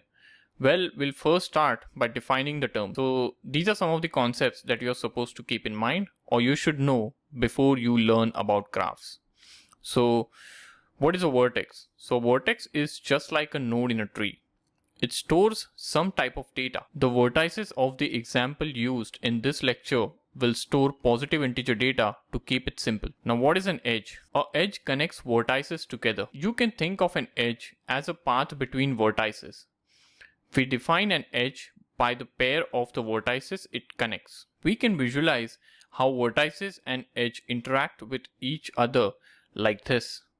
So this is an example wherein this is the vertex and this is an edge, and this is how vertices and edge are connected to each other. So vertex is 19 and 32, and edge is this particular connection between them. However, it can still get little more complicated than this. Firstly, a graph can have multiple edges just like a tree. So a tree has multiple nodes, right? So a graph can have multiple edges. And secondly, there are many types of edges. Let's talk about the types of edges. So there are three types of edges: an undirected and unweighted edge, a directed edge, and a weighted edge. Let's talk about each one of them individually. So first we'll talk about an undirected and unweighted edge. So an undirected and unweighted edge is a normal edge between two vertices as depicted in this particular diagram here. You can see that you have two vertices, 32 and 19, and you have simply a connection between them, and this is a simple connection and it is known as undirected and unweighted. Let's talk about a directed edge. So a directed edge defines the direction of travel between the two vertices, and one will be the origin vertex and the other one will be the destination vertex. So here in this diagram we are seeing like these two vertices, 32 and 19, are connected with the help of a directed edge, and it depicts the direction of travel clearly, like the travel is from the origin vertex to the vertex 19. So 32 to 19, and since it starts from 32 is known as the origin vertex and it ends at 19, so 19 is known as the destination vertex. Let's talk about a weighted edge. So a weighted edge is the edge that has certain weight. You can think of this as a cost of function of traversing that edge to get between the two vertices it connects. So you can see the two vertices here, 32 and 19, and it's getting connected by an edge, and you also have mentioned the weight of the edge, and the weight of the edge here is 63. So a graph can therefore be of the following types. A graph can be directed, wherein all the edges in the graph are directed, and we'll call such a graph as a directed graph. A graph can be weighted, wherein all the edges within that particular graph are having weight to their edges associated with them. And the third type could be directed and weighted graph, wherein all the edges are directed and weighted. The fourth type will be undirected and unweighted. Here all the edges are undirected and unweighted. So these are some of the types of graph depending on the edges you will have. So this is representation of the graph. You can see that we have some vertices here, and these vertices have edges. So you can represent the set of vertices as U, V, W, X, Y, and Z. And you can represent this as you can see on the screen, and this set is put in the pair of curly braces. And you can also represent the set of edges as A, B, C, D, E, F, G, H within the curly braces. So this is how you can represent the graph. Let's talk about some of the concepts associated with graph. So the first concept that we'll talk about is endpoints. So what is an endpoint? So the end of the vertices of an edge are the vertices that are connected by that edge, and these are known as endpoints. So for example, in this particular graph, the end vertices of F edge are X and Y, and X and Y are the endpoints of this particular edge. So this is about endpoints. Let's talk about the next concept, which is nothing but incident edges. So incident edges are the edges that are connected to a vertex. So for example, the incident edges of W are C, D, and E. Likewise, the incident edge of X will be E, G, and F. So this is nothing but the concept of incident edges. Let's talk about the concept of adjacent vertices. So adjacent vertices are vertices connected by an edge. Let's take a look at the example for adjacent vertices. So you can see in this diagram, W and X are adjacent because they are connected by edge E. You can also say that X and Y are adjacent because they are connected by edge F. So this is about adjacent vertices. Now let's talk about vertex degree. So what is a vertex degree? So the degree of the vertex is the number of incident edges of that particular vertex. So here degree of vertex X will be 3 again, and that of vertex Y will be only 1. So this is nothing but the vertex degree. Let's talk about parallel edges. So what are parallel edges? So parallel edges are edges that connect the same two adjacent vertices. So let's hop on to our example. So you can see that A and B are parallel edges wherein they are connecting to the same vertices. So this is about parallel edges. Let's talk about self loop. Now what is a self loop? So a self loop is an edge that connects a vertex back to itself. Now in our example, D is the self loop and so is H. So there are two self loops in our diagram or in our example. So these are the concepts of the graph: endpoints, incident edges, adjacent vertices, vertex degree, parallel edges, and self loop. Let's talk about some of the operations that you can perform on the graphs. So the first operation that we'll be talking about is insert vertex, which accepts data as the parameter. Now this particular operation is used to insert a vertex in the graph by storing the parameter data that you have passed. The next operation is insert edge, which accepts 3 parameters, V, W, and data. So where V and W are the vertices and data is the data that you are passing. So this particular function is used to insert an edge between the vertices V and W with the weight data. The third operation is remove vertex V, and this particular function accepts V vertex as the parameter and it removes the vertex V from the graph along with any incident edges if it has. The fourth operation is remove edge E, and it accepts only one parameter E which is nothing but the edge you want to remove.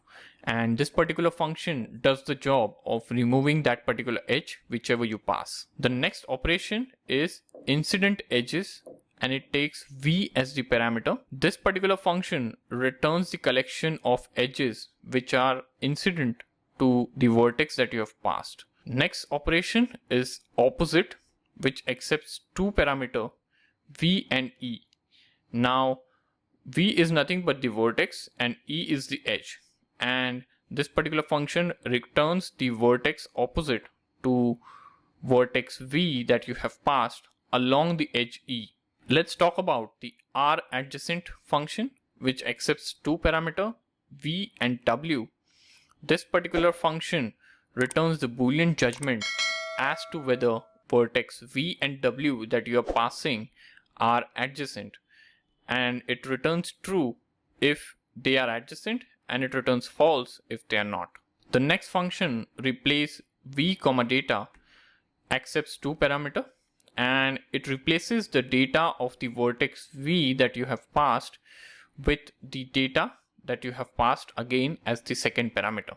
The next function replace e comma data does the job of replacing the edge e that you have passed with the data you passed in as the parameter. Vertices, which accepts no parameter, it returns the collection of all the vertices in the graph. And edges returns the collection of all the edges in the graph. So these are all the operations that you can perform on the graph. So these are all the operations that you can perform on the graph data structure. So let's summarize. So in this lecture, we understood the concept and design of the graph. We also took a look at types of graph and some concepts associated with the graph's data structure. In the end, we covered the operations that you can perform with the graph data structure. So I hope you guys enjoyed this class and found it valuable. I'll see you guys soon. Thank you.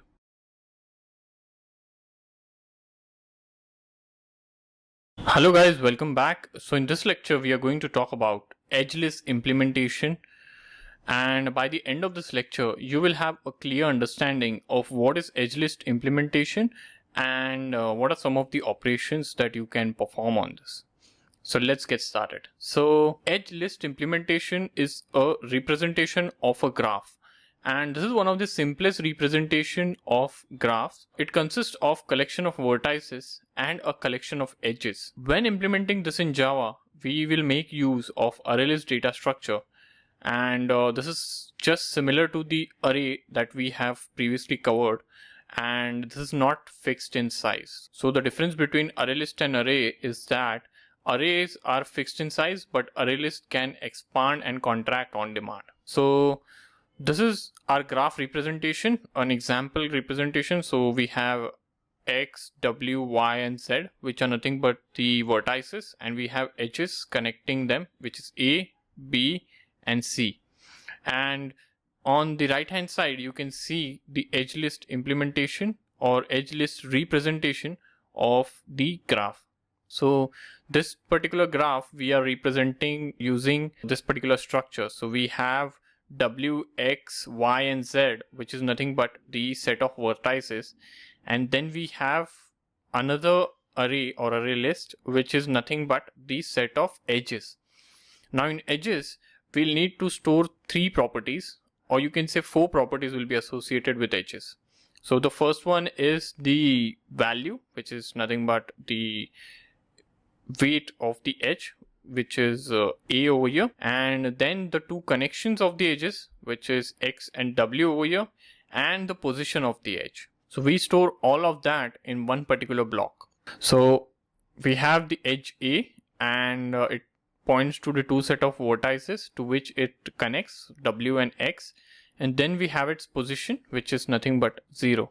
So this is how the edgeless representation is done, and every edge points to the corresponding edge to which it connects. So here b connects to w and y, so it points over here to w and y. C connects to y and z, so here also it points to y and z, and the position, so this is 0, 1, 2.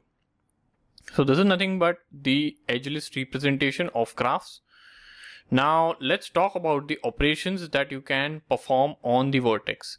So let me tell you, while we create the edge list representation in Java, we'll need to define a vertex class, and vertex class simply will represent the vertex over here. So we'll be representing the vertex over here, and vertex class will have two instance variable. One is the data, which is nothing but the W over here, and the other one is the position. So this is the 0th position, 1st position, 2nd position, and 3rd position, and so on. So within vertex class, you have these set of operations that can be done on the vertex class. So the first one is set data, which takes data as the parameter, and it sets that particular data that you have passed onto that particular vertex. Get data returns the stored data of the vertex, and set position sets the position that is stored in the vertex with the parameter that you have passed, and get position returns the stored position of the vertex. So you can see that we are mostly performing getting and setting of data on the data instance variable and the position instance variable. So it mainly consists of getters and setters. So the other class that we'll have in the edge list representation is the edge class. So we have one vertex class and the other one is the edge class. Now edge class will have 4 instance variable. One is data, position, vertice 1 and vertice 2. So we have this data here A, position is 0, connection to vertice 1 and the connection to vertice 2. So this is nothing but the template or the structure of the edge class. So you can see that we have getters and setters again over here for the 4 instance variable. So you see set data, which sets the data of the edge. Get data, it returns the data that is stored on the edge. Set position, it sets the position that you have passed onto the function as the parameter. Get position returns the stored position. Get endpoint 1 will return the vertice 1 and get endpoint 2 will return the vertice 2. So these are nothing but the getters and setter operation that we can perform on the edge class. So let's summarize. So in this lecture, we spoke about the edge list representation of graphs, and we understood the conceptual overview of the same. We also took a look at the operations that you can perform in the vertex class and the edge class in edge list representation. So I hope you guys enjoyed this class and found it valuable. I'll see you guys soon. Thank you.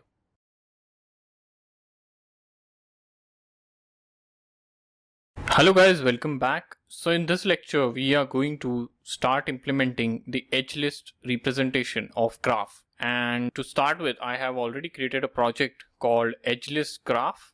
And under the src folder, I have already created 3 classes. First one is the edge class, which has just an empty class edge. The second one is the graph class, which will have the main method. And the third one is the vertex class, which has an empty vertex class. So let's start by defining our code. So we'll start with the vertex class to begin with. So vertex class, like we discussed, has 2 properties. So here's a collection of vertices, and you can see that we have one property which is nothing but the data, and another property will be the position of these blocks. So let's start by defining private integer data and private integer position. So these are the 2 properties that we have, and we'll also define constructor private vertex, and we'll accept the data parameter here. So integer data, and I'll pass on this data to our data instance variable. So this is the constructor that we have. Now let's start by defining the getters and setters. So what I'll do is I'll go to code, I'll click on generate, and I'll click on getter and setter, and I'll select both the variables using control, and I'll press OK.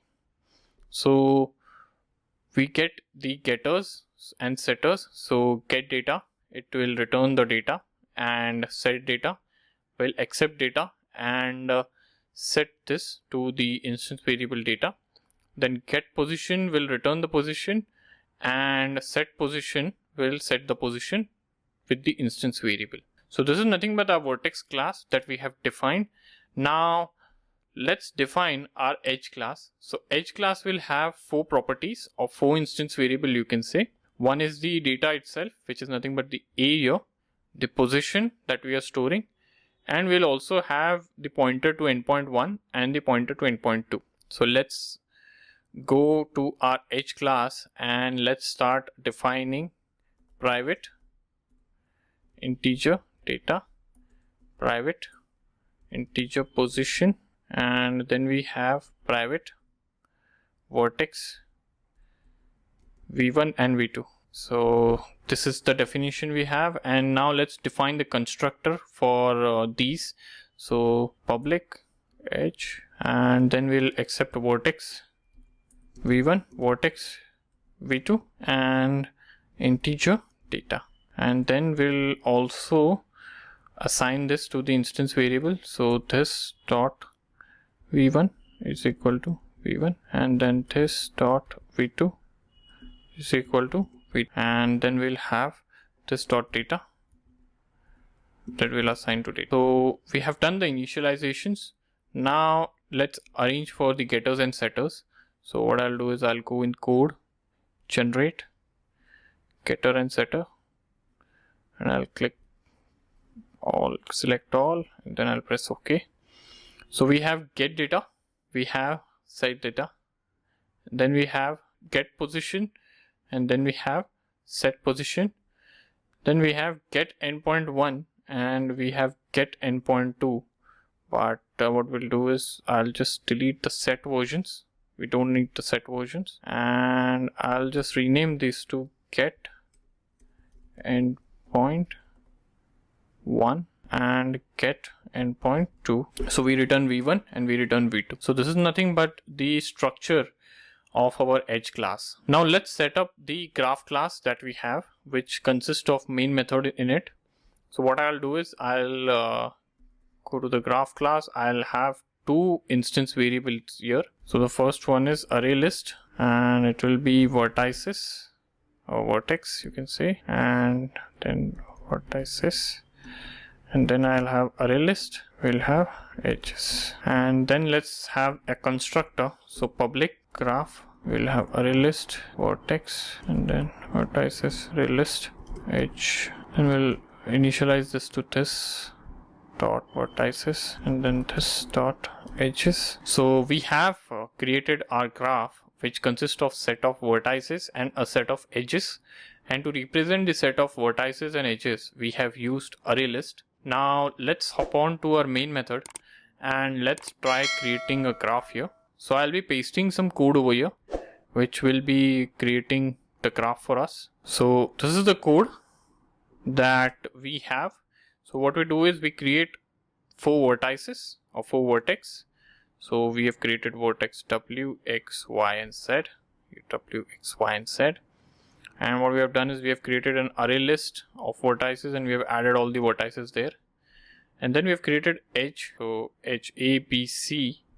So here we have A, B, C, and we have passed XW1. So version A points to XW and is the first position, points to XW. Pass 1 over here. 1 is the data. So this particular version has X, W, and 1. So it points to X, W, and then 1 is the data residing. We have B and we have C similar, and we create an array list of edges wherein we add all these edges over there, and then we create a graph and we pass vertices and edges within the graph. So this is how you create and implement edge list representation of graphs. So I hope you guys enjoyed this class and found it valuable. I'll see you guys soon. Thank you.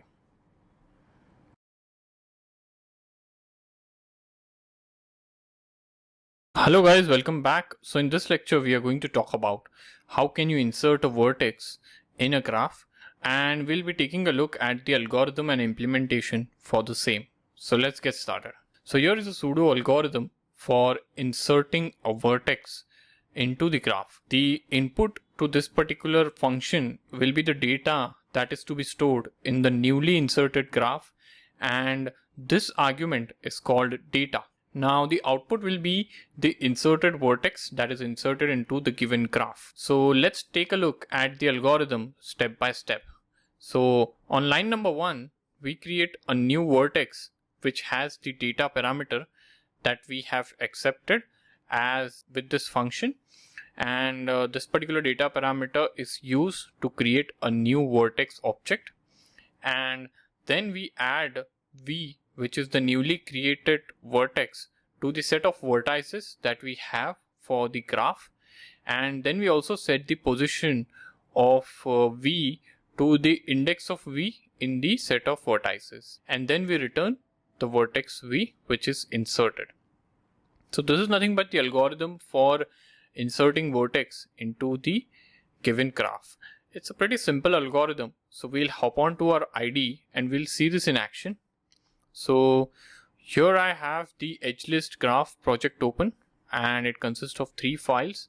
One is the edge.java, which represents the edge within the graph, vertex.java, which represents the vertex within the graph, and graph.java, which consists of main method and it represents the graph. So I'll paste some code over here, which is nothing but the insert vertex function, and it returns, this particular function returns the object of the vertex type, and it accepts a parameter which is nothing but the data. So within this particular function, we create a new vertex object with the data parameter that we accepted, and then we add this particular vertex to the set of vertices, and then we set the position of the newly created vertex object v with the index of the v within the vertices list. So this is what we do, and then we return v. So this is nothing but the function to insert a vertex into the given graph. So what I'm going to do is I'm going to call this particular function here. So we are going to do g dot insert vertex, and I'm going to insert 22, and I'm going to accept the return of this particular method into this variable called v. So this variable is nothing but the object of type vertex. So now we need to print all the vertices and see if this particular insertion worked successfully. So in this lecture, we understood how you can insert a vertex into the given graph. We saw the algorithm and the code implementation for the same. So I hope you guys enjoyed this class and found it valuable. I'll see you guys soon. Thank you.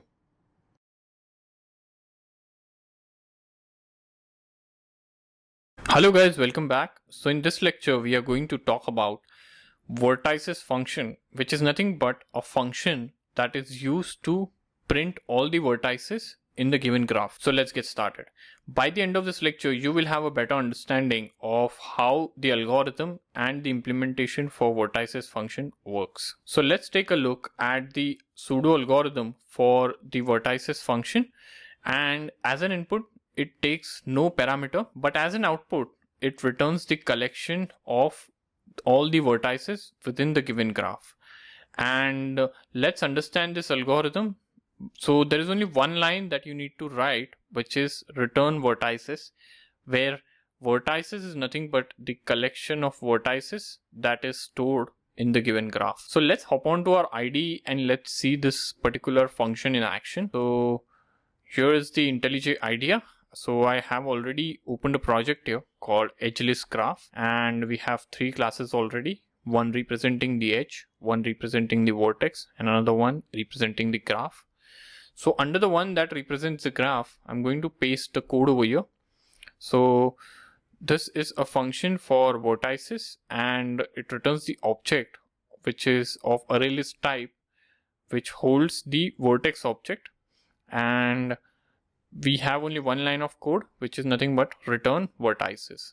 So now what I'm going to do is I'm going to call this particular function that we have defined here into the main method to print the list of vertices. So one call I'm going to do over here, I'm going to paste some code here. So this is nothing but code to call this particular vertices function.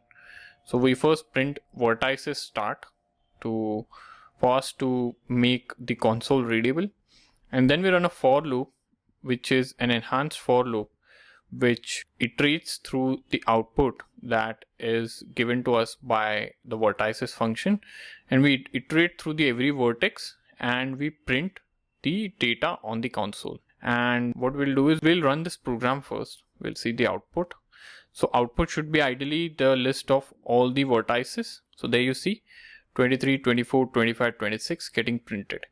And now I'll add one more vertices printing for the sake of our insert statement. So we have just done an insert and we'll see whether this particular data is already inserted. So I'll run this code. Ideally, we should also see 22 as a part of the output, and that is what we see. So first we see 23, 24, 25, 26 getting printed, and then we see 23, 24, 25, 26 and 22 also getting printed. So clearly our insert function works properly. So this is how we print the list of all the vertices in the given graph. So let's summarize. So in this lecture, we took a look at the vertices function and we understood the algorithm and implementation for the same. So I hope you guys enjoyed this class and found it valuable. I'll see you guys soon. Thank you.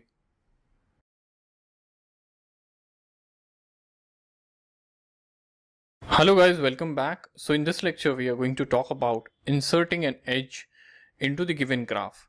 By the end of this lecture, you will have a better understanding of the insertEdge function, and we'll also be taking a look at the algorithm and implementation for the same. So let's get started. So here is the algorithm for the insertEdge function.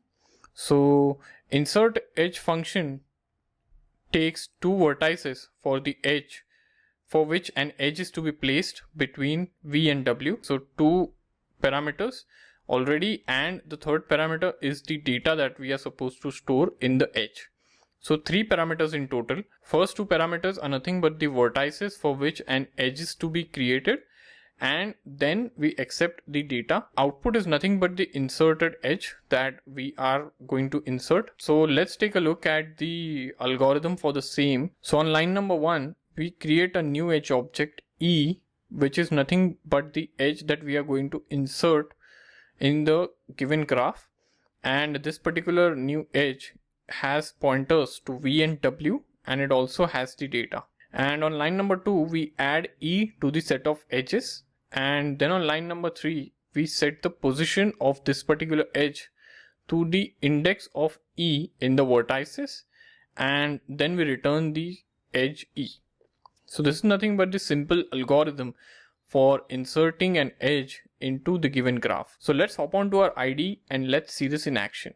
So I have IntelliJ IDEA already open in front of me, and I have three classes here: edge, graph and vertex. In graph class, I'm going to put in this particular function. So I'm going to paste some code over here.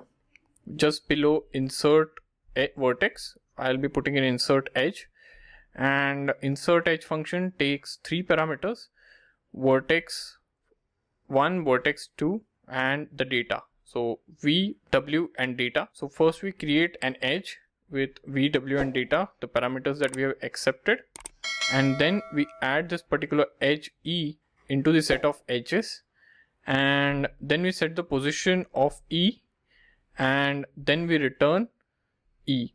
So let's try and inserting an edge. So I'll paste some code here which will be adding the edge between X and Y, and we are passing 4 as the data. So this is the code here. So I have called the insertEdge function, and I have created an edge between X and Z vertices, and I'm passing 4 as the data, and then I'm printing added edge between X and Z. So let's run this code and let's see this in action. So you can see this getting executed without any errors. So this is how you can insert an edge into a given set of graph. So also after inserting, we need to print all the edges within that particular graph. So let's do that in the next lecture. So in this lecture, we understood what is an insertEdge function and how it works. We took a look at the algorithm and the code for the same.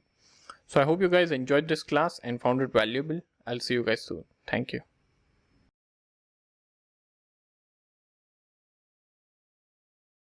Hello guys, welcome back. So in this lecture, we are going to talk about edges function. By the end of this lecture, you will have a better understanding of the algorithm and implementation of this particular function. So let's get started. So edges function is used to print all the edges in the given graph. So here is the algorithm for the same. So we use edges function and there is no input and the output is nothing but the collection of edges. And the algorithm is pretty simple. We just return edges which has the set of all the edges in the given graph. So let's hop on to our IDE and let's see how this is implemented. So I am on my IDE and I have the project called EdgeList graph open. Consists of edge, graph and vertex classes. So under the graph class, I'm going to paste some code here just below vertices function. So I'll paste over here the edges function. So this particular function returns the collection of all the edges in the given graph. So it returns the ArrayList object of the edge type and the code is just return edges. So what I'm going to do is I'm going to call this particular function just below the vertices end. So I'll paste some code over here and this is nothing but the code to call the edges function. So what we do is we first print edges start for us to identify that we are printing edges now, and we create a for loop and it's an enhanced for loop and we iterate over the output of the edges function and we iterate one by one on every edge and we keep printing the data of the given edge. So let's run this code and let's see the output. So there you see the output. So we first print the vertices, then we print the edge like 1, 2, 3, and then we print the vertices after inserting the vertex. So we'll again print the edges after inserting the edge. And since you see 1, 2, 3 now, you should see 1, 2, 3, 4 after the insertion because there is a fourth edge that you are inserting between X and Z. So let's run this code after calling the print edges function. So let's run the code after we have done printing the edges. So I'll press the run button. So there you see the output. We first see the vertices getting printed 23, 24, 25, 26, then edges 1, 2, 3. Then after inserting the vertices, we see 22 also getting added. And after inserting the edge, we also see one more edge getting added, which is nothing but 4. So this is how the edges function work. Let's summarize this lecture. So in this lecture, we took a look at the algorithm and the implementation of the edges function. So I hope you guys enjoyed this class and found it valuable. I'll see you guys soon. Thank you.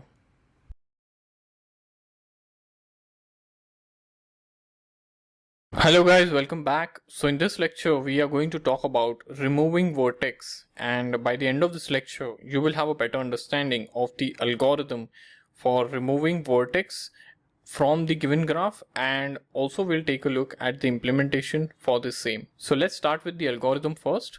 So for removing a vertex from the given graph, we will be using remove vertex function, and the input to this particular function would be the vertex that you want to get removed, and the output would be the vertex we removed, and the data stored in the removed vertex is returned. So we remove the vertex first and then we return the data that is stored in the vertex, and 0 is returned if v is not in the vertices. So this is the code for the same, or this is the algorithm for the same. So on line number 1 to 3, we check if vertex v exists in the set of vertices, and if so, we remove the vertices and return the data stored in it. And if that's not the case, we return 0. So it's a pretty simple algorithm, just a 4-line algorithm. So let's hop on to our IDE and let's see this algorithm getting implemented in action.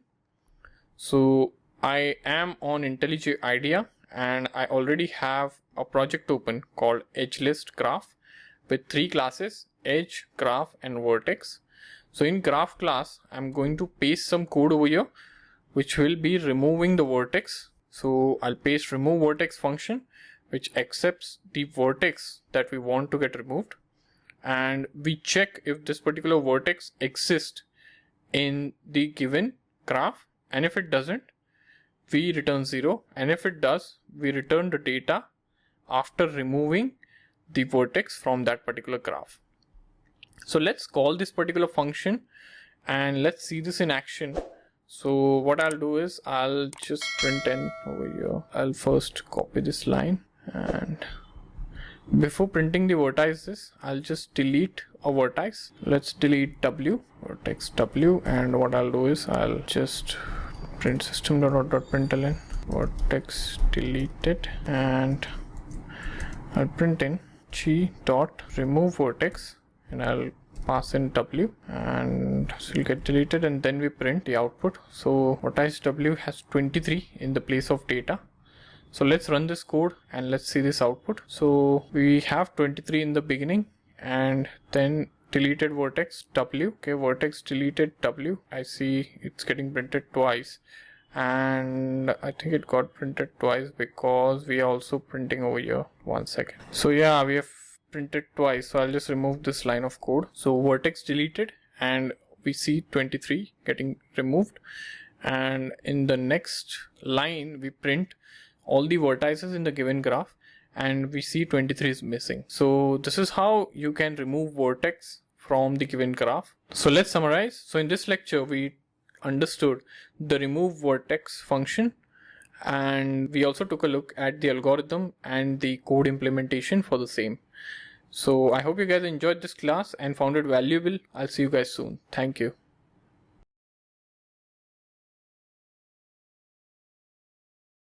Hello guys, welcome back. So in this lecture we are going to talk about how can you remove an edge from the given graph, and by the end of this lecture you will have a better understanding of the function that you can use to remove the edge from the given graph, and we'll also be taking a look at the algorithm implementation and also the code implementation for the same. So let's get started. So to remove an edge from the given graph, you make use of remove edge function, and this particular function takes one input, which is nothing but the edge that you want to get removed, and the output would be the edge E would be removed from the set of edges in the given graph, and the data stored in the edge E is returned, and we return 0 if edge does not exist in the set of edges.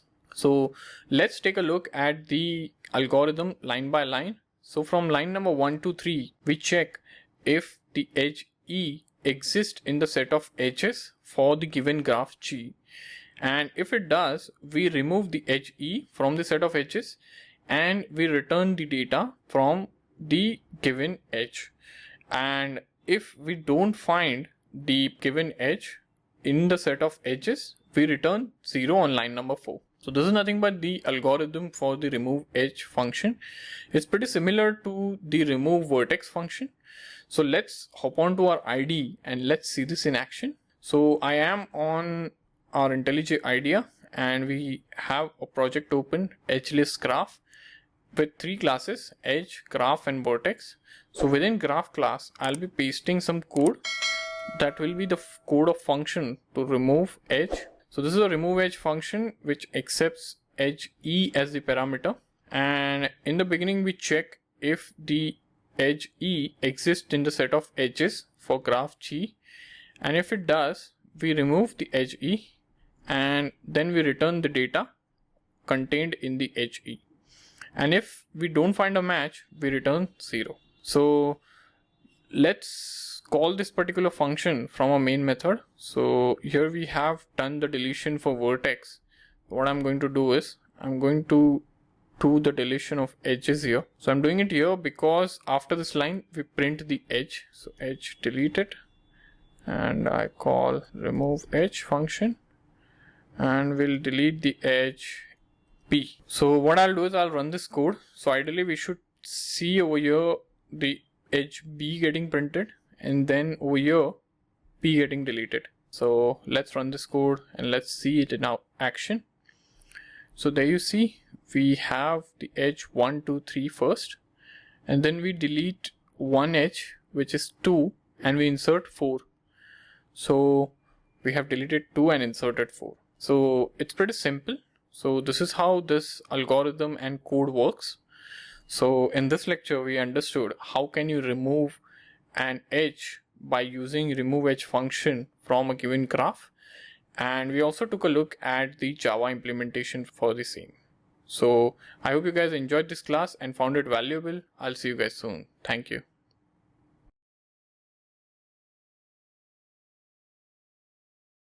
Hello guys, welcome back. So in this lecture, we are going to talk about how can you find the incident edges of a given vertex. And by the end of this lecture, you will have a better understanding of the algorithm and the implementation for the same. So let's get started.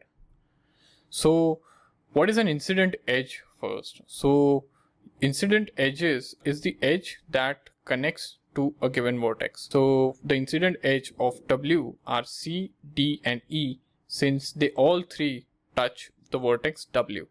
And the incident edge of Z will be G and H. So incident edge is nothing but the set of edges that connect a particular vertex. So let's take a look at the function or the algorithm that we are going to talk about. So we will be taking a look at the incident edges function, and this particular function takes an input parameter which is nothing but the vertex V for which you want to find the incident edges, and the output will be the incident edges of V. So let's understand this algorithm line by line. So on line number 1, we initialize an empty array called set, and this array will store all the edges that are incident on V. And then on line number 2, we set up a for loop that cycles through the each edge E in the edges. Then on line number 3 and 4, if either endpoint of the vertex V matches, then we add E to the set.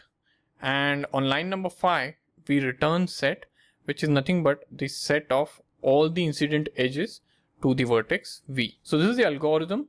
Now let's hop on to our IDE and let's see this algorithm in action. So I have IntelliJ IDEA here open, and I have a project called EdgeList Graph open with 3 classes: edge, graph and vertex. Now within graph class, we are going to paste some code which is for the incident edges. And this is the function that we just spoke about, and we took a look at the algorithm for the same. So this particular function returns the array list of the edge type, and it accepts the vertex V for which we have to find the incident edges. And in the first line, we create a array list object of type edge. We call it set, and this array list object set will store all the incident edges of vertex V. And then we run a for loop to do a comparison and figure out all the incident edges, and the moment we find a match, we add them to the set, and then in the end we return the set. So let's hop on to our main method and let's try calling this particular function to figure out the incident edges of any given vertex. So I'll be pasting some code in the end, and we are going to figure out the incident edge of W vertex. So I'll paste some code over here. So this is the code. So in the first line, we print on the console that we will be printing the incident edges of W, and then we call the function incident edges, and then using an enhanced for loop, we iterate through the output given by this particular function, and we keep printing the data of the output that we received. And then in the end, we print that incident edges of W end. So let's run this code and let's see the output, what it looks like. So there is only one incident edge, which is 1, and let's scroll up and you can see you have only one incident edge over here and one getting printed. There is one more which is 2, and we call that edge B, but this particular edge we just deleted. So over here, if you see, I have written a delete code. So here you see we have deleted B, and that is why B doesn't come up, because it's already deleted.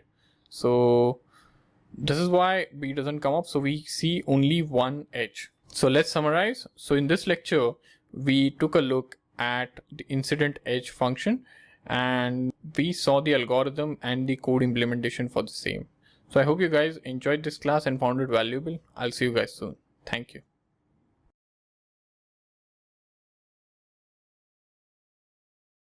Hello guys, welcome back. So in this lecture, we are going to talk about the opposite function, and opposite function is used to determine the opposite of a given vertex along the given edge. So by the end of this lecture, you will have a better understanding of the algorithm and the code implementation for the same. So let's get started. So here is the algorithm for the opposite function, and this particular algorithm takes two input, basically an edge E and the vertex V, and the output is the vertex joined on the other end of the edge E, and we see this particular output only if V is connected to E, and if it's not, we return null. So this is nothing but the output that we get.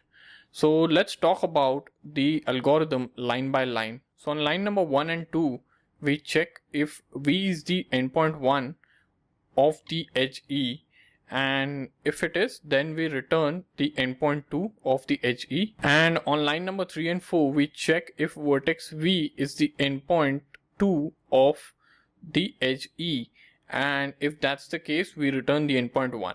And if both the cases are not there, then we return null simply. So this is nothing but the algorithm for the same, and let's hop on to our IDE and let's see this particular code in action. So here is the IntelliJ idea, and I have three classes here.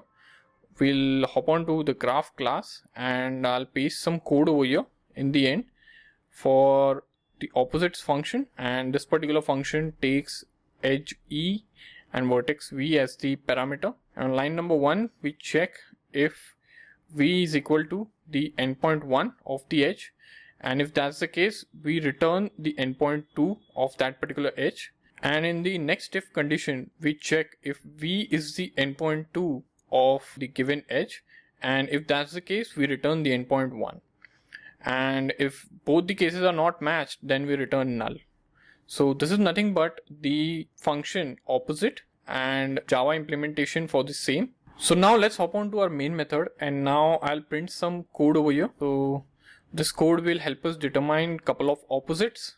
So I pasted the code, and we'll determine the opposite of W along A, and on line number 2 we'll determine the opposite of Z along the edge C. So along A we have X, and along C we have Y. So X and Y should be the output over here. So let me run this code. So we won't be printing X and Y, but instead we'll be printing the data. So X is 24 and Y is 25. So let's run the code and let's see the output. It should be 24 and 25. And that is what we see as the output, 24 and 25. So this code works perfectly fine. So let's summarize. So in this lecture, we took a look at the opposite function, which is used to return the opposite edge or opposite vertex of the given vertex along the given edge. So we saw the algorithm and the Java implementation for the same. So I hope you guys enjoyed this class and found it valuable. I'll see you guys soon. Thank you.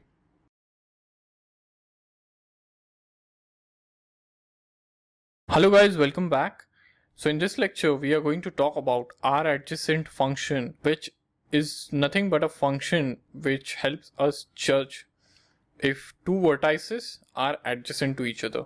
And by the end of this lecture, you will have a clear understanding of the algorithm and the implementation for the same. So let's get started. So what is an adjacent vertex? So in this particular example, W and X are connected by edge E, and they can be said as adjacent vertices. X and Y are also adjacent vertices because they are connected by an edge. But U and Y are not adjacent vertices because they are not connected by the edge. So let's take a look at the algorithm for the adjacent vertices. So the function that we are going to use here is our adjacent function, and this particular function takes two input, which is nothing but the set of two vertices for which we want to evaluate if they are adjacent, and the output is the Boolean judgment as to whether or not V and W are adjacent. So let's talk about the algorithm line by line now. So on line number 1, we set up a for loop that cycles through each and every edge E in the set of edges for the given graph. So on line number 2 to 4, we return true if either V or W match any of the endpoints of the given edge E. And if they match, we return true. And if that's not the case, then we return false in the end if we don't find any match for given set of vertices. So this is nothing but the algorithm. It's a pretty simple algorithm. We'll hop on to our IDE and we'll see this in action. So here I am on IntelliJ IDEA and I have opened this edge list graph project, and we have three classes: edge, graph, and vertex.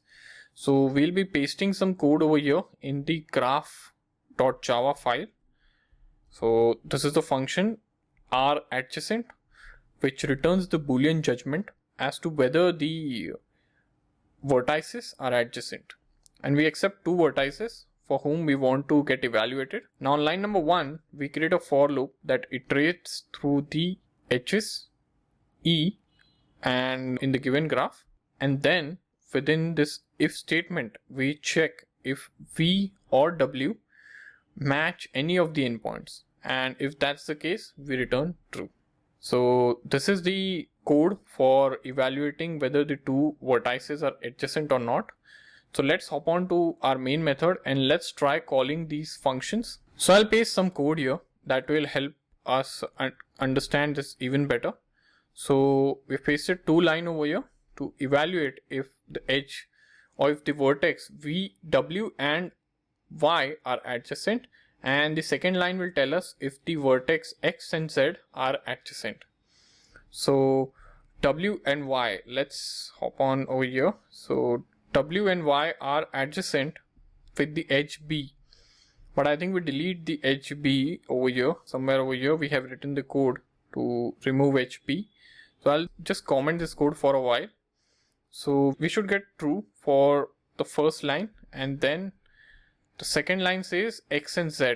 So X and Z are not adjacent. They don't connect. They are not connected by any of the edges. So we'll run this code. We should first see true and then we should see false. Oh, we see true over here for X and Z also. So I think we then do an insertion for X and Z over here. Yeah, that is why we got true. But if we comment this line and if we run this code, we should get true and false. So see, that's the output. So I'll just uncomment this. And this is how this particular code works. So let's summarize. So in this lecture, we understood how you can figure out if the given set of two vertices are adjacent or not. And we took a look at the algorithm and the Java implementation for the same. So I hope you guys enjoyed this class and found it valuable. I'll see you guys soon. Thank you.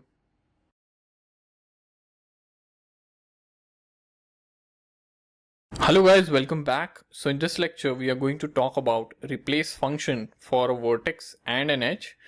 By the end of this lecture, you will have a better understanding of the algorithm and the implementation for this particular function. So let's get started. So here's the pseudo algorithm for vertex. We'll first talk about the vertex. So this particular algorithm accepts two parameters. One is the data and the other one is the vertex V. And what we do in this function is we replace the data within the vertex V with the data that you are passing. So the output would be the data that used to be stored in V, which means the old data that we had in V. So let's talk about the algorithm line by line. So on line number 1, we initialize a variable named old data that holds the current data of V. Then on line number 2, we get V in the vertices and replace its data with the data parameter that we have passed. And on line number 3, we simply return the old data. So this is a 3-step algorithm for the replace function that works with vertex V. Let's talk about the replace function that works with edge E. So this is the algorithm for the same, and instead of vertex over here, we are accepting edge as the parameter. So again, we have two parameters. One is the data and the other one is the edge E.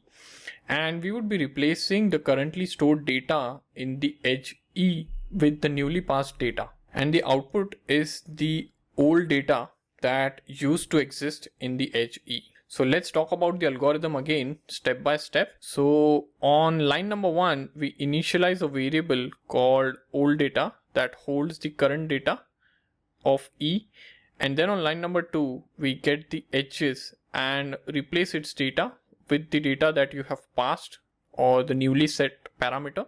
And then on line number 3 we simply return the old data. So this is a simple algorithm for replace with edge. So let's hop on to our IDE and let's see both these functions in action. So here I have IntelliJ idea, and we'll hop on to our graph class, and just under areAdjacent we'll paste some code here. So this is nothing but the two functions that we have. The first function is for vertex and the second function is for the edge. We'll talk about the vertex function first.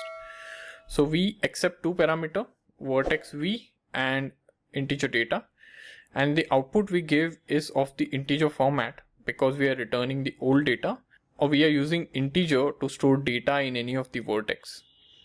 So we create a vertex v, which is nothing but the temporary vertex, and then we create variable called old data wherein we set the old data, and then we replace the data with the newly passed parameter, and then we return the old data. And it works in a similar way for edges as well. We have a return type of int and two parameters, edge e and integer data, and we create a temporary edge which fetches the edge for whom we want to replace the data, and we have a variable old data which we set to the current data, and then we replace the data with the newly passed parameter, and then we simply return the old data. Pretty simple. So let's hop on to our main method and let's try calling the replace function. So I'll be pasting a couple of lines over here. So here is the line. So the first one is for the vertex replace. We replace the data in the vertex x by 32, and we replace the data in the edge a then by 10. So let's run this code and let's see this in action. So ideally we should see whatever was there earlier getting printed. So we see vertex x, I think it's successful, and we are seeing 24 getting printed. So in x we have 24 getting printed, and for edge we have 10 and 1 is getting printed. So for a, 1 is getting printed. So that's the old data. So this code works perfectly fine. Let's summarize. So in this lecture we took a look at the replace function on how it works with edge and vertex, and we took a look at the algorithm and the Java implementation for the same. So I hope you guys enjoyed this class and found it valuable. I'll see you guys soon. Thank you.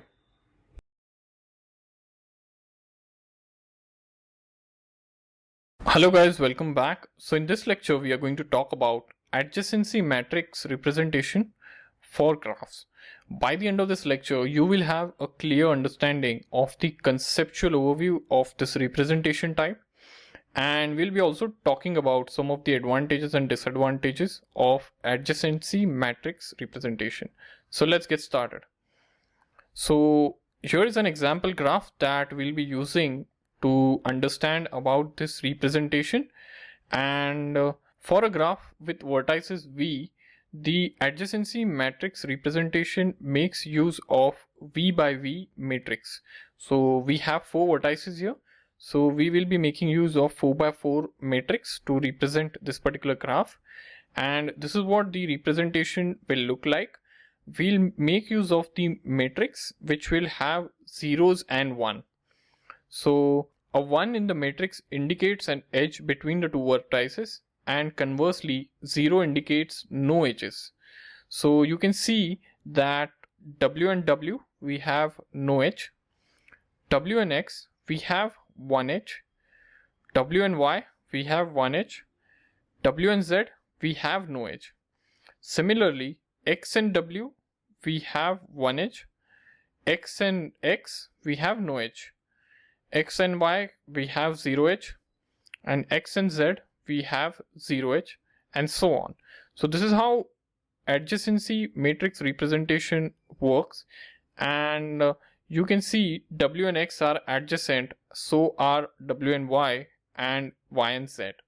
One interesting property of this implementation is that we can define if an edge is directional or not. For example, let's take a look at this example. So here we have a directional graph. It's a similar version but has directional edges, and the adjacency matrix representation for the one will look like this. So W and W, it's no edge. W and X, we have one edge. W to Y, we have one edge, and W to Z, we have zero edge. So we have an edge from W traversing to X and Y. But from X, we don't have edge traversing to W, and hence we have put in 0. But in case of non-directional graph, we have 1 over here.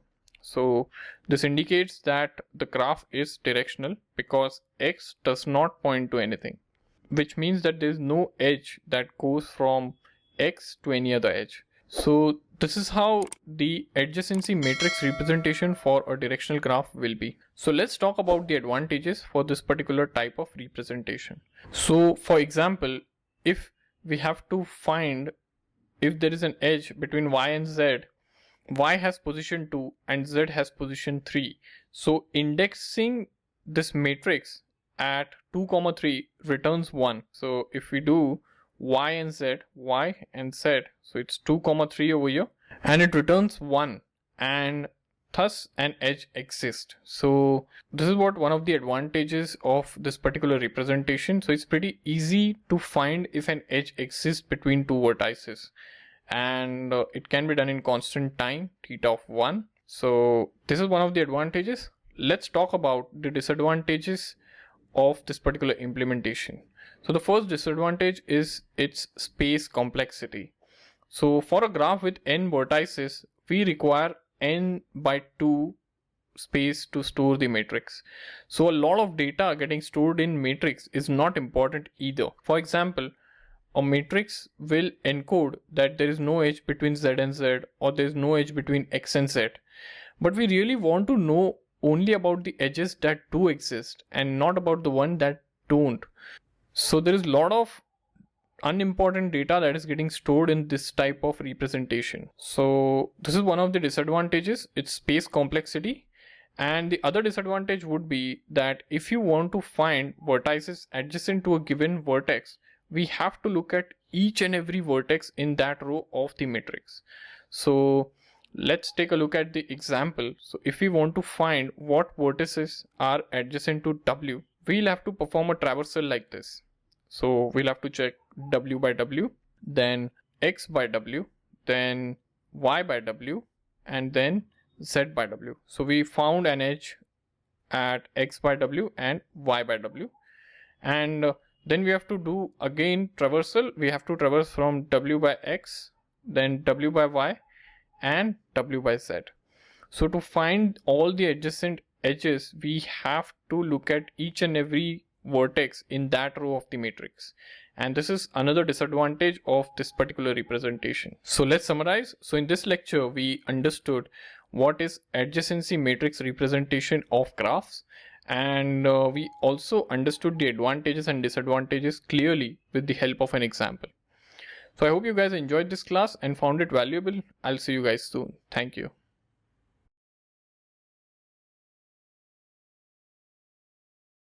Hello guys, welcome back. So in this lecture, we are going to talk about adjacency list representation. By the end of this lecture, you will have a clear understanding of the conceptual overview of this particular concept, and we'll understand this with the help of examples. So let's get started.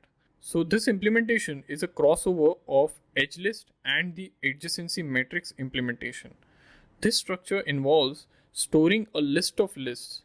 So let's use an example to understand this better. So let's say this is an example that we are going to talk about, and we have to represent this particular graph using adjacency list. And this is how the representation will be. So it's a list of lists, like I said. So you can think of the outer list as the list of all the vertices in the graph. So U, V, W, X, Y, and Z. These are all the vertices in the graph. And the inner list, you can think of them as all the adjacent vertices to that vertex. So V is an adjacent vertex to the vertex U. So V and U are connected, and then V has U and W. So W will have V and X, and so on.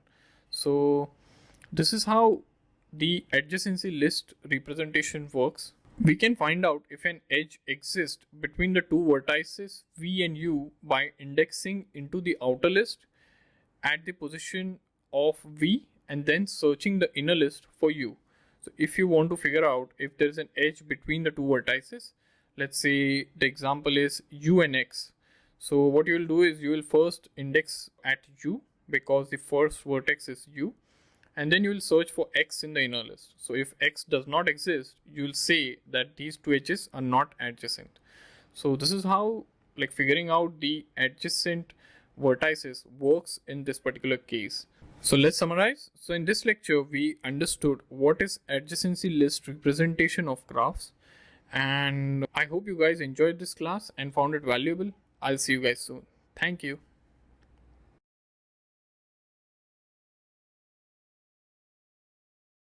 Hello guys, welcome back. So in this lecture, we are going to talk about maps, concept and design. By the end of this lecture, you will have a better understanding of what is maps data structure. We will take a look at the conceptual overview of this particular data structure, and we will also talk about the operations that we can perform on this particular data structure.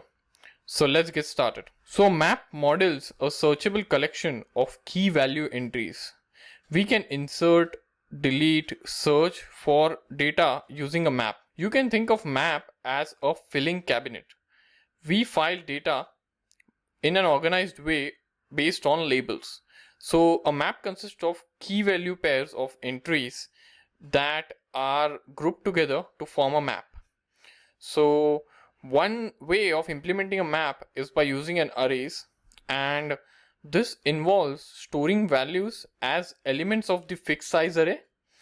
However, a massive disadvantage of this is that the keys of this data structure would have to be integers, because arrays are indexed using the integers. So you can see we have all the keys over here, key 0, key 1, key 2, which is nothing but the position, and then we are storing the value in the position of the array. So key 0 has this particular value here, key 1 has this particular value here, key 2 has this particular value here. So this is how a map representation using array looks like, and a better implementation would be using a doubly linked list, and this is what it will look like. So nodes of the list are the entries into the map, and like we discussed, each entry consists of a key value pair. So a map is nothing but the collection of entries, and every entry consists of a key value pair. So here in doubly linked list, this is a map, and we have implemented it using doubly linked list, and in every node we have a key value pair. So your key is 23 and value is 12, key is 8 and value is 17, and all the key value pairs are connected to each other like every node is connected in doubly linked list. So this is how the implementation of a map looks like using doubly linked list. So let's talk about the operations that we can perform on maps. So the first operation we are going to talk about is get, which takes one parameter, which is nothing but k, and it returns the value of the entry with this particular value. So k is nothing but the key that you are passing, and what get function does is it returns the value that resides in this particular position, and if the entry does not exist, it will return null. Other function that we are going to talk about is put k comma v. Now your k is nothing but the key and v is nothing but the value, and this particular function does the job of adding this key value pair into the current map. So we can see over here like it inserts an entry into the map with the key k and value v, and if this particular entry already exists with the key k, then we return the value of this entry before replacing it with the new value. So it will either replace if the key exists, and if the key does not exist, it will add this particular key value pair as a new entry, and it returns null otherwise if it's not able to add. So this is put function. Let's talk about remove function, which accepts k as the parameter, which is nothing but the key. So remove function removes the entry in the map with the key k that we have passed and returns its value. And if the entry does not exist, it will return null. So remove k is used to remove an value which resides with the key k. So let's summarize. So in this lecture, we spoke about the maps implementation using arrays and doubly linked list, and we also took a look at the operations that we can perform on this particular data structure. So I hope you guys enjoyed this class and found it valuable. I'll see you guys soon. Thank you.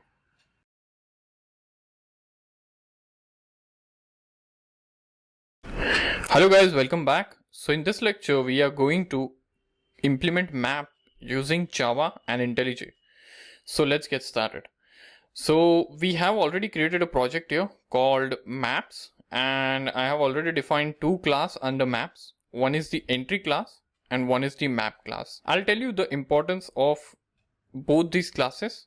So let me first hop on to my presentation and let me show you the implementation that we are going to do. So this is what we are going to implement. We are going to implement map using the doubly linked list, and map, like we discussed, a collection of key value pairs, and every key value pair is known as an entry. And in our implementation, one node will have a key value pair and it will be a doubly linked list. So it will have a next pointer and a previous pointer, and it will be connecting to the other nodes in the same way a doubly linked list connects. So let's hop on to our IDE. So we have created one class which is entry.java. Now entry.java is responsible for representing an entry in the node or an entry in the map. So this is an entry and it has key, value, a previous pointer and a next pointer. So it has 4 elements in it. So our key class should have 4 elements also. So we'll first start with private object key, and then I'll define private object and I'll define value, and then I'll again duplicate this line twice. So we will again have entry, this of the entry class, and this is the pointer to the next, and we have entry again and it is the pointer to the previous. So this is what the entry class will have. It will have key, value, which is of the object type, so you can store any type of element, and one pointer to the next node. So our next node is of the type entry, so hence we have taken the data type as entry, and previous is also of the entry type, so both we have taken the data type entry. Now what I'm going to do is I'm going to add a constructor here. So I'm going to go to code and generate. I'm going to select constructor. I'll select all the values here and I'll press OK. So we have object key, value, entry next, or I'll make this previous and I'll make this next just for the sake of readability. So this is what we have defined here. So public entry, key, value, previous, next, and then we are assigning this to the instance variables. So this is our constructor. Now I have to add getter and setter. So I'll go to code and I'll click on generate again, and I'll select getter setter and I'll select all the values here and I'll press OK. So we generate the getter setter for key and setter for key, and we generate getter for value and setter for value, and getter for next, setter for next, and then getter for previous and setter for previous. So our entry class is complete, and this particular entry class represents a single entry in this particular map. So we have defined with the help of 4 elements that we need to create an entry. So we are done with the entry class. Now let's hop on to map.java. Now map.java is the class that will do the job of creating the map with the help of these entries. So to start with, we are going to need a entry head. So entry head, this is a pointer to the head element or the head node, you can say, like we have in doubly linked list. And then we have a tail also, because it's a doubly linked list, so we have one head and one tail. And then we have a size that will store the size of our doubly linked list, or you can say our map. We also have a main method which I have already defined over here. From here we'll be calling the functions. So now what I'll do is I'll define a constructor here, public map, and I'll start adding the object. So this particular constructor will take 4 parameters. One is the key for the head and another one is the value for the head. So head k and head v, and then we again take key for the tail and the value for the tail. So this is what we do. And now we are going to assign head a new entry. So head pointer that we have defined over here, which is nothing but the head of the node, we'll initialize it. Head is equal to new entry, and we'll pass on head underscore k and head underscore v comma null comma null. So this is what we are doing. And I'm sorry, I should not have added parentheses here or the curly braces here. I'll just put comma, and then I'll initialize the tail is equal to new entry, and again I'll pass in key for the tail and value for the tail, and then I'll pass in null null null null. So this is our initialization for the head and tail, and then head dot set next will be tail, and tail dot set previous will be head. So we have created one head and one tail, and we have interconnected both of them, and we have done this by passing 4 arguments to the constructor of the map, and these 4 arguments are key and value for head and key and value for tail. Now let's write the main method and let's test this out. So what I'm going to do is, before jumping to the main method, I'll paste some code over here, which is the default code that we need for our doubly linked list to function. And this code consists of all the methods that we need for doubly linked list. So I'll just paste it over here and I'll take you through the code once. So this is the constructor that we had defined. Now this is the traversal function for the doubly linked list, and this is the prepend function for the doubly linked list. So by traversal we are doing both forward traversal and the backward traversal here, and with prepend function we are adding value or an entry in the doubly linked list basically. So we are adding a new header in the doubly linked list or our map, and we are doing this with the help of this key value pairs. Then we have an append function, and append function functions in the similar way as prepend, but prepend adds it in the beginning and append adds it in the end. We pass 2 parameters, object key and object value, and then we create an object of the entry class, and then we add this particular trailer, which is the object of entry class, to the end of the doubly linked list or to the end of the map, we can say.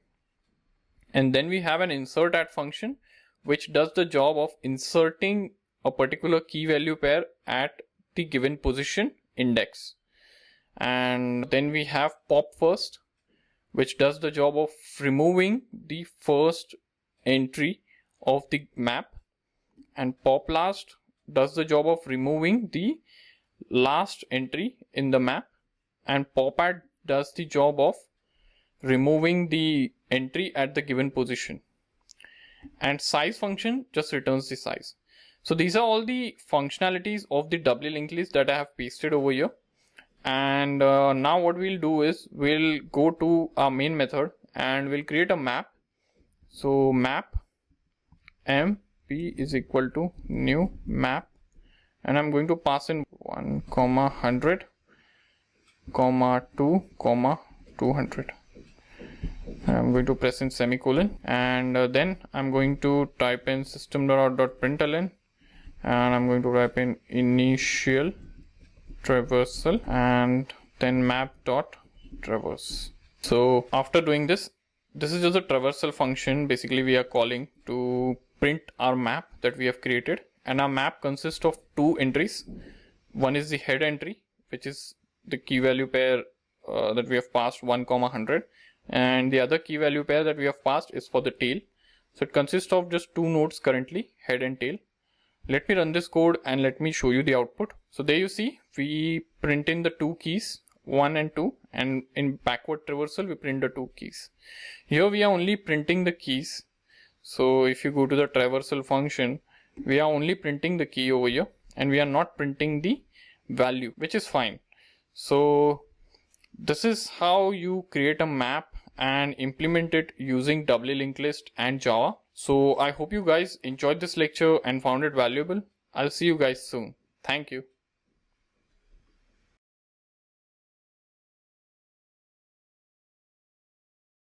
Hello guys, welcome back. So in this lecture, we are going to talk about get function that you can perform on map. And by the end of this lecture, you will have a better understanding of the algorithm and the implement for this particular operation. So let's get started. So here is an algorithm for the get function, and the input that it takes is the key k of the entry that is to be inspected. So what get function does is it returns the value of the corresponding key that you ask for. And the key that we are asking over here is the key k. So we are passing this particular key and we want to get the value of the corresponding key from the given map. So the input that it takes is the key parameter, and the output is the value stored in the inspected entry, and it returns null if the key does not exist. So this is what get functions does in terms of input and output. Now let's talk about the algorithm line by line. So on line number 1, we initialize a variable called inspected and have it to store the head of the list. Inspected will eventually be the entry we are looking for if it exists. Now on line number 2, we initialize a while loop that loops until the inspected is null. This has the effect of traversing inspected to the tail. Now on line number 3 and 4, we return the value of the inspected if its key is equal to k, which is nothing but the key that we have passed in. And then on line number 5, we traverse the inspected to the next entry in the list. So if we find a match, we return the inspected.value, and if we don't, we simply traverse to the next node. And this continues till we reach the tail, and if we reach the tail and we don't find the value or we don't find the match, then this particular while loop is exited, and then in the end we return null. So this is nothing but the pseudo algorithm for the get function. So let's hop on to our IDE and let's see this in action. So here I am on my IDE. I have already opened a project called maps, and I have two classes already. One is entry, which is nothing but the template for a single entry in the given map. And we have a map class which holds the code for implementing the map. So I'm going to paste some code over here, which is nothing but the code for get function. And this particular code resembles our algorithm, and you can see the return type as object, and the parameter that we are passing is of object type, and it has key that is to be passed. And we create a variable called inspected. It is of the entry type, and we assign head to it. And then we use while loop to traverse the entire Doubly linked list or the entire map, and we keep comparing the key with the key that we have received as the parameter, and the moment we find a match, we return the corresponding value, and if we don't find a match till we reach the tail, we return null. So it's pretty simple, and let's try this in action. So what I'm going to do is I'm going to type in system.println get value of key 2, and I'm going to do map.get 2. So this should ideally return 200 to me. Let's run this code and see the output, and that is what you see as the output. So it returns 200. Now let me duplicate this line and let me see the value for 4. So I'll put in 4 and I'll run this code. It should ideally return null to me. There you see. So this is how this function works, and this is how it can be used to get the value of the corresponding key. So I hope you guys enjoyed this class and found it valuable. I'll see you guys soon. Thank you.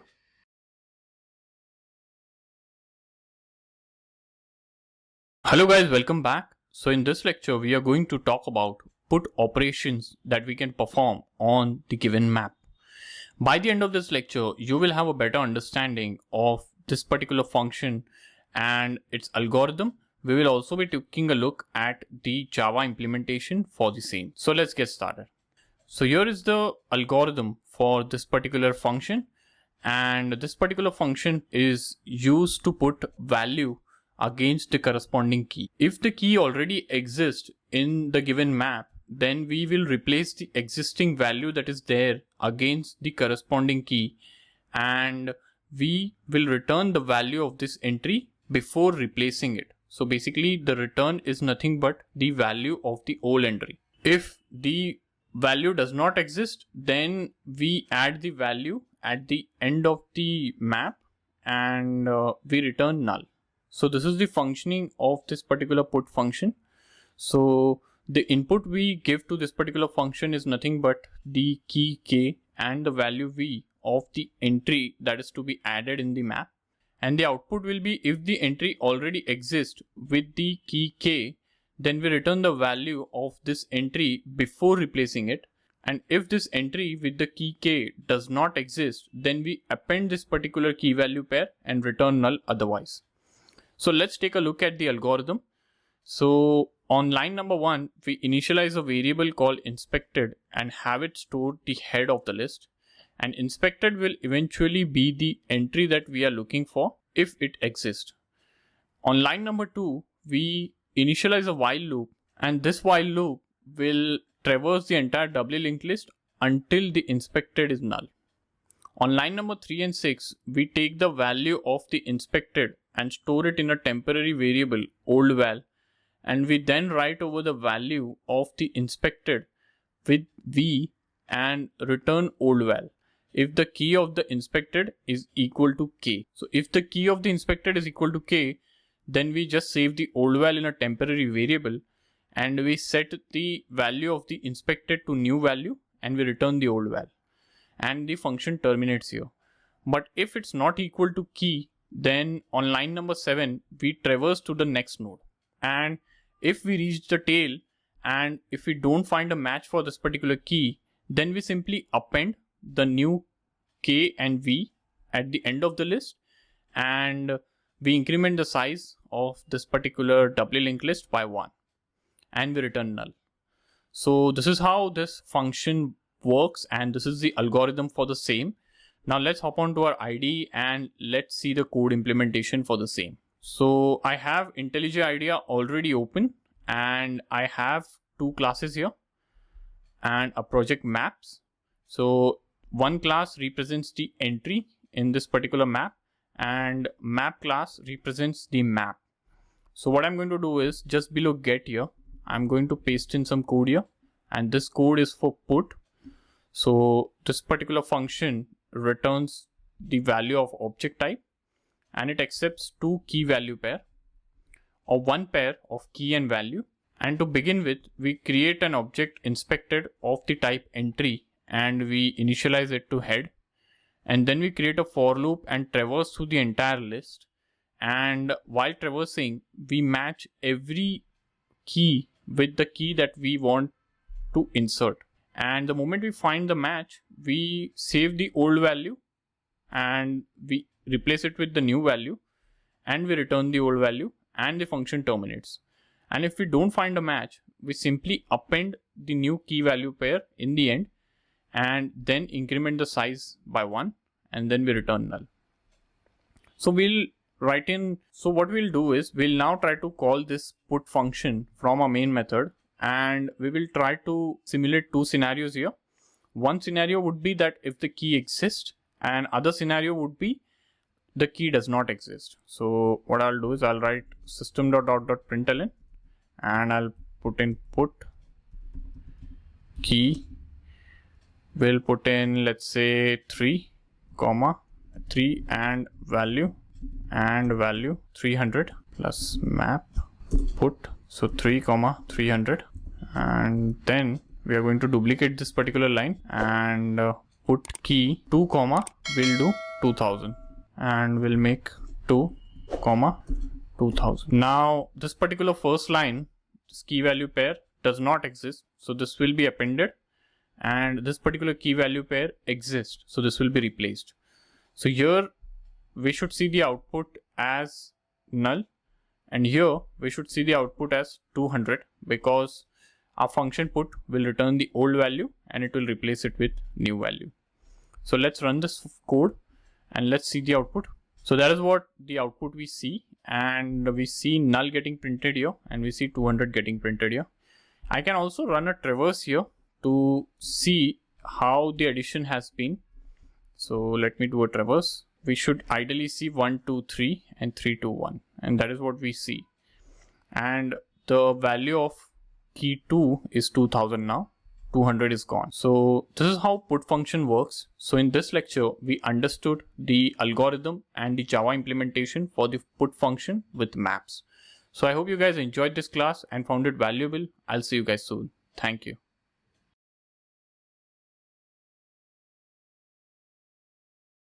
Hello guys, welcome back. So in this lecture, we are going to talk about the remove operation that you can perform on the given map. By the end of this lecture, you will have a better understanding of the algorithm and the implementation for this particular function. So let's get started. So we'll talk about the algorithm first. So this is the pseudo algorithm for the remove function that you can perform on the given map, and the input that it takes is the key of the entry to be removed, and it simply removes that particular key. The output will be the value of the entry that has been removed and null if the entry does not exist. So let's go through the algorithm line by line. So on line number 1, we initialize a variable called inspected and have it store the head of the list. Inspected will eventually be the entry we are looking for if it exists. On line number 2, we initialize a while loop that loops until the inspected is null. On line number 3, we define an if statement that checks if the key of the inspected entry is the key that we are searching for. Then on line number 4, we take the value of the inspected and store it in a temporary variable, old val. Then from line number 5 to 7, we check if the inspected is head of the list. If so, then we decrement the size counter and call pop first and return the value of the entry. This has an effect of removing inspected from the front of the list and returning its value. From line number 8 to 10, we check if the inspected is the tail of the list, and if so, we decrement the size counter and call pop last and return the value of the entry. This has an effect of removing inspected from the end of the list and returning its value. From line number 11 to 16, we get the entry before and after inspected and set them to point to one another, decrement the size counter, and then return the old val. This has the effect of removing the inspected from the middle of the list and returning its value. So 11 from 16, so from line 11 to 16, what we do is we get the before node of the inspected, and inspected is the node that we are searching for. So we get the before and the after of inspected, and we connect both before and after. So this detaches the inspected from the list, and we reduce the size and return old val. Then on line number 17, we traverse inspected to the next entry in the list. Then on line number 18, we return null. Then on line number 18, we return null. This is only executed if the entry with the specified key k is not found. So this is nothing but the algorithm for the remove operation that you can perform on the given map. So let's hop on to our IDE and let's see this algorithm in action. So I am on my IntelliJ IDEA and I have already opened a project called maps with two classes, entry and map. Entry has the template for a single entry in the map, and map has the entire code for putting the entire map together using Doubly linked list. So I'm going to paste some code over here just below put function, and this code is nothing but the function remove, and it returns the object and it also accepts key of the object type. We first on line number 1 create the inspected variable of type entry and assign it with head. Then we set up a for loop that iterates through the entire list, and we keep checking if we have found the key that we are searching for. And the moment we find, we save the current value of the key and we check if the key that we have found is the head or the tail. If it's the head, we do a pop first, and if it's the tail, we do a pop last. And if it's neither both of them, what we do is we just detach inspected from our given list and we decrement the size and return old val. And if the match is not found, we move inspected to the end and then we return null. So this is the code implementation of remove function. Now let's try calling this particular function and let's try to remove certain values from the given list. So what I'm going to do is I'm going to put in some.println and remove key 2, and I'm going to put in map.remove 2, and then I'm going to do a traverse to check if 2 is actually removed, and I'll run this particular code. So ideally we should have the output with 2 removed.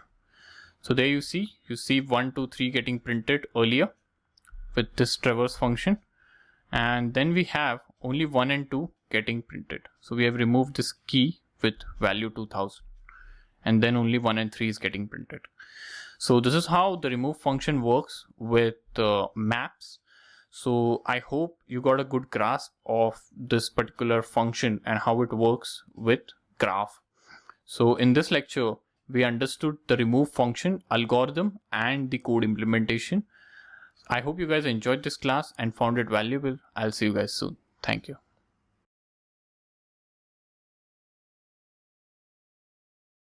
Hello guys, welcome back. So in this lecture, we are going to talk about hash maps. By the end of this lecture, you will have a better understanding of the conceptual overview for hash maps. So let's get started.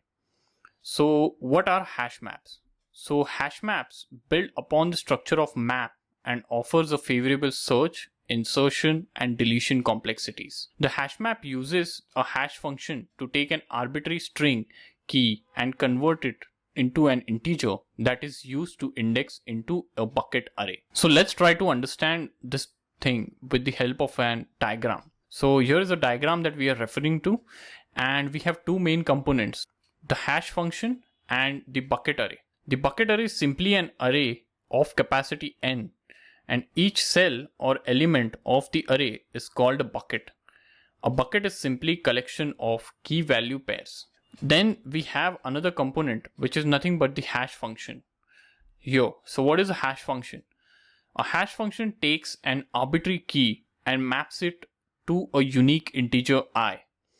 These integers can then be used as keys to index into the bucket array. A good hash function should distribute keys evenly and minimize the number of collisions. Now what is a collision? So you can see a collision happening over here. So a collision is nothing but an event where two entries have the same key in the bucket array. And this is because of the hash function returning the same key. So in summary, you can visualize a hash map like this. So you have an original key value pair wherein the key goes as an input to the hash function, and hash function maps that particular key to the corresponding bucket array. So you can see over here, John male is mapped to 2, and then we have the key value bucket pair here. So this is nothing but the hash function and how it works. So in this lecture, we took a look at the conceptual overview of the hash function. So I hope you guys enjoyed this class and found it valuable. I'll see you guys soon. Thank you.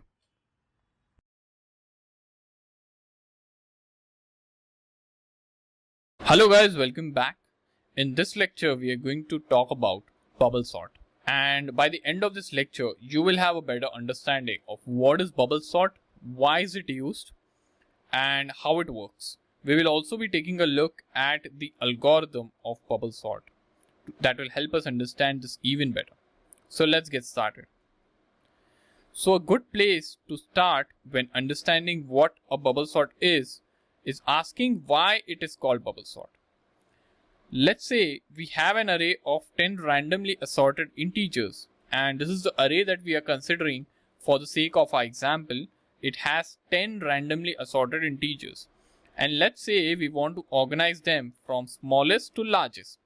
Now BubbleSort is an algorithm that will help you organize this array from smallest to largest.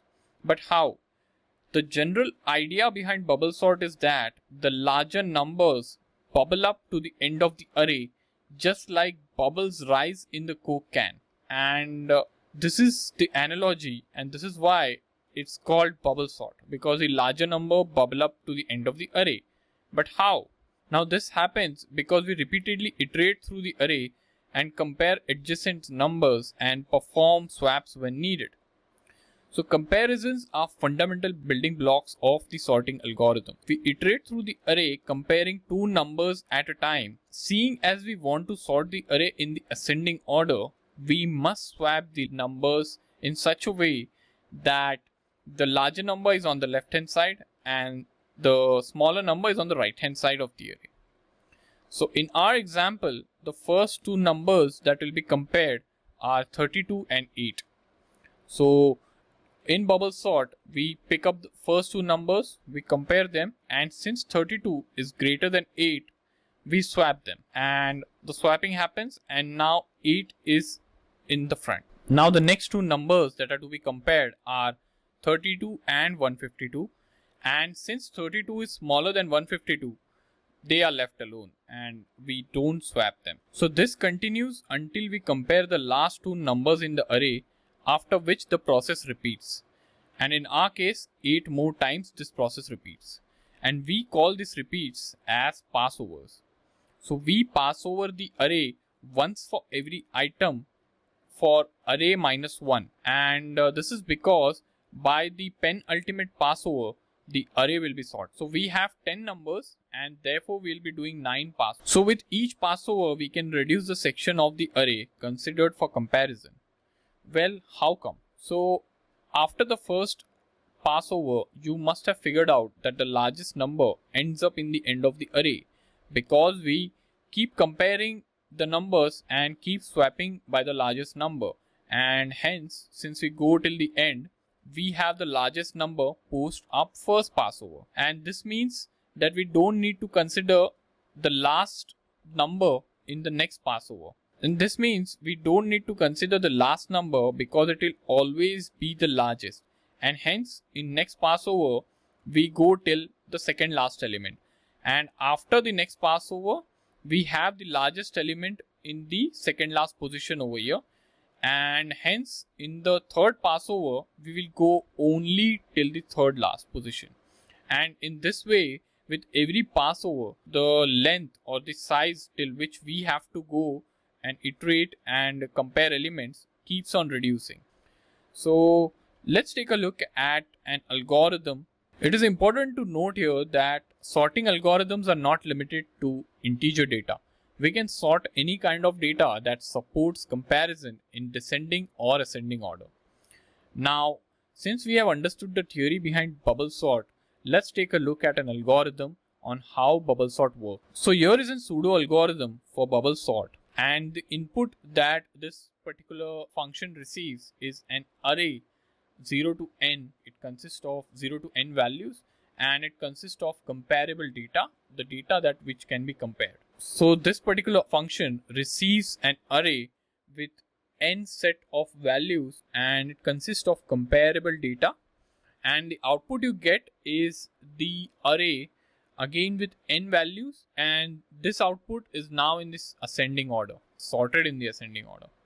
So let's start by understanding this algorithm. So on line 1, we construct an outer for loop. This for loop iterates from 0 to the length of a minus 1, to the length of the array minus 1, and the length of A in our example case is 10, and therefore the loop iterates from 0 to 8. Now 8 because the index for the array of 10 size ends at 9. So since we are doing -1, it will iterate till 8.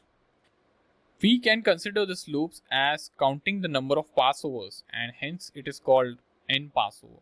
On line 2, we construct an inner for loop.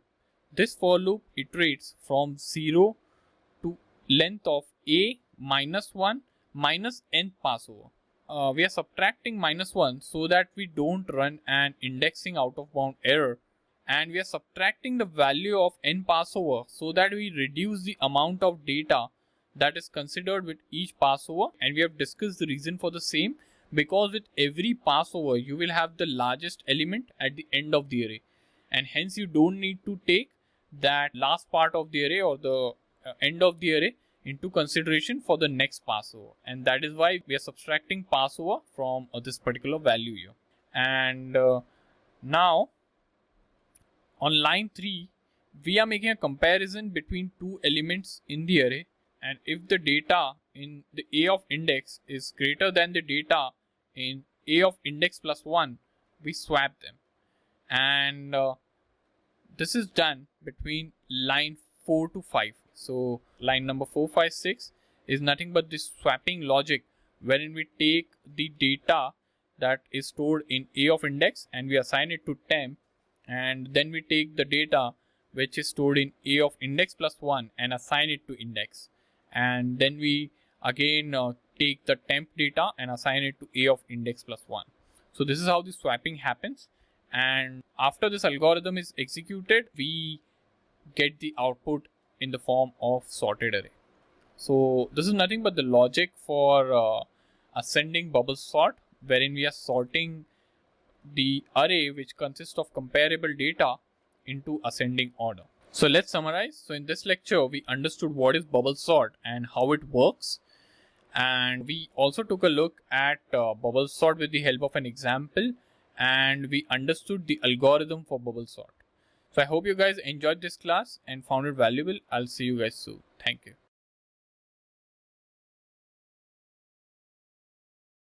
Hello guys, welcome back. So in this lecture, we are going to implement bubble sort, and let's get started.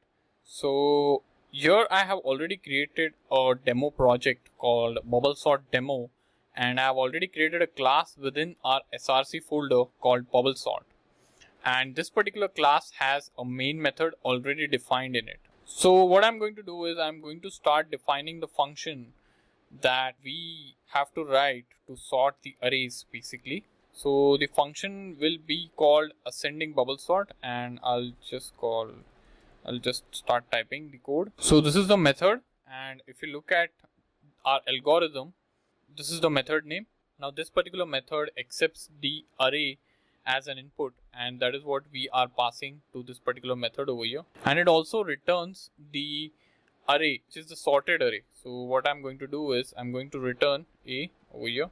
So now what we are going to do is in the main method I'm just going to define a sample array, and this is a sample array that we'll be using to sort, and this will go as an input to this particular method over here, ascending bubble sort, and we'll get the output as the sorted array. So integer sorted is equal to ascending, or we'll have to create. So before calling this particular method over here, we will have to create the object of this particular bubble sort class, and I'm going to define the object over here. So bubble sort dot ascending bubble sort, and e goes as an input, and I put in a semicolon.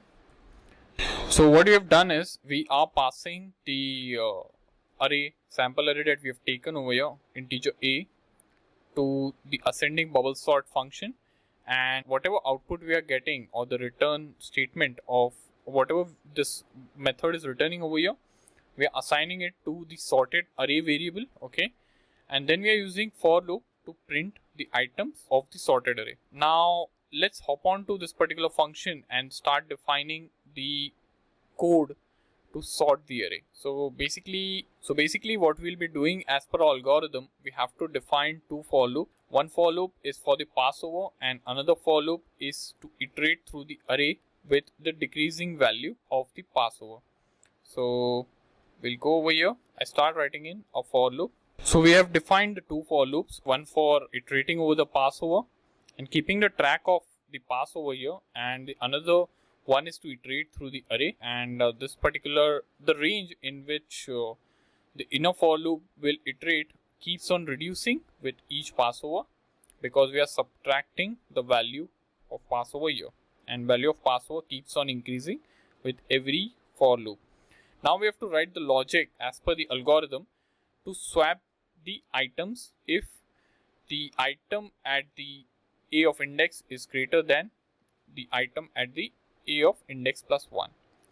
So if a of index is greater than a of index plus 1, what we are going to do is we are going to swap this, and we are going to swap this with the help of a temp variable. And this is a swapping logic wherein with the help of temp variable we are swapping the values within a of index and a of index plus 1 if the a of index is greater than a of index plus 1.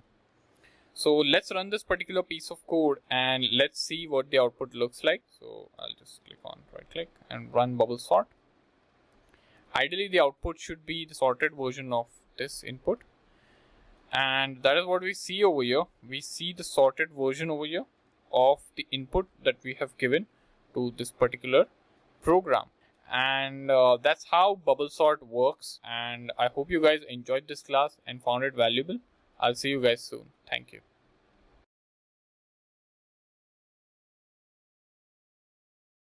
Hello guys, welcome back. So in this lecture we are going to discuss selection sort algorithm. By the end of this lecture you will have a better understanding of what is selection sort and how it works. We will also be taking a look and understanding the algorithm for selection sort. So let's get started. So the best place to start is understanding why it's called selection sort. So selection sort is an algorithm that is used for sorting arrays from ascending to descending order or from smallest to largest. And the general idea behind selection sort is to split the array into two parts. One part is the sorted part and the other part is called as unsorted part. And we then do a passover over the unsorted part and select the smallest number. So basically we go through the entire unsorted part and we select the smallest number and swap it to the front, and that front part is now into sorted part. So let's try to understand this with the help of an example. So let's consider an array, and this is the sample array that we are going to consider to understand selection sort. And let's assume that we want to sort this particular array from smallest to largest. So in this particular example, like I said, we divide the arrays into sorted and unsorted part, and we do passovers on the unsorted. But since this is the first passover, we will consider the entire array as unsorted. So this entire array is considered as unsorted, and then we go through the entire array to find the smallest value, and we figure out that 3 is the smallest value here in the entire array or in the entire unsorted part. And then what we do is we bring 3 to the front, and this is known as the first passover, or this is what happens in the first pass. Then in the second passover, we go through the unsorted part again, and then we figure out that 5 is the smallest of all in the unsorted part. And then we bring 5 to the beginning of the unsorted part, and this is the second passover. And this process continues, like we have n number of passovers, and this continues till the entire array is sorted. So this is how selection sort works. Now that we have understood how it works, let's take a look at its algorithm and try to understand its working even further.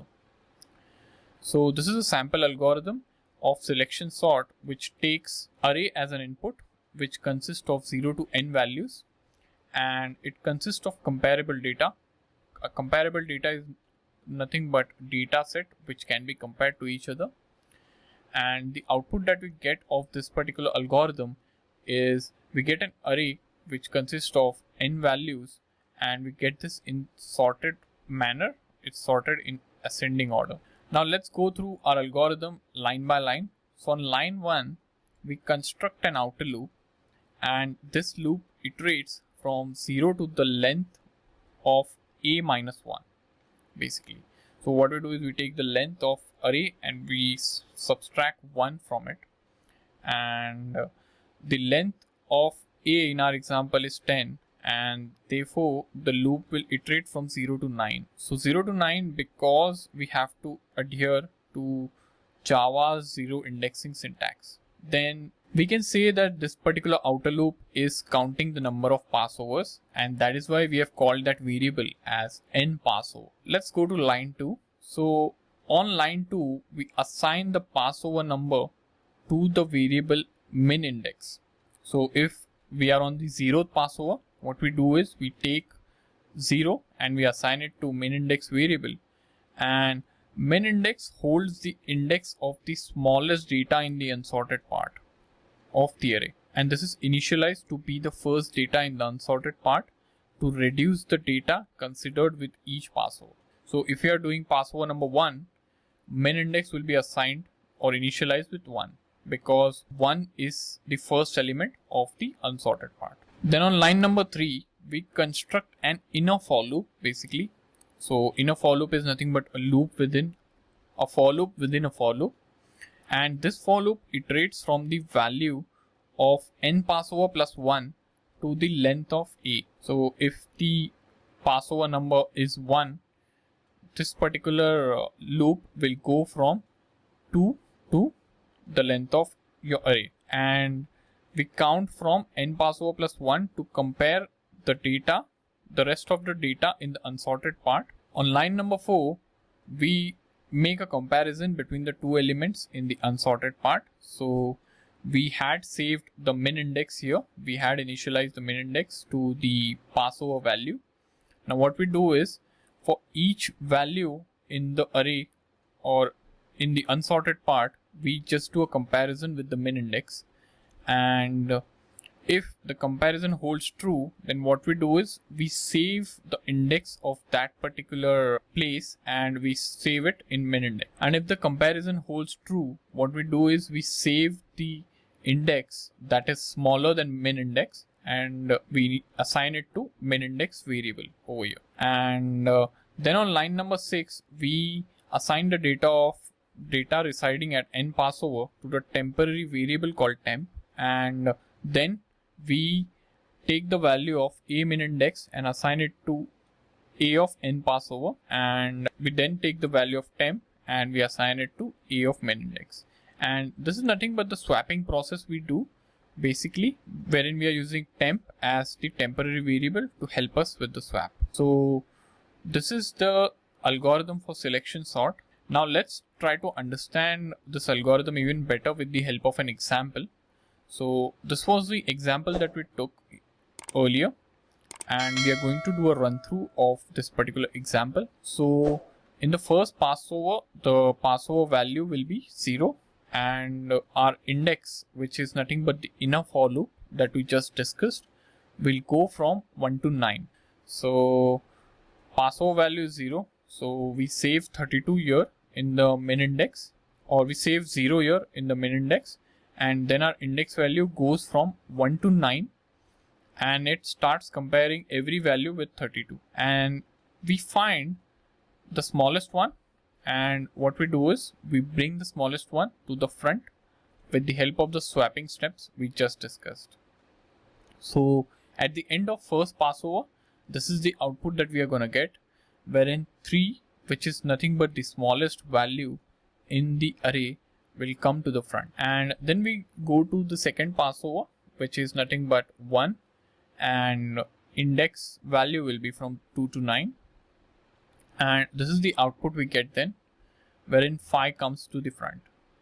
And then we do a second passover from index 3 to 9, and this is the output we get. And the same process continues for third passover, wherein we figure out that 10 is the lowest and we bring 10 to the front. And fourth passover, 11 is the lowest, 11 comes to the front. Fifth pass over, we figure out that 20 is the lowest and 20 comes to the front. And in sixth pass over, we go from index 7 to 9 and we bring 21 to the front. Seventh pass over, we will have 32 because we won't be doing any swapping here because 32 is smallest. And in the last pass over, we compare these two values, the last ones, and we bring 43 to the front. And then we have the entire array sorted. So this is how selection sort works. So in this lecture, we understood what is selection sort and how it works. We also took a look and understood the algorithm for selection sort. So I hope you guys enjoyed this class and found it valuable. I'll see you guys soon. Thank you.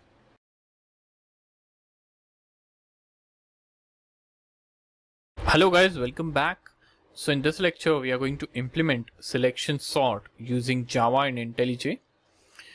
So let's get started. So here I have the algorithm for selection sort, and I have also opened my IDE, and I have also created a project here called selection sort, which has a class called selection sort under src folder. And this particular class has a main method basically, which consists of an example array that we are looking to sort with this particular implementation. And I also have a method created here already, which is nothing but ascending selection sort, which accepts integer array as the parameter and returns the integer array as the output. So let's get started. So what I'll do is first I will write some code here in the main method, wherein I'll try calling the ascending selection sort method, and I'll print the output that this particular method is giving me. So here I've written some code in the main method. I have first created the object of the selection sort class. So this will enable me to call this particular method here. And then we have our example array here. And then I have called the ascending selection sort method using the object, using the array object as the parameter. And then I save the output of this particular method into the sorted array, and then we print the array with the help of the for loop. Now let's hop on to our core method, which will enable us to sort this particular array. So as per our algorithm, we have to create two for loops. One will store the passover, and then we save the min index, and then we have the second loop which goes from n passover plus 1 to the length of the array. So let's start defining the same. So here we have defined two for loops. One for loop which keeps the track of passovers. Then we save the first value of the passover count, and we save it as an index in min index, and then created another loop which iterates over the unsorted part, and basically this should be index plus plus, my bad. Now here we are going to compare the value with the min index, and then we are going to save the index value if the value is smaller. So if, so the code is if a of index is less than a of min index. So here we are saving now the minimum index if the condition holds true, and then we perform the swapping operation, wherein we do this 3 steps swapping process. So this is a swapping process that we do over here, and now our code seems fine. Let's run this and see the output. Ideally the output should be the sorted version of this particular input array. So there you see the output. We are getting the sorted version of this particular input array. So this is selection sort. I hope you guys enjoyed this class and found it valuable. I'll see you guys soon. Thank you.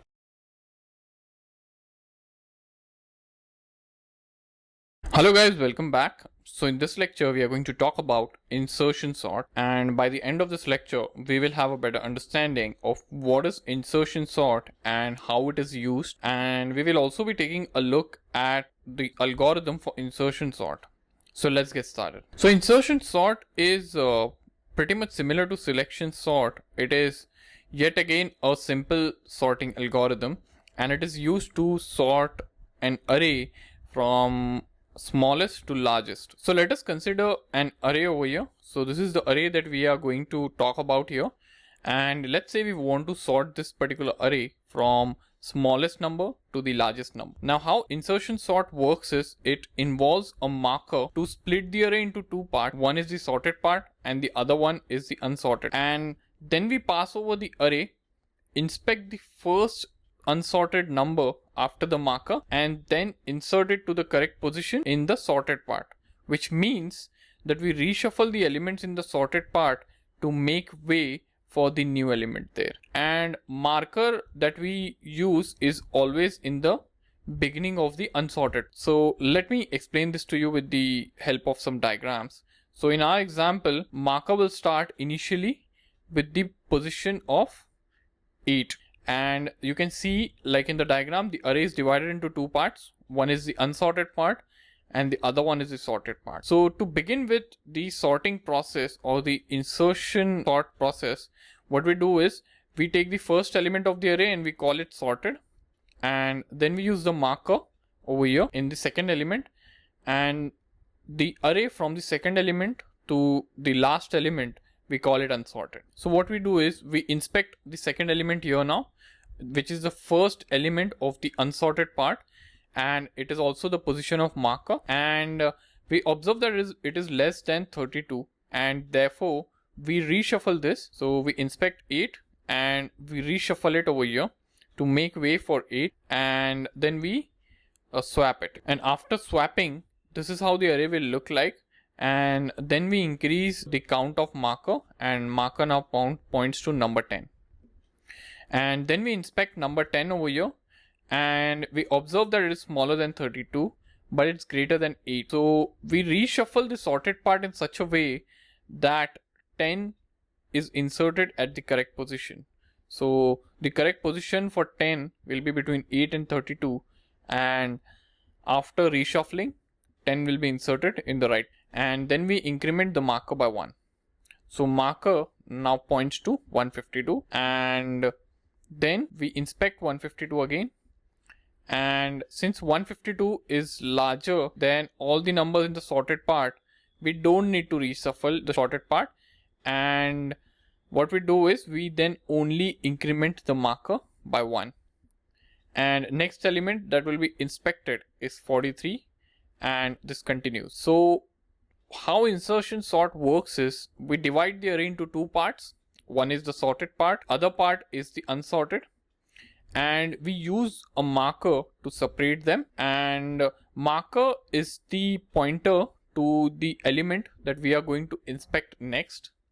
And based on our inspection, we make sure that the element that we are inspecting, we insert it into the right position in the sorted part. So the length of the unsorted part keeps on decreasing with every iteration, and length of the sorted part keeps on increasing. We'll have only the sorted part, which is our sorted array. So this is the working of insertion sort basically. Let's take a look at the algorithm for insertion sort. So this particular algorithm takes an array as an input, which consists of 0 to n values, and it consists of comparable data, and the output of this particular algorithm is an array which consists of 0 to n values, but this particular array is now sorted in the ascending order. So let's understand this algorithm now. So on line 1, we construct an outer for loop. This for loop iterates from 1 to the length of a, which is nothing but our array, and the length of a in our example case is 10, and therefore the array iterates from 1 to 9 so that it can adhere to Java's zero indexing syntax. So we can consider this as keeping track of the index of the number under inspection. So this is nothing but our marker that we are defining, calling it inspection index. So on line number 2, we use the iterator inspect index defined on line 1 to retrieve the number under inspection from A. So inspected is nothing but it contains the number which is getting inspected currently. Then on line number 3, we again make use of iterator inspect index defined on line 1, and this time we use it to keep track of the index of the number directly before where the inspected is to be inserted. So this before index keeps track of the index of the number directly before we are supposed to insert inspected. So to start it, we just initialize it as the right index before the inspected element. So on line 4, we define a while loop, and this is used to find the index of the number right before the inspected to be inserted. While before index is greater than or equal to 0, so we are using this comparison wherein we are comparing while before index is greater than 0 and inspected is less than before index, and this we are doing to find the index of the number wherein we can insert the inspected. So till this condition is satisfied, we keep on shuffling all the elements to the right basically. So we start making way for the inspected element. If the inspected is less than the a of before index, we keep shifting the elements till the end of the index, and then what we do is we keep decrementing the index as well. So here you can see before index is getting decremented with every iteration, and then once we find the index of the number where inspected is to be inserted, we insert it using this particular statement. So a of before index plus 1 is replaced by inspected, and then we return a to the calling method. So this is how insertion sort works, and this is the algorithm for the same. Let's do a dry run on our example. This will help us understand example even better. So this is the initial array that we took as an example, and initially inspected index will be 1 and inspected element will be 8 over here. So inspected index is 1, inspected element is 8, and variable inspected is always initialized to the inspected index, and hence inspected is 8 because index is 1, and before index is 0 because it's initialized to inspect index minus 1. So after the first iteration, this is what will be the state of the array. We'll have 8 swapped by 32. Then on the next iteration, inspect index will be 2, and the element that we are inspecting now is 10, and since 10 is smaller than 32, this is how it is inserted. Then we move on to next. Inspect index is 3, and the value that is getting inspected is 152. So 152 stays there because it's largest of all. Then we move on to next, where inspect index is 4. The number that we are inspecting is 43, and this is how it will be inserted. So this continues for fifth index as well, and the value that we are inspecting is 3 now, and since 3 is smallest of all, it's brought up to the front. And then we inspect the sixth element, and the value of sixth element is 5, and 5 becomes the second number in the array. And then inspect element is 7. We realign 21, and same way for the 20, and same way to the last element, which is 11. And finally we have the sorted array. So array is fully sorted after doing 9 iterations on this particular array. So let's summarize. So in this lecture, we understood what is insertion sort, why it is used, and how it is used. We also understood the working of insertion sort with the help of an example, and also we understood the algorithm for the same. So I hope you guys enjoyed this class and found it valuable. I'll see you guys soon. Thank you.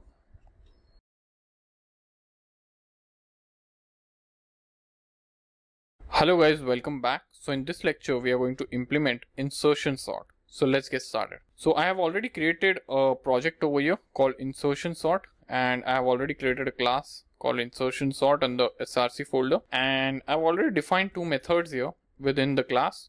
First method is the ascending insertion sort, which is nothing but the method that will actually do the sorting for us, and the other method is the main method, which consists of a dummy array or the sample array that we are going to use in this example for sorting purpose. The method that we have defined for doing insertion sort accepts integer as an array, and this is nothing but the array that we are going to sort, and it returns array again, which is nothing but in the sorted form. So let's start writing our code. I'll first write the code to call this particular method accept the output and then print the output.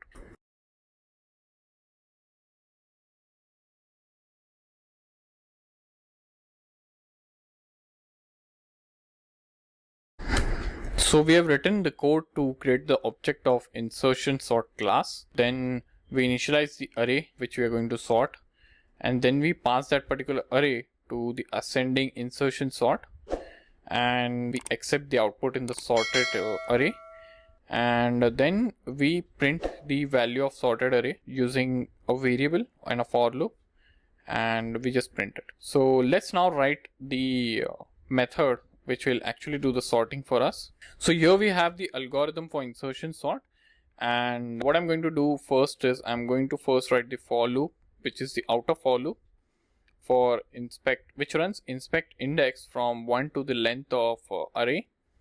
And then what I'm going to write is I'm going to write the code to save the value of the inspector index. So let me hop on to our IDE. So we start with the for loop. It starts from 1. So we have written a code for this, the outer for loop, and saving the inspected element. Then we decrement the before index. We decrement the inspected index and save it to before index.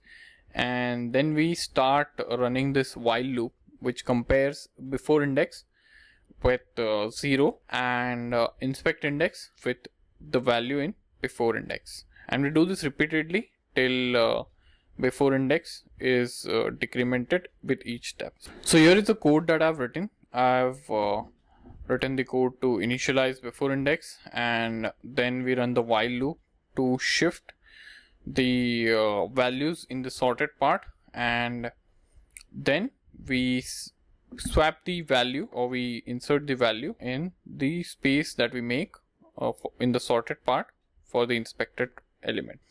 So this is pretty much the algorithm that we discussed. So let's run this code and see what the output looks like. So the output should be the sorted version of this array, and that is what we see over here. So this array is completely sorted. So this is how insertion sort is implemented, guys. We implemented insertion sort using Java. So I hope you guys enjoyed this class and found it valuable. I'll see you guys soon. Thank you.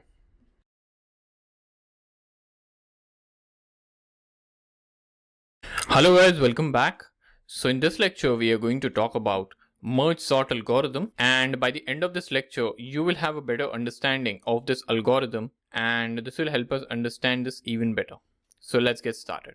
So what is merge sort and how does it work? We can think of a merge sort as simply breaking down a problem into its constituent parts and piecing them back together in order. We refer to this kind of strategy as a divide and conquer algorithm. It's just like a puzzle. You look at all the individual parts and piece them back together in order to reveal the picture. But how do we do this? So merge sort is basically used to sort an array basically from smallest number to the largest number. Now let's take a look at our example basically. So this is the example that we'll be using that to help us understand merge sort. And let's say we want to sort this array from smallest element to the largest element. Now here we will have to break this down into individual numbers, and we do this by constantly halving the array. So you remember the divide and conquer approach that we just spoke about. So in divide and conquer approach, we divide this array into two halves and then keep dividing them. So the problem is divided into two. So in the beginning, we have to sort this entire array. Then we have to sort its two individual parts, and we keep doing this repeatedly. And then once we have reached the bottom, wherein we have divided the array into its individual parts, like 32 is in and one part, 8 is and one part, and 10 is and another part, then we start joining them together into order.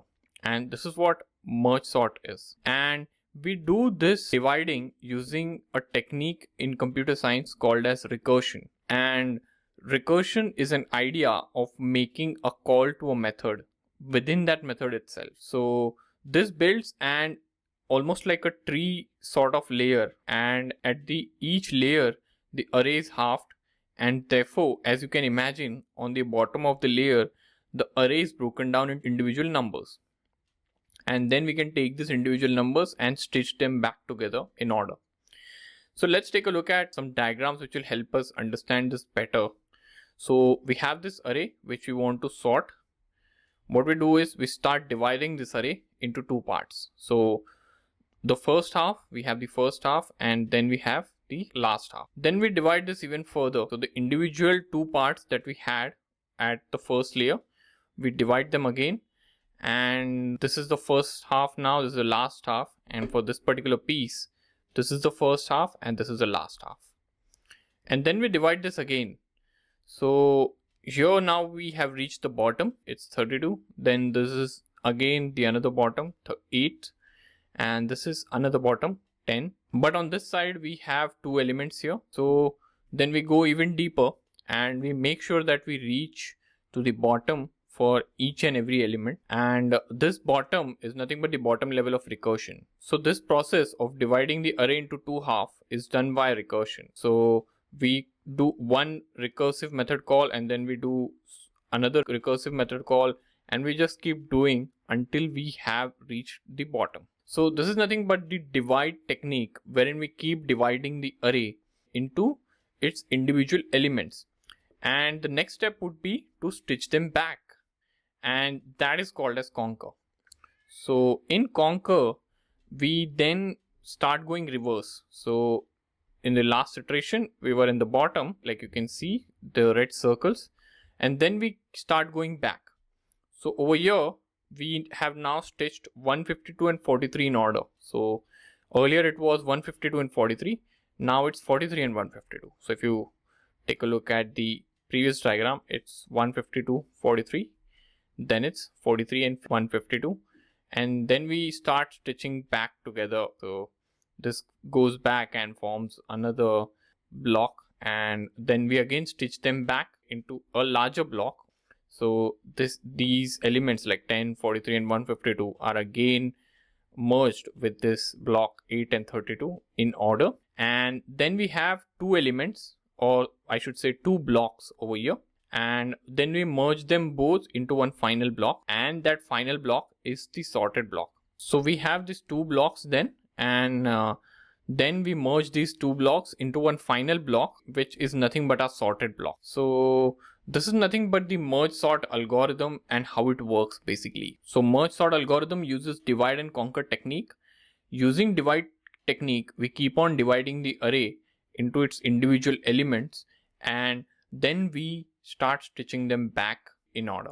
That's merge sort for you. So now that we understood the concept of merge sort, let's take a look at the pseudo algorithm and let's understand it line by line. You will see that unlike other sorting algorithm, this is simply to break the process up more logically. So you will see, like other sorting algorithms, this has two parts. One part is called the merge, and merge is responsible for merging the blocks together, which is nothing but our conquer technique. And the another part is called as ascending merge sort, which is nothing but the divide technique. So we'll first take a look at ascending merge sort. So ascending merge sort is nothing but it implements the divide approach that we just discussed, keeps on dividing the array in such a way that we reach the bottom of the array. So let's discuss this algorithm and let's understand how it works. So here we are taking an input which is nothing but an array of comparable data. It's an array A which consists of n values, and it has positive integer size representing the size of the array. And the output this algorithm will give is the array A from 0 to n values, and it consists of elements sorted in ascending order. So if size is less than 2, then we return array. So as this is a recursive algorithm, on line 1 and line 2, we set up the base case that when the size of array is less than 2, which is nothing but if the original array has been split into n arrays and that are of length 1, then the array is returned and in effect thrown back up in the tree of recursion. Now on the line number 3, we initialize the variable pivot, and this particular variable holds the midpoint index of the input array. And we have to hold this midpoint because that's how we'll be dividing the array into two parts. So if you notice in what we discussed, is the array is divided into two halves, and to divide the array we need to have a midpoint, and that is what this pivot element does. On line number 4 and 5 we initialize two temporary array, one is the left and one is right. These will hold the two halves of the input array. So basically when this main array A is divided into two halves, we'll be storing the left side block in the left one and the right side block in the right one, and that is what these two variables are for, or these two arrays are for. On line 6 to 9 we copy the left half of the input array into left and the right half of the input array into right. And if you can see the logic, here we have a for loop from 0 to pivot, which is nothing but the 0 to mid of the array. We just copy the elements into left, and for this another for loop, pivot to size, we just copy it into right of the array. And then on line number 10 we make a recursive call to ascending merge sort, and here we pass the left half of the array as the input array and pivot as the size of the input array. So we do a recursive call to this particular ascending merge sort function, and we pass these two elements, and then we do a similar call to ascending merge sort with the right piece and the size to pivot size, or I should say size minus pivot basically, which is nothing but the size of the right half. And finally on line number 12 we return a call to merge, and this is nothing but the merge part of the algorithm, which merges the left and right arrays in ascending order at each level of recursion. And at the top level of recursion, this returns the original array sorted in ascending order. So this is nothing but the ascending merge sort function that we have in merge sort. And this algorithm is responsible for divide approach, wherein the array is divided till the bottom level of the recursion. Now let's take a look at the conquer approach, wherein we define a function called merge, and merge function takes these parameters. Now let's understand how the merging process works. So here is a pseudo algorithm for merge. Basically this particular algorithm, we have the input as the array A, which has 0 to n values, and it consists of comparable data. And then we have the left array, which has 0 to n values, comparable data again. And then we have the right array, which consists of comparable data. And then we have a positive integer L size, which represents the size of the left part of the array, and a positive integer R size, which represents the size of the right side of the array. So to summarize, we have array A, which is nothing but the array wherein we'll merge the elements. Then we have the left part, right part, and left and right are the arrays that we need to merge together. Size of the left and right. And the output what we'll get is the A of n consisting of left elements from left and right in ascending order. So let's go with this line by line. So on line 1 to 3, we define variables which are LIDX, RIDX, or AIDX. So which is nothing but L index, R index, and A index. That's how I read them. And these variables hold the pointers to left, right, and A array respectively. That will keep the tracks of elements to merge. And these are all initialized to 0. So on the line number 4, we define a while loop. While L of index, which is pointing to within the left side of the array, and R index, which is pointing to the right side of the array, and we execute the line from 5 to 6. So what we do is if left of to line number 5. So on line number 5, we compare the corresponding elements of the left and right. And if the left holds the bigger data, we execute 6 and 7. Otherwise, we execute 9 and 10. So that is what happens. And on line number 6, we just copy the data at L index into left into A. So on line number 6, we copy the data at L index in left into A at I index. And then on line number 7, we increment the value of L index to point to the next element in the left that needs to be compared. And from line number 8 to 10, we have the logic to copy the element of the right to A index and increment the right index to point to the next element. And then on line number 11, we increment A of index so that we point to the next element. So basically the logic is, if left is less than right, then we move the left element to A index. If that's not the case, then we move the right element to A index. So the smaller element moves first, and that's how the resulting array is the array sorted in ascending order. So that's the logic behind this. Now on line number 12, we define a while loop that iterates over the uncopied data which is left to be copied into A.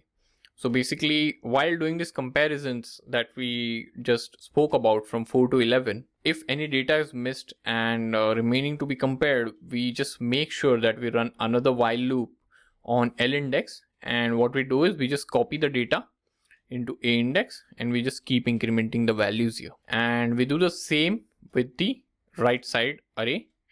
We just copy the data and then we return the array. So this is nothing but the algorithm for merge, wherein two arrays that we need to merge, they are compared, the elements within those arrays are compared and merged together and then returned in the end. So let's summarize. So in this lecture, we understood what is merge sort, how it works, and we also understood the divide conquer approach that merge sort uses to sort arrays. And we also took a look at the algorithm, wherein we understood its two part, which is ascending merge sort and the merge function. So I hope you guys enjoyed this class and found it valuable. I'll see you guys soon.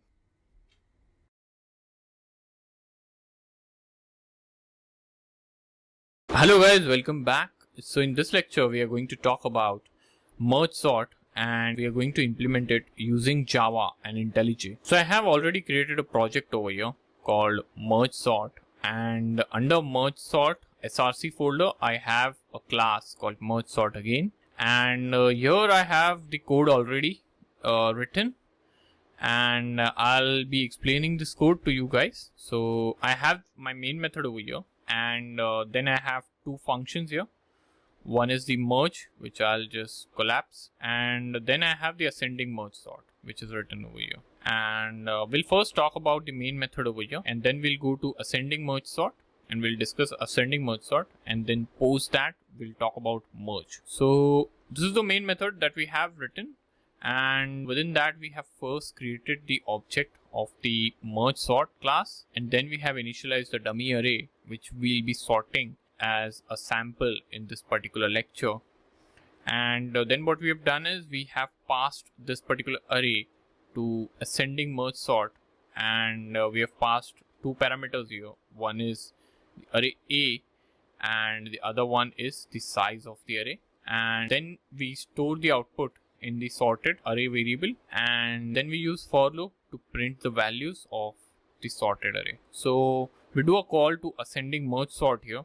So let's talk about how ascending merge sort works. So we pass two elements over here. One is the array and then the size of the array. So ascending merge sort is the function that will divide the array. So basically we know that merge sort is based on the divide and conquer approach.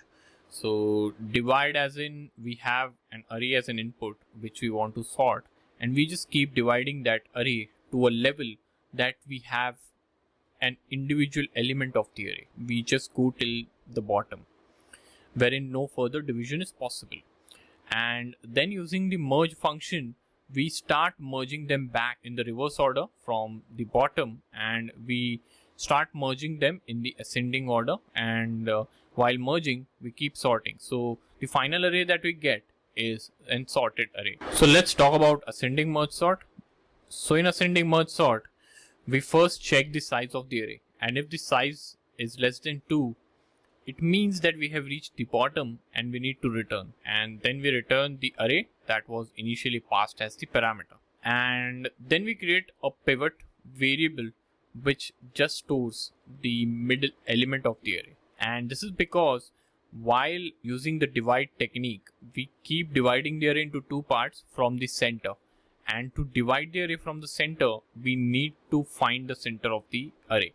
And that is why we create this pivot element, which is nothing but size by 2. So this is nothing but this pivot index. And then we create two arrays, which is nothing but left and right. So the size of the left array is the size of the pivot. So basically if pivot is 5, size will be 5. And the size of the right is nothing but a size minus pivot basically. And we create these two arrays because these will be the two arrays that will be the output as the division, after the division basically.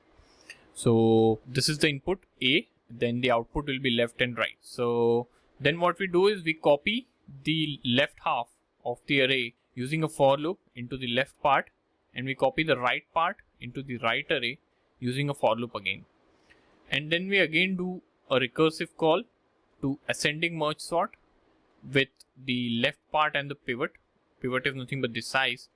And we again do a call to ascending merge sort with the right and size minus pivot, which is nothing but the size of the right half. And then we return the merge part. So basically once this division process is done, we then start merging back, and that is what this call does. So this merge function accepts array A as the parameter, and this is the array where the elements will be merged.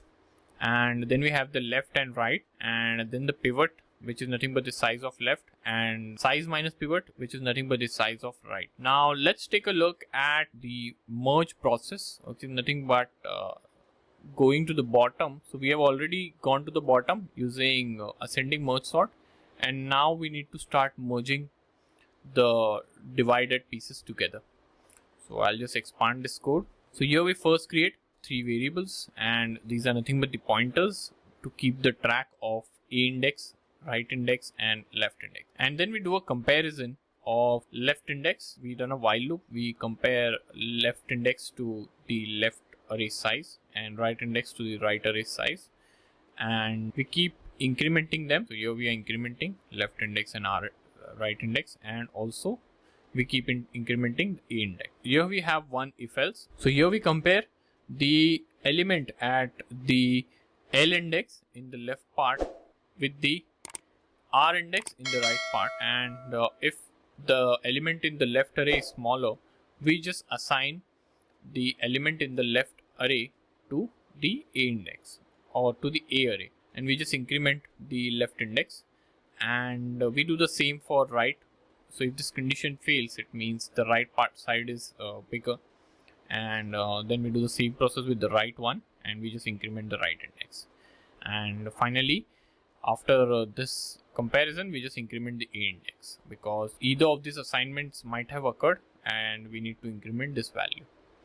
And once this comparison is done, there is a possibility that there will be some data which is left unmerged into A, and to cover that up, we run these 2 while loops, wherein we first copy the elements in the left part of the division or the left part of the array to the A, and we keep incrementing the values, and we do the same for right as well, and then we return A. So this particular code will merge the left and right halves into A. So let's run this code and let's see the output.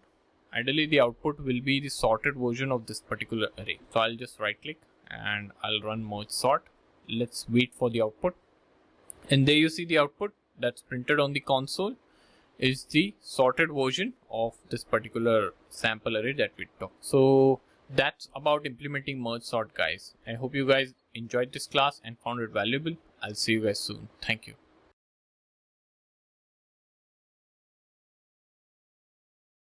Hello guys, welcome back. So in this lecture, we are going to talk about QuickSort algorithm. By the end of this lecture, you will have a better understanding of what is QuickSort algorithm, where it is used, and what is the process of QuickSort algorithm. And we will also be taking a look at the algorithm deeply, and we will also be understanding this algorithm with the help of an example. So let's get started. So QuickSort algorithm is an in-place sorting algorithm, and it is used to sort arrays from smallest number to the largest number. So how is it different from merge sort? So QuickSort also uses divide and conquer technique. Wherein we keep dividing the array and keep sorting it in a way, and then we merge them back together to form the sorted array. but it is slightly different from a merge sort, wherein merge sort is not an in-place sorting algorithm. So for every split of array you do, there are two arrays that are created. But QuickSort is an in-place sorting algorithm, which means that the entire sorting process takes within the single array and there are no new arrays created, and hence it's memory efficient. So let's understand how it works. So let's say we have an array and you want to sort this array from smallest to largest number. So what we do over here is we select an element from the array and we call it pivot, and then we rearrange the array in such a way that all the elements to the left of the selected element are smaller than this particular element, and all the elements to the right of this are larger than this particular element. So if you look at this particular example, 10, 8, 3 and 5 are smaller than 11, and 32, 152, 21, 20 and 43 are larger than 11. And this element then sits in the middle because you have arranged the entire array in such a way that this element is at the center, and to the left we have smaller elements and to the right we have larger elements.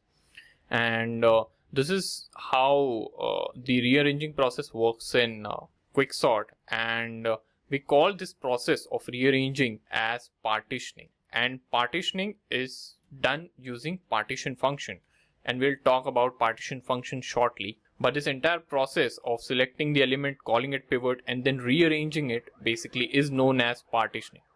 And post partitioning the array for the first time, it is divided into two subarrays from the pivot, and then the new pivot is selected from these two subarrays. So basically we have a subarray on the left hand side and then there is a subarray at the right hand side. So this array is divided into two from the pivot, and then we select a pivot on this side and we select a pivot on this side, and the process repeats itself. So this is how QuickSort works, and you must have observed that this is recursion. So we keep dividing this particular array and we use the divide and conquer approach to sort this.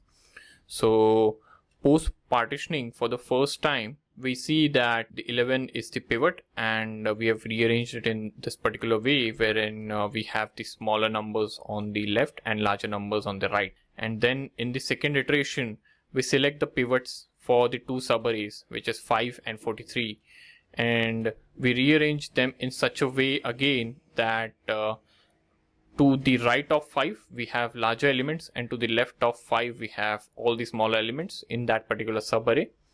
And we rearrange 43 in such a way that to the left we have smaller and to the right we have larger elements. And process keeps on continuing till we go to the bottom. And we use a partitioning function to do this process. Now the question here is, how do we pick the number to use as pivot? Well, there are 4 ways to doing so. The first way is you pick a random element from the entire array. The second way is you pick a middle element. And the third way is to pick the first element of the array. And the fourth way is to pick the last element of this array. And in this particular example, we'll use the last element as pivot. So this is what the partition function looks like. And we use partition function to do this entire process of QuickSort.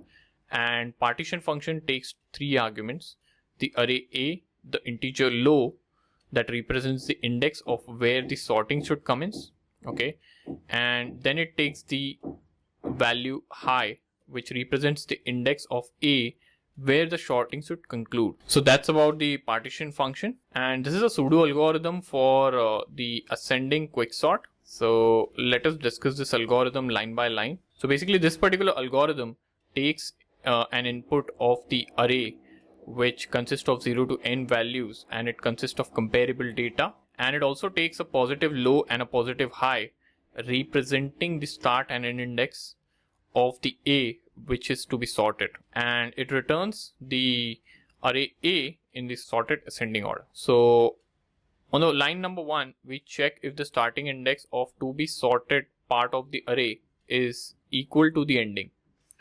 If so, the entire array has been sorted, and thus the lines 2 to 4 don't need to be executed.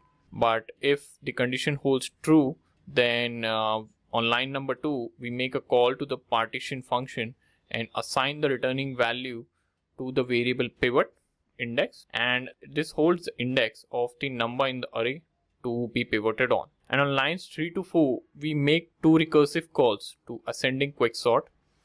The first call on line 3 passes the argument, which is array A, the value of low as the starting index, and the value of pivot index -1 as the ending index. And this performs the QuickSort on the values in the array before pivot index. And then to pass on the values after the pivot index, we do another call to ascending QuickSort, and here we pass on the array A and pivot index +1 as low, and high we pass on as high. And on line 5, we return the value of A. So at the top level of recursion, this returns the original array in the ascending order. So this is the algorithm for QuickSort, and this is how the divide approach works. And then we use the partition function. Basically, partition function is the function that does the magic of sorting and rearranging the pivot, or I should say not rearranging the pivot, but rearranging the entire array with respect to pivot, so that pivot sits in such a way that all the elements in the left are smaller than pivot and all the elements in the right are larger than pivot. So let's take a look at the partitioning process with the help of an example. So here we have a sample example, and we'll be using three variables for the partitioning process: variable I, j, and pivot.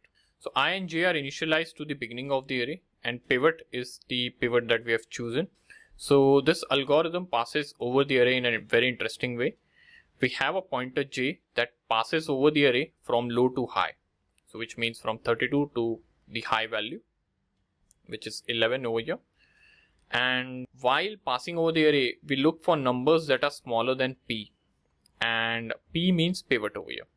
And if the smaller number is found, then we swap the number which is positioned at I, and I is another pointer, it starts at 0, and we increment that particular value of I each time a swap is made. So we keep incrementing j in such a way, and we do this till j is equal to high and we have reached the end of the array. And once we have reached the end of the array, we swap p with the number indexed at I in A.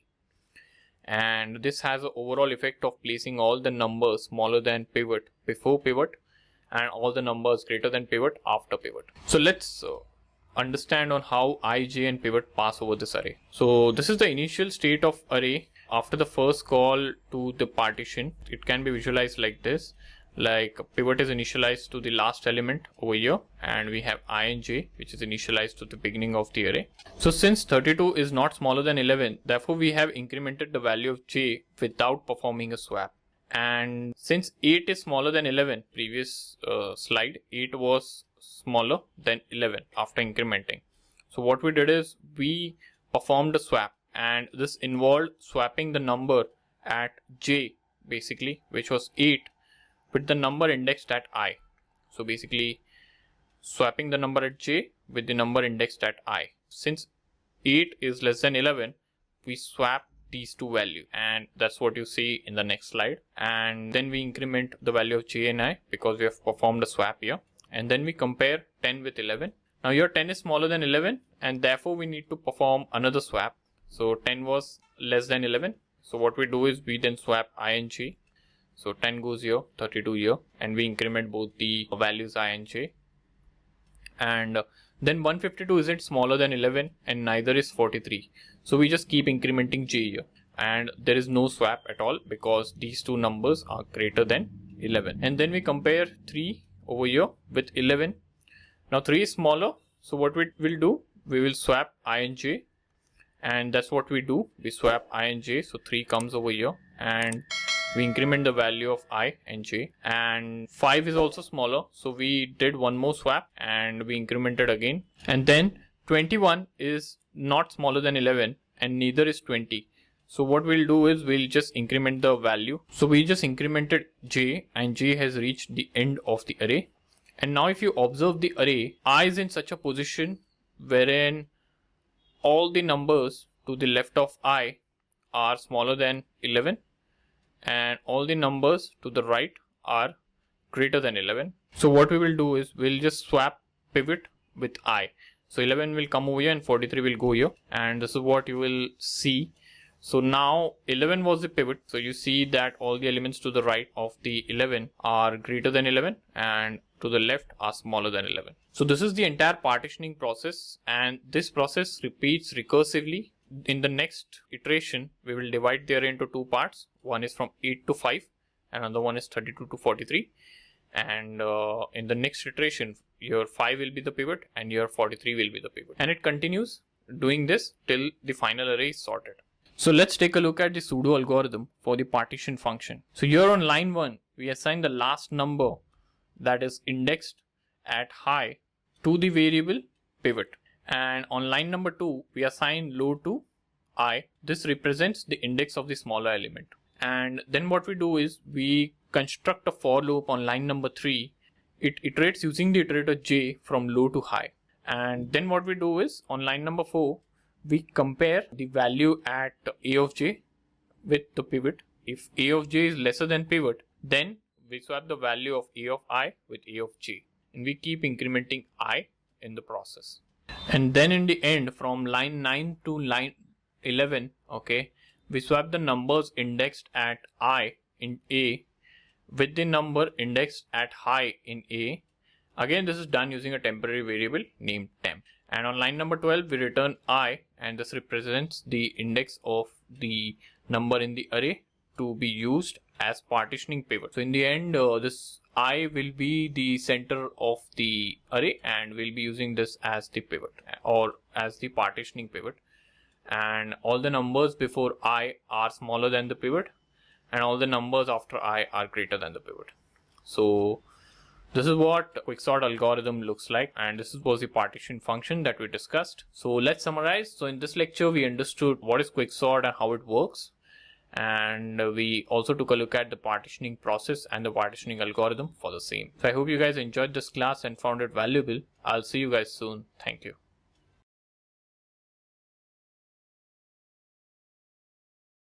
Hello guys, welcome back. So in this lecture, we are going to implement the QuickSort algorithm using IntelliJ IDEA and Java. By the end of this lecture, you will have an implemented version of how QuickSort algorithm works, and you will also see QuickSort algorithm in action. So let's get started.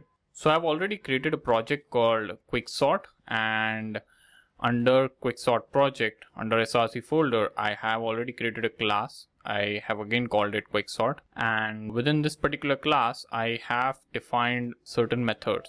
So one is the ascending QuickSort, and the next one is the partition, and then we have the main method. So I'll first talk about the main method. So here in main method, we have created an object of this particular class called QuickSort, and then we have a sample array that we'll be using to sort, and then we have done a call to ascending QuickSort, and this is nothing but the function that we discussed, which is responsible for doing the divide approach and doing recursive call. And the output of this particular function is the sorted array, which we use later using for loop to print the values on the console. So let's talk about ascending QuickSort function. This function takes three values: the array and the starting index, and it takes the ending index, basically, which we call as high. I'll just expand this code. And like you have seen, like in our algorithm we discussed, basically this is the ascending QuickSort algorithm, and it's a similar code.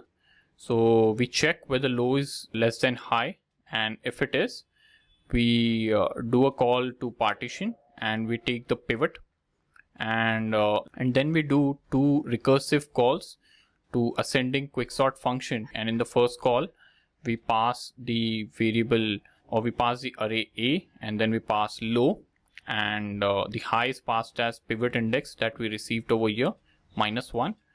And in the ascending QuickSort, we pass the array and we pass pivot index +1 and high. So to visualize this, basically, so if you take a look at this particular diagram, after the partitioning process, we receive the index of this element over here, and that particular index set over here. Basically the index will be 0, 1, 2, 3 and 4. So after the first partition process, we get 4 over here in the pivot index, and then what we do is we do one call to ascending QuickSort. We pass the entire array, we pass low here is 0, and the index we received was 4, so 4 minus 1, 3. So basically this particular piece is passed basically, so 0 to 3, so 0, 1, 2, 3, and again and in the next call we pass the array A. The low variable is assigned as a pivot index plus 1, which is nothing but this value, so this is 5, and then high is high, which is 43, so 32 to 43, and this is how the array is divided into two parts, and then the partitioning process in the next step is done on these two individual arrays. So this is about the ascending QuickSort, and in the end we return the array A, which is nothing but in the sorted stage. So let's talk about the partitioning process. So in partitioning, in the partition function, we take 3 parameters, again the integer array A and integer low and integer high. And first we initialize the pivot. We take the pivot as the last element of the array, and then we initialize I as low, which is nothing but I is a pointer to the starting of the array. And then we take a variable j as a part of the for loop, and then j iterates over the array and it keeps comparing a of j with the pivot. And the moment a of j is less than pivot, what we do is we immediately swap I and j using a temporary variable, and we increment I. So that's what the process is, and then in the end we just swap the values with the pivot using a temporary variable again, and then we return the pivot value. So I in the end will have the pivot value which can be used and which is passed over here and used. Okay, so this is nothing but the partition function here, and I'll just run this code and we'll see the output. So output should ideally be the sorted version of this particular sample array, and that's what we see. So we see the sorted version of this particular array. So I hope you guys enjoyed this class and found it valuable. I'll see you guys soon. Thank you.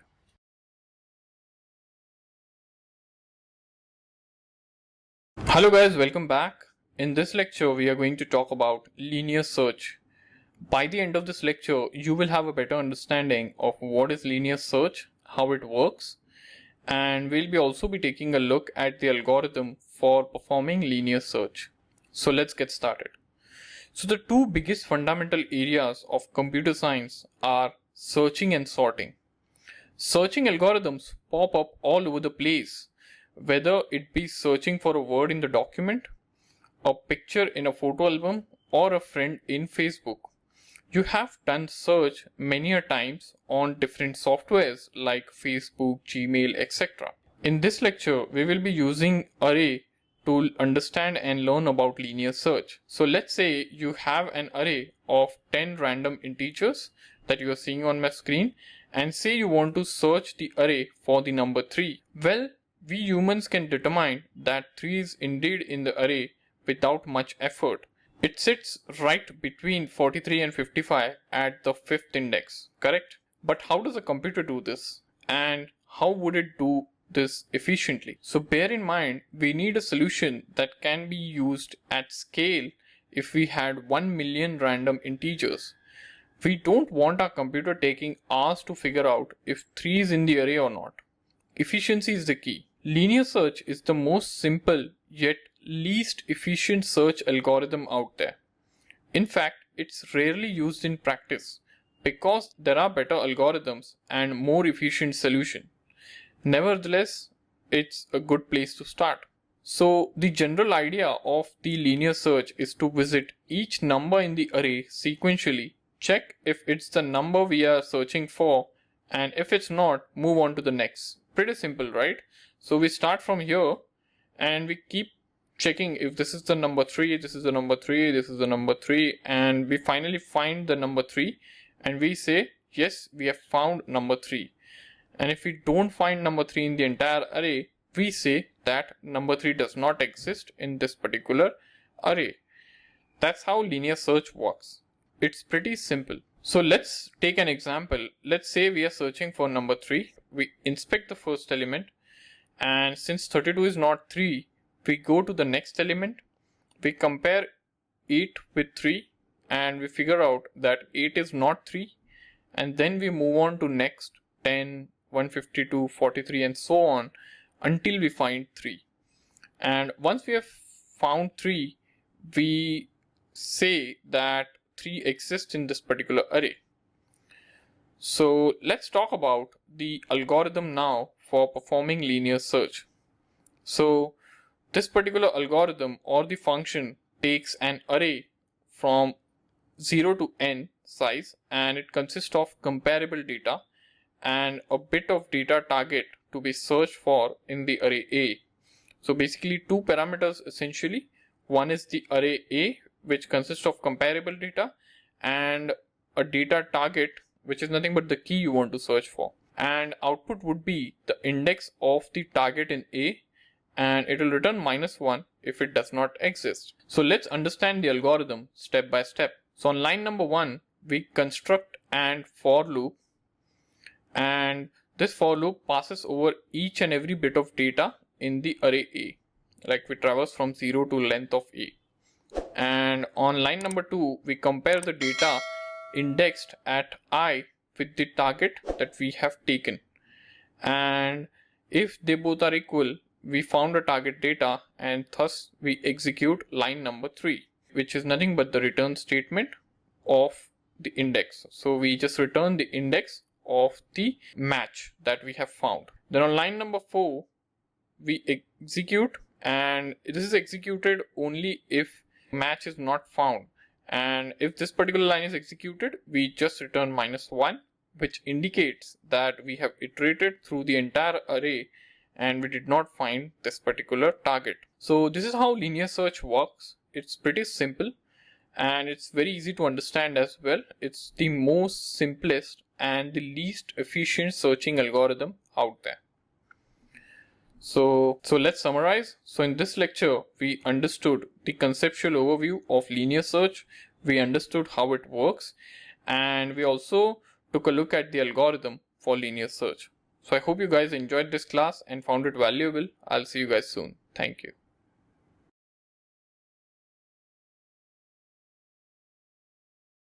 Hello guys, welcome back. So in this lecture, we are going to implement linear search with the help of Java and IntelliJ IDEA. By the end of this lecture, you will have a clear understanding of the code implementation of this particular algorithm. So let's get started. So I have already opened IntelliJ IDEA, and I already have a project open here called linear search, and under src folder, I have already created a file or a class called linear search, which has the main method in it, and this will be the starting point of our program. And what I'm going to do is I'm going to paste a function over here. Says this particular function is the function that will be performing the linear search for our array, and it takes 2 parameters. One is the array and another one is the key or the target that we want to search for. And we start with for loop within this particular function, and this for loop scans the entire array like till the length, and it searches every element one by one by comparing it with the target. And if there is a match with the target, we return the index of the match that is found. And if there is no match, we finally come to this particular statement at the end of the for loop, and we return -1, which indicates that we did not find target in the array A. So now let's paste some code over here in the main method to call this particular function linear search, so that we can see this function in action. So here is the code that I have written for linear search, and we first create the object of this particular class called linear search so that we can call this particular function. Then we create a sample array A, which is exactly similar to the one we saw in the example. And this particular array has 10 elements in it, and I then call the linear search function within system.out.println, and I pass the array A along with 3. And 3 is nothing but the target that we want to search for. Now let's run this code and see what the output looks like. So I'll press the screen button and we'll wait for the output. Ideally, we should get the index of 3 and the index is 5 as you can see, and 3 is found in this particular array. Now let's change this value and let's make it 30 and let's run this code. So now the output should be -1 and that is what you see. So our algorithm or our code perfectly works fine, and this is how linear search works, and this is how it is implemented using Java and IntelliJ IDEA. And this is one of the simplest algorithms out there. So I hope you guys enjoyed this class and found it valuable. I'll see you guys soon. Thank you.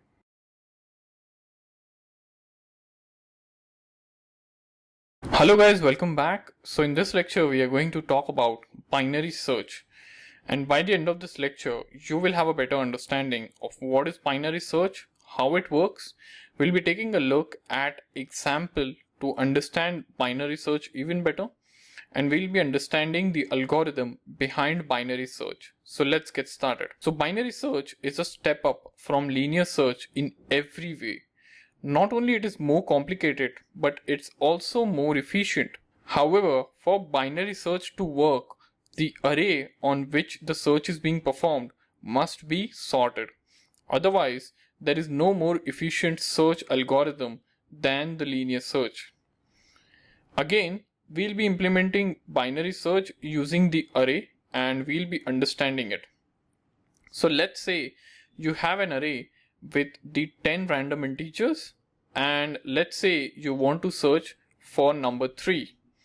So the general idea of the binary search is to check the middle number in the array. If this middle number is not equal to the target, and let's say if the target is smaller, then it must be in the first half of the array because the array is sorted. Or if the target is bigger than the middle element of the array, then it must be in the second half. We then check the middle of either the left half or the right half, reducing the search space by half with each comparison. And this particular operations are done using recursion. And this repeats until the size of the half being searched is 1 or the middle element is the target number.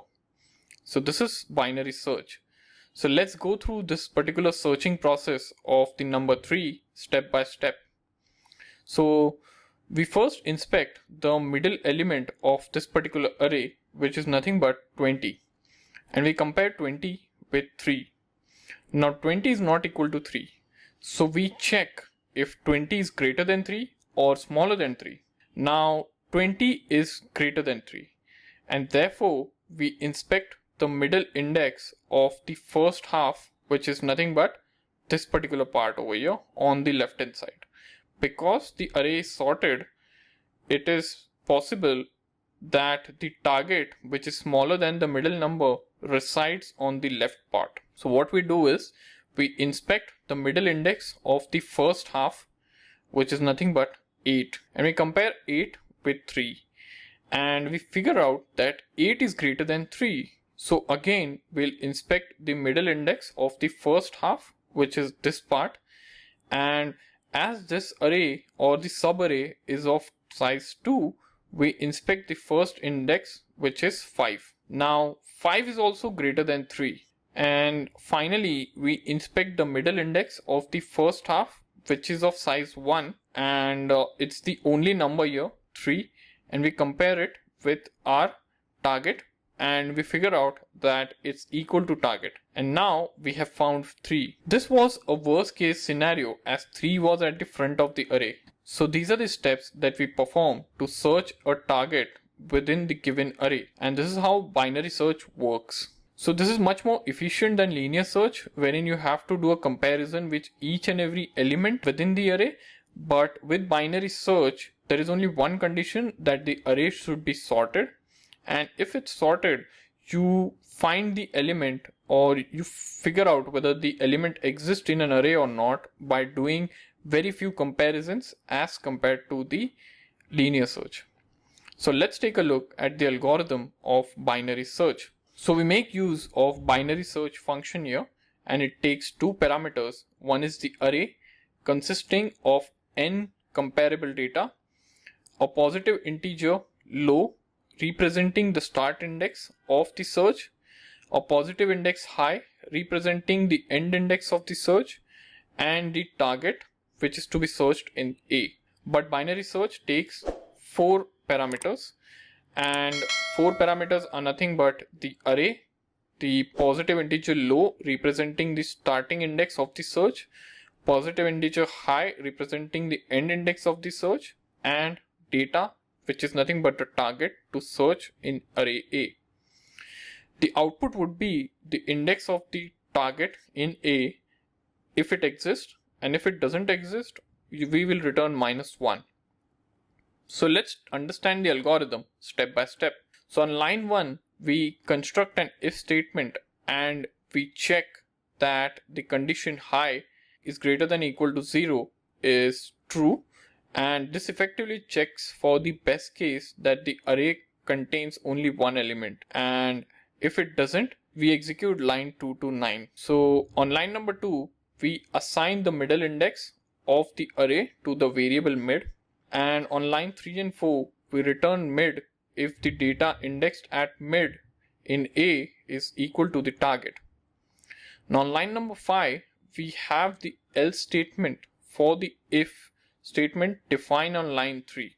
And on line number 6 and 7, we make a recursive call to the binary search function by passing the first half of the array if the data at the middle of the index is greater than the target. Else, on line number 8 and 9, we make a recursive call to binary search function passing the second half of the array if the data at the middle index is smaller than the target. Then on line number 10 and 11, we return -1 if the condition defined in line 1 is not satisfied.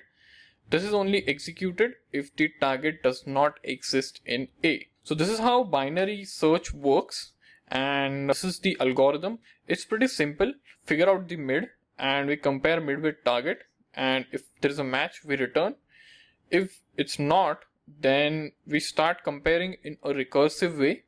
We start checking if the mid or the target is greater than mid or lesser than mid, and if it's greater, we pass on the right side or right half of the array, and if it's not, we pass on the other half. So this is how binary search works. So let's summarize. So in this lecture, we understood what is binary search, and we took a look at how it works with the help of an example, and we also understood the algorithm behind binary search. So I hope you guys enjoyed this class and found it valuable. I'll see you guys soon. Thank you.